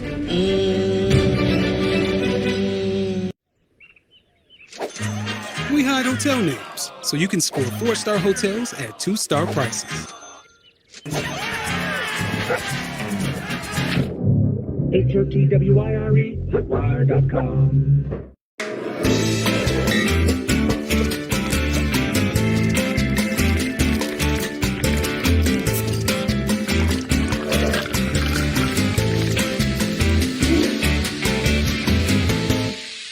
Cologuard, colon cancer screening for people 50 and older at average risk. Honey, have you seen my glasses? I've always had a knack for finding things, colon cancer to be exact, and I find it non-invasively. No need for time off or special prep. It all starts here. You collect your sample, and Cologuard uses the DNA in your stool to find 92% of colon cancers. You can always count on me to know where to look. Oh, I found them. I can do this test now. Ask your doctor if Cologuard is right for you. Covered by Medicare and most major insurers.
This, live in Los Angeles, is The Herd. Wherever you may be and however you may be listening, we are live in Los Angeles on iHeartRadio, Fox Sports Radio, and FS1. Joy Taylor is joining me, and Greg Cosell in about 3 minutes stops by, so don't go anywhere. Joy, how are you? I'm doing great. You know how in our business, Joy, people always say they don't listen. Right. But they always hear it. Okay? They push back on social media. Everybody says, I never hear the noise. Listen, if there was a guy on radio and TV blasting you all day, would you not hear about it, if not directly from friends? So Nick Saban, I don't listen to the critics. Really? So a week ago, I blasted Alabama. I said, the reason you're struggling to sell out your games, even though you're winning all your football games, is this garbage home schedule you give to your fans. It's garbage. 3 or 4 times a year, they play Panera Bread and roast beef tech, and Alabama students are like, I'm not paying top dollar for this. I'm not waiting for the Auburn game. I'm not waiting for the Georgia game. It's garbage. So a day later, Alabama does something they haven't done in 6 years. They scheduled a home-and-home with Wisconsin. Oh, interesting.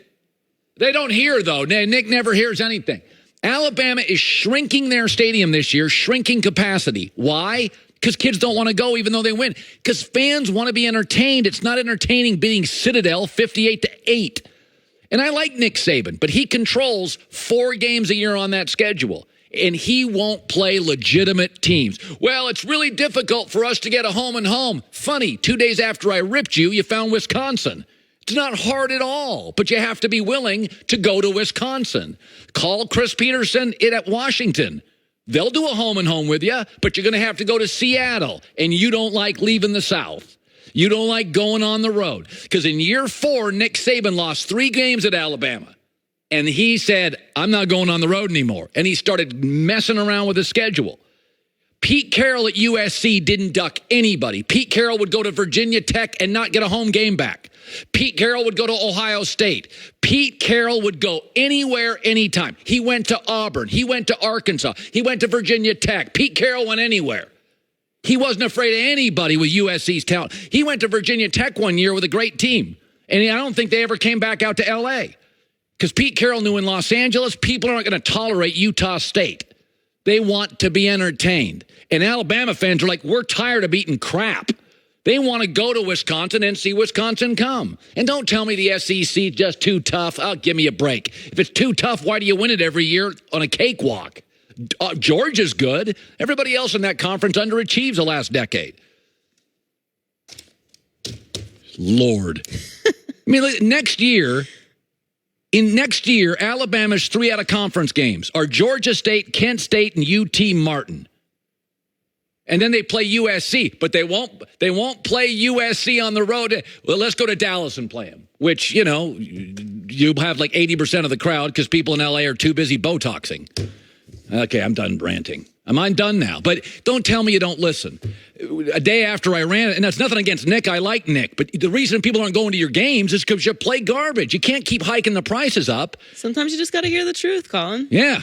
Dang it. All right, Greg Cosell, almost 3 or 4 decades of 4. You're right in between. 3.5 decades at NFL Films. We bring him in to Los Angeles a couple times a year. Greg, get up here. I went unhinged there for a couple minutes. Okay with me. I was a little unhinged for a couple minutes. But this is why, listen, the reality is in anything, if you double the ticket prices for movies and the movies stunk half the time, you wouldn't go to the movies, right? You're right. If a restaurant doubled their prices and about every other time you went to a restaurant, you're like, this food's not very good, you wouldn't go to the restaurant. So do you think the SEC isn't as good as people say? No, I think the SEC's fine, but I'm tired of hearing it's so hard to win games here. It's hard to go 11-0 in the Mountain West Conference. It's hard to win games. It's a bunch of 18-year-old kids. Yeah. They have finals and girlfriends, and they're transferring now, and they leave early for the. Well, you did mention Utah State.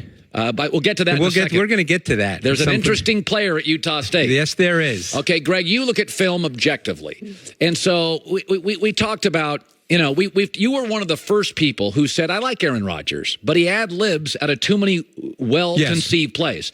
So knowing what Matt LaFleur did for a year in Tennessee and knowing Aaron Rodgers, how does that thing reconcile? How does it work, do you think? It's going to be fascinating because LaFleur's background, as you know, Colin, is Kyle Shanahan, It's Sean McVay. Last year, toward the end of the year in Tennessee, he basically put Mariota under center, ran the ball with Derrick Henry. His offense starts with the quarterback under center, with the play-action pass game, and it's all built on structure. Look what Kyle Shanahan did with Nick Mullins. Nick Mullins became a somewhat efficient quarterback because that kind of offense defines the reads and the throws for the quarterback. The quarterback has to play within the structure of the offense. That's why coaches work 18 hours a day. That's why they do that. So it's going to be very interesting with Aaron Rodgers, who, of course, already said, hey, you're going to take away my ability to do a lot of things. But we'll see how that works out. I'm curious to see. I'm not real optimistic about that. You're not? No, I'm not. I think Aaron Rodgers has spent much of his recent career playing too much outside of structure. When you watch tape, okay, this is not, by the way, an interpretation. This is a mathematical equation here. This is like saying 2 and 2 is 4. When you watch tape of Aaron Rodgers, there's a ton of times where the design of the route concept presented the throw within the timing and structure, and he did not throw the ball. Now, we know he's great in other areas. We know he can make things happen outside of structure. We know he's got a great arm. But at the end of the day, you have to play in the NFL within the structure of the offense to be really, really good all the time. Yeah. And I'm anxious to see how that works. Coaching obviously matters. The knock, Mike McCarthy was not creative enough, not enough motion, blah, blah, blah. Right. But sometimes I could argue we may give the coach too much credit. I like Sean McVay a lot. But when I watch Jared Goff, I see a tall, coachable, solid throwing, accurate, precise thrower of the football who throws a feathery ball down the field. I love McVay, but I think we are overlooking what I see as a more talented Matt Ryan and Jared Goff. I think Jared Goff's a very smooth thrower. You know, you walk a very fine line because ultimately coaches are supposed to do a good job in defining the reads and the throws, Colin. That's their job. Sean McVay did an excellent job with that, basically until the Super Bowl when Bill Belichick gave him some looks and you know, he's a young coach and he even admitted he wasn't ready to respond to that. But Goff is a somewhat programmed quarterback. Now, that in and of itself is not a negative statement. Some would say that about Brady. Correct. I mean, if you talk to coaches or you just talk to people and say, you know, system quarterback, a lot of people think that's a negative term. For a coach, that's a positive term because they have a system and they want it executed. Jared Goff executed Sean McVay's system at a very high level. He's done that now for 2 years in a row. And, you know, Goff he's very programmed. They're under center more than any team in the league. Oh, they are. More than any team in the league by far. They're under center. Not much shotgun at all. Everything is built off the outside zone run action game, which limits pass rush by the front four, and it also impacts second-level players. So the reads become very defined and clear for a quarterback. Goff is not real good when it's not clear and defined, but Sean McVay does a great job with that. That's why I use the word program. That's what Goff is. He's programmed, but very, very efficient. By the way, Drew Brees is more programmed. Tom Brady is more Nothing wrong with that. Jared Goff, Joe Montana. Here's talented guys that weren't. Marino, no Super Bowls. Yep. Favre and Rodgers combined too. We buy into this. I love my talent. Peyton Manning, to some degree, had a system that he had created and played within the structure of Peyton's own system. I think we freak out if we're so caught up in arm strength and listen, the reality is... And outside of structure now, that's become the new thing, these guys who can run around and make plays. And yes, are there times that does become important because defenses have become so detailed and so nuanced, particularly on third down, where the blitz packages have increased tenfold in the league. So yes, are there times the quarterback does have to be able to make a play? No question. Okay, so this is where you and I have differed a little. Russell Wilson, who I think is his intuition is remarkable. I would agree. But he needs, because of his hyper athleticism, he needs to be allowed, and his size, his stature. So with Russell, I see some Steve Young, which is you'd be defusing some of his talent if you didn't allow him to just kind of make it up. On film, is Russell confounding to you sometimes? I think what most interested me about Seattle last year, and I'd love to hear your take on this, is they brought in Brian Schottenheimer, and obviously Pete Carroll allowed this to happen. That's why he brought him in. But they ran an offense that started and was founded on the run game. A lot of under center, a lot of 6 offensive linemen. So they basically ran an offense in which they were limiting the number of throws of the quarterback and basically asking him to be a complementary piece, which is very interesting given that we see Russell Wilson as a great, great player, but the way they ran their offense pretty much said, hey, we've got a quarterback, we don't want to ask him to do too much. But because Wilson is a very good thrower and a terrific deep ball thrower, by the way, yes. So there were a lot of big shot plays where they max protected with 6 and 7, particularly when they lined up with 6 offensive linemen, and he's a great deep ball thrower. But the overall philosophy of their offense was more about Russell as a piece, not the guy. But is that Pete Carroll's identity, where Pete, like Saban, don't lose it for me offensively, Maybe. I'll win it defensively? I mean, he is a defensive coach, and certainly in Russell's first, 3 years? I can't remember when Marshawn left, but certainly in the first 3 years or so with Russell there, the offense ran through Marshawn, and last year it essentially ran through Chris Carson.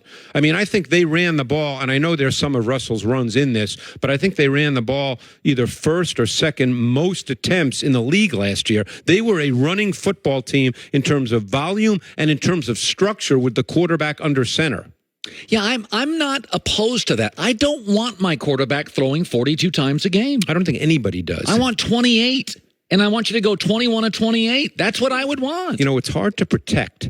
I mean, you look at the way defensive players now have become so athletic. And look, offensive linemen, yes, have they become more athletic? But the reality is you could still make the argument, Colin, that the biggest mismatch in the NFL is pass rushers versus offensive linemen. Athletically? There's no question. So you do not want your offensive line to have to pass protect 45 times a game. Now, it's one thing on 1st and 10. Now, a lot of teams do a lot of things on 1st down or in normal down and distance situations with quick game stuff where the ball gets out. But you certainly don't want to ask your quarterback to have 5 and 7 step drops too often because it's just too much of a burden on your pass protection. All right, Greg Cosell coming back. We'll talk Baker, we'll talk Darnold, we'll talk Lamar, we'll talk Drew Brees, who I thought really looked old at the end of last year, which tells me Drew's not taking PEDs and he's aging naturally. That's why I can tell that he's on the up and up. That's coming up with Greg Cosell. Listen, it's the middle of the night. You're tossing, turning. You want a cool, comfortable night, especially in August and early September in most of the country. It's warm outside. That's where Casper comes in. Not only great 4 layers of pressure-relieving foam, but breathable foams designed to keep you cool all night.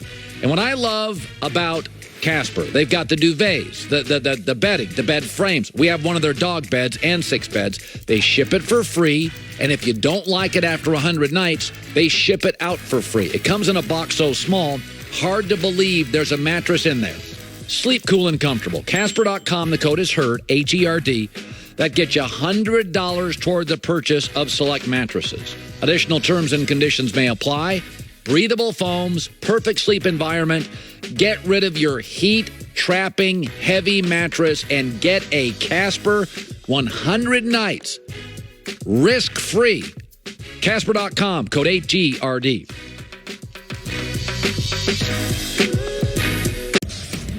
A reigning MVP. Martinez steps up. And electrifying striker. Joseph Martinez leads Atlanta United as they look to put on a show. This stadium absolutely erupts Against the LA Galaxy. Here we go. Are you serious? What a goal! Atlanta United, LA Galaxy, Saturday at 4:30 Eastern on Fox and the Fox Sports app. It's nice to be recognized for the quality of our cars, but it's even better to improve the quality of life for the people who drive them. Better is only better when it puts people first.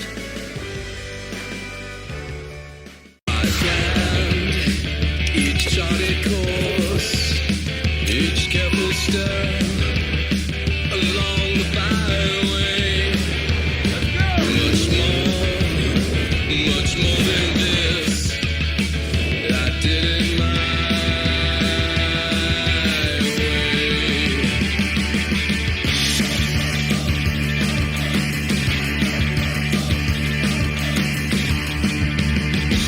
For mild to moderate eczema, Eucrisa can be used almost everywhere, on almost every body, like the hands of a hairstylist or the calf of a cutie.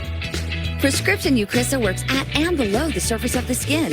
It blocks overactive PDE4 enzymes, which is believed to reduce inflammation. And it's steroid-free. Do not use if you are allergic to Eucrisa or its ingredients. Allergic reactions may occur at or near the application site. The most common side effect is application site pain. Ask your doctor about Eucrisa. We once thought more tools meant more security, but they only led to more complexity and less safety. We don't need more security tools. We need new security rules. The new rules give you an open, connected security platform that closes gaps in your defenses. They sharpen your focus on the most crucial threats first. Not every event you see. They help you stop threats 60 times faster. They turn a skills shortage into legions of experts. Now ethical hackers expose your weaknesses before threats do. IBM Security unifies all your solutions in a simple ecosystem so you can stop threats, prove compliance, and grow your business securely. An insecure world doesn't need more security tools. It needs new security rules. Red Sox, Yankees, Saturday on FS1 and the Fox Sports app. This is a sport of the people. They decide it can be remembered. So make them remember.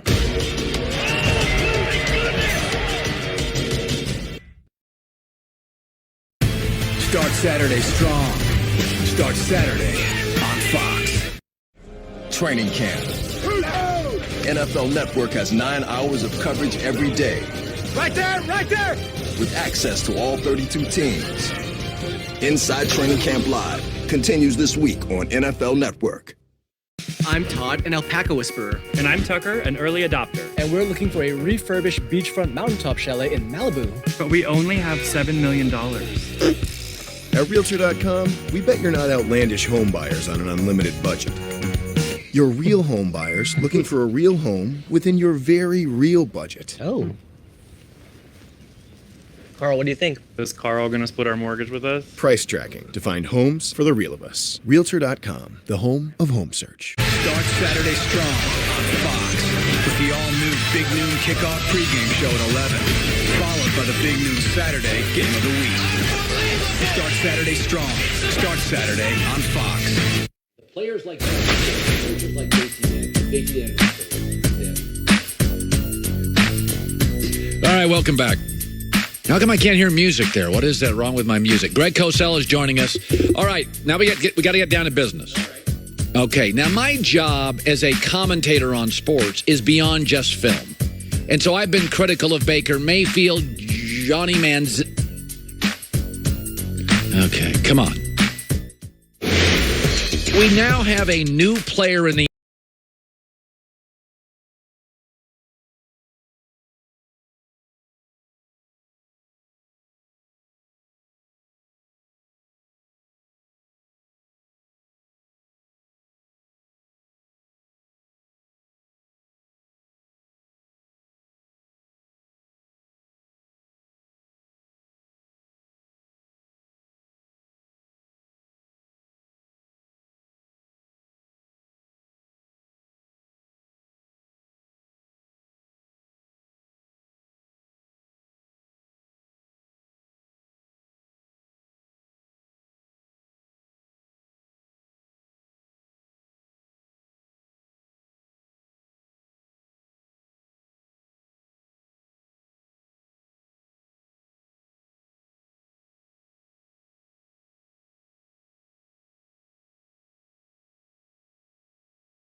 He's really a pro. Hard worker, quiet, no nonsense. Just a kid. Now, that's a receiver I would pay for.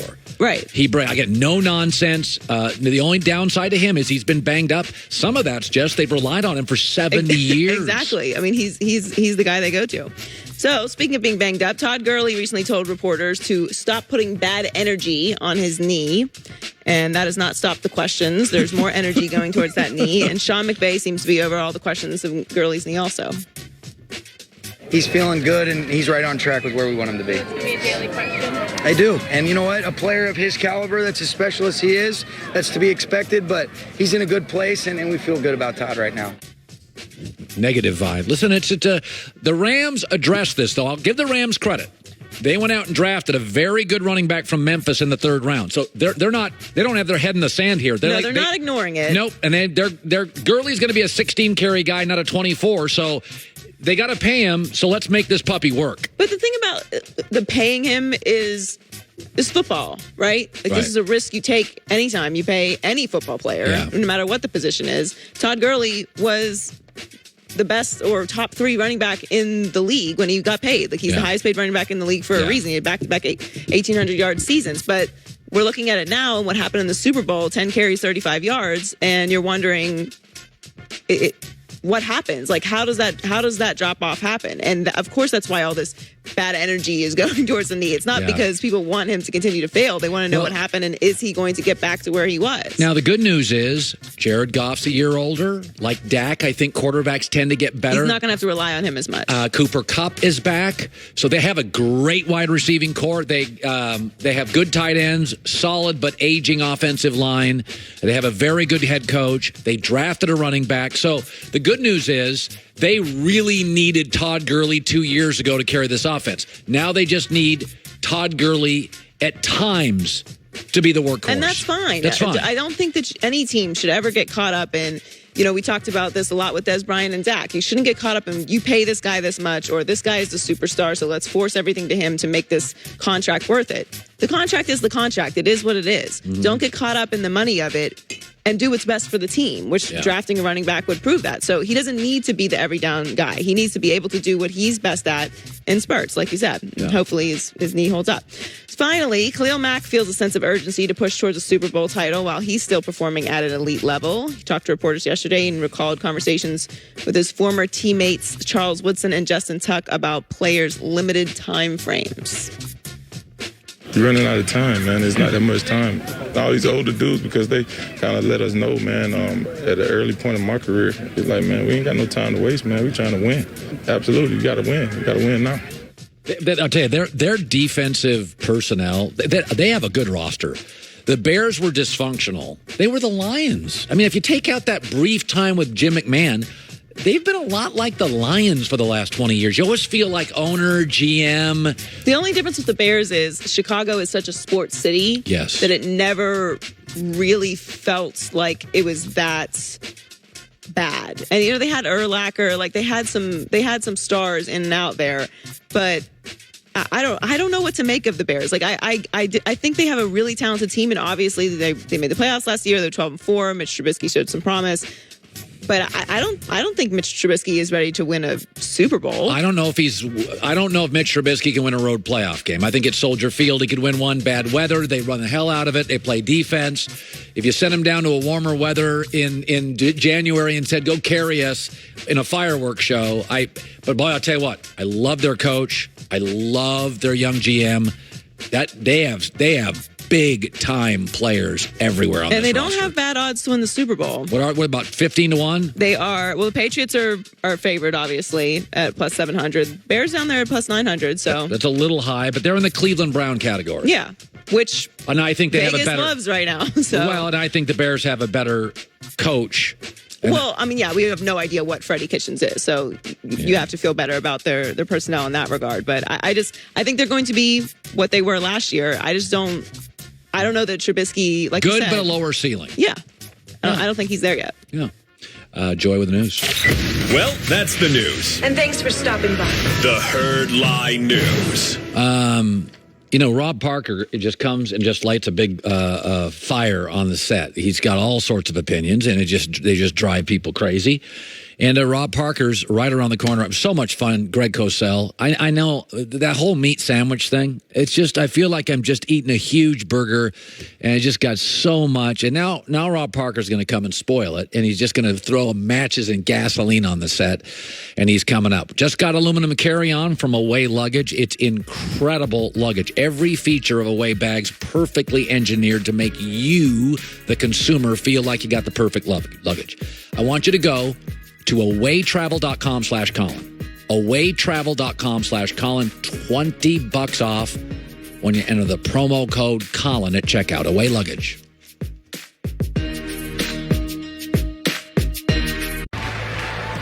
Start Saturday strong with the Big Noon Kickoff pregame show at 11 and the Big Noon Saturday Game of the Week. Start Saturday on Fox. Half-ton pickup owners during the Rams summer clearance event. It takes a lot to raise a family. A good job, a good salary, and some patience. A lot of people my age are drowning in college debt, but I chose a different path. I'm a member of the IBEW, the International Brotherhood of Electrical Workers. I work hard for my job, and I love what I do. I had a lot of choices for my future, but I made the best choice for my family. IBEW, the right choice. We once thought more tools meant more security, but they only led to more complexity and less safety. We don't need more security tools. We need new security rules. The new rules give you an open, connected security platform that closes gaps in your defenses. They sharpen your focus on the most crucial threats first. Not every event you see. They help you stop threats 60 times faster. They turn a skills shortage into legions of experts. Now ethical hackers expose your weaknesses before threats do. IBM Security unifies all your solutions in a simple ecosystem so you can stop threats, prove compliance, and grow your business securely. An insecure world doesn't need more security tools. It needs new security rules. Our soccer is a vibe. Everybody's welcome. Like that. Our way. Our soccer. Sunday on FS1.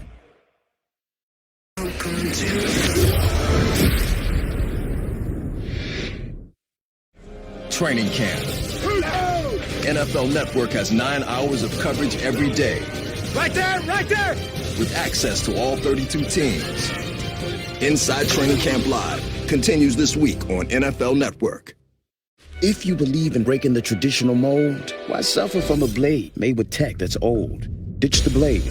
Protect your skin with Comfort Glide rings. New Philips Norelco S6000. There's always a way to make life better. Philips Norelco.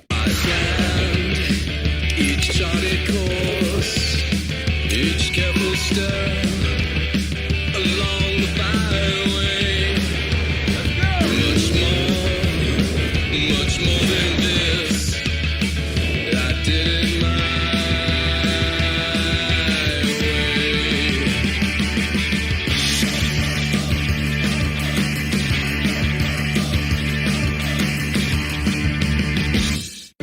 I'm Anna Ferris. This is What Would You Do for a Klondike Bar?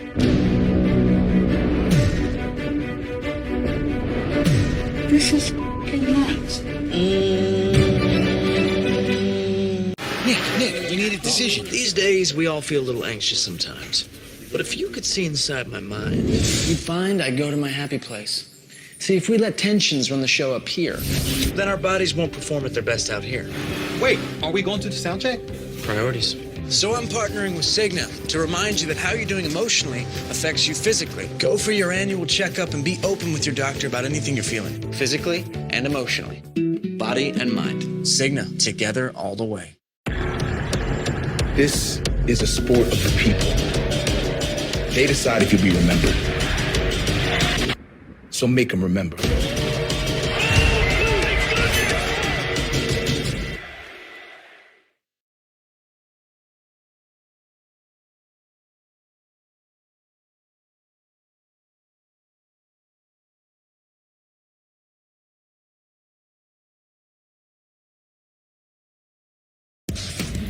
a reigning MVP. Martinez steps up. And electrifying striker.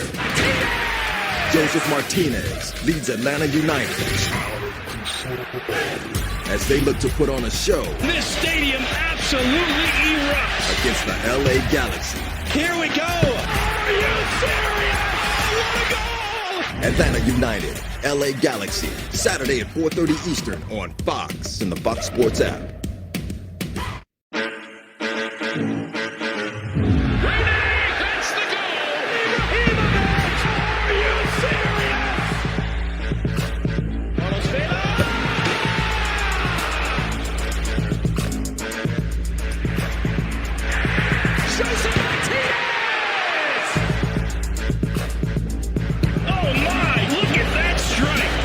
The MLS All-Star Game tonight at 7:30 Eastern on FS1 and the Fox Sports app.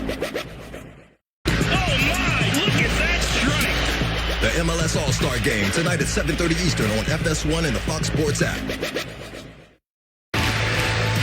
Start Saturday strong with the Big Noon Kickoff pregame show at 11 and the Big Noon Saturday Game of the Week. Start Saturday on Fox. Tonight, some of soccer's biggest names, including Wayne Rooney, Zlatan Ibrahimovic, and Josef Martinez, join forces to battle Atletico Madrid in the MLS All-Star Game. Catch the action at 7:30 Eastern on FS1 and the Fox Sports app. By the way, Wayne Rooney's had a good year. I think the MLS does a good job of taking aging European stars, bring them over, let them star for a team. Wayne Rooney has like 10 or 11 goals, top 5 in the MLS. Zlatan has 16 goals, third in the MLS. A very, very smart business move. We're going to bring over aging stars for a growing sport, fledgling sport in America, growing league, and we're going to insert a David Beckham, a Wayne Rooney, and it works. They're very good players. You know who did that before? Who? Remember the New York Cosmos with Pele and Giorgio Canaglia and Franz Beckenbauer, who were all great stars who came and played. I went to a game at Giant Stadium. Well, the Cosmos were great. They were great. They were great. Beckenbauer for the equalizer. Yeah, very nice. So you were doing baseball. I was falling in love with soccer years ago. I remember that very vividly. Okay, so you do not like Dak Prescott. What? I'm just going by the numbers. It's not a personal thing. 7-1 last 8 games. He's a real leader. He's a real grown-up. There's no nonsense. There's no grabbing your stuff. He's a real grown-up. I get all that, but don't kid yourself. Ezekiel Elliott is the reason why the Cowboys are on the level where people think they have a chance to win a Super Bowl. We've seen it when Ezekiel's not there. Dak is not that same quarterback. We just had the athletic poll with 55 NFL front office and coaches, right? Yeah. And where did he rank? 3rd-tier quarterback. That's a fair rating. He can't win you a game by himself. Okay, Cam Newton was also in the 3rd tier. Why do we support Cam and always bang on Dak? Because I think Dak isn't even in his prime yet. I think Cam's coming out of his prime. Yeah, but the difference is you saw Cam put on that unbelievable MVP season. He got his team to the Super Bowl. They were 15-1, so you got to give him some credit for that. We've seen him he had able one, to play that. He did have a great year. I've watched NBA basketball. There are guys that have great years. Baseball, Brady Anderson out of the blue hits 50 jacks. I remember that. Yeah, there are guys who have great years, but Cam over time, I think, has underachieved expectations. I think Dak's overachieved, and I still think he's getting better. But I think Dak, everything has to be perfect. And that's the thing. You got to have the defense, got to have the offensive line, got to have the running back, and then you can cover up some things. When you ask him to be that guy, you can't tell me right now, game on the line, 45 seconds to go, and you're giving the ball to Dak Prescott to win the game. I can name you 10 other guys I'd rather have the football. But if he's 11, who else is out there? Well, but I'm just saying, I'm not paying a 3rd-tier quarterback $30 million. Yeah, those other 10 guys I can't sign. And here's the other thing. If Jerry Jones does not sign Ezekiel Elliott, given with all the stuff on the table, he's trying to win, it'll be his 2nd worst decision since him and Jimmy Johnson parted back in 1995. That was the last time Jerry Jones and the Cowboys have won 3 or 4 playoff games since then. Barry Switzer came in and won, but that was Jimmy Johnson's team. And momentum. And all that. You know it. And they haven't won since. Jerry, I can't believe that he's going to fumble this away by being cheap and playing around with a guy who matters this much. Jerry Jones, stop playing a game. You're not going to win with Dak Prescott only. Do not do it. You remember he did it last time with Emmett. They didn't pay him. He sat out the first 2 games. The Cowboys were 0-2. I'm telling you, the Cowboys can't give up any games. And Colin, it's not just 2 games. Say if he held out and he didn't pay him after the first 2 games, then it might take him game 3, 4 to get back into shape. Well, Zeke is a guy that can put on weight pretty quickly. So I'm just saying, that might wind up costing you 4 games until he's back to football shape.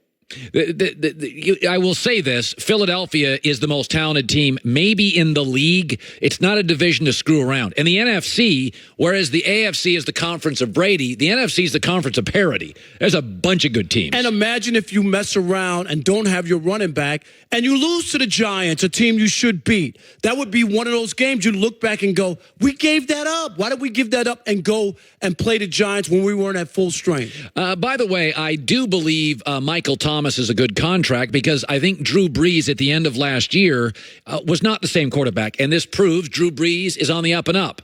He's aging like you should age as a 40-year-old quarterback. His arm at the end of last year, they weren't throwing the ball vertically. Can you say wet noodle? I mean, really? It was. So I think every year in the NFL, a good team pulls down. I think it's the Saints. Max Unger, gone. Ingram, gone. Brees, aging. Frankly, I think Atlanta and Carolina bounce back. I think New Orleans comes back to a 500 team. And Colin, not only that, this obsession with the play that cost them a chance at the Super Bowl. Let it go, New Orleans.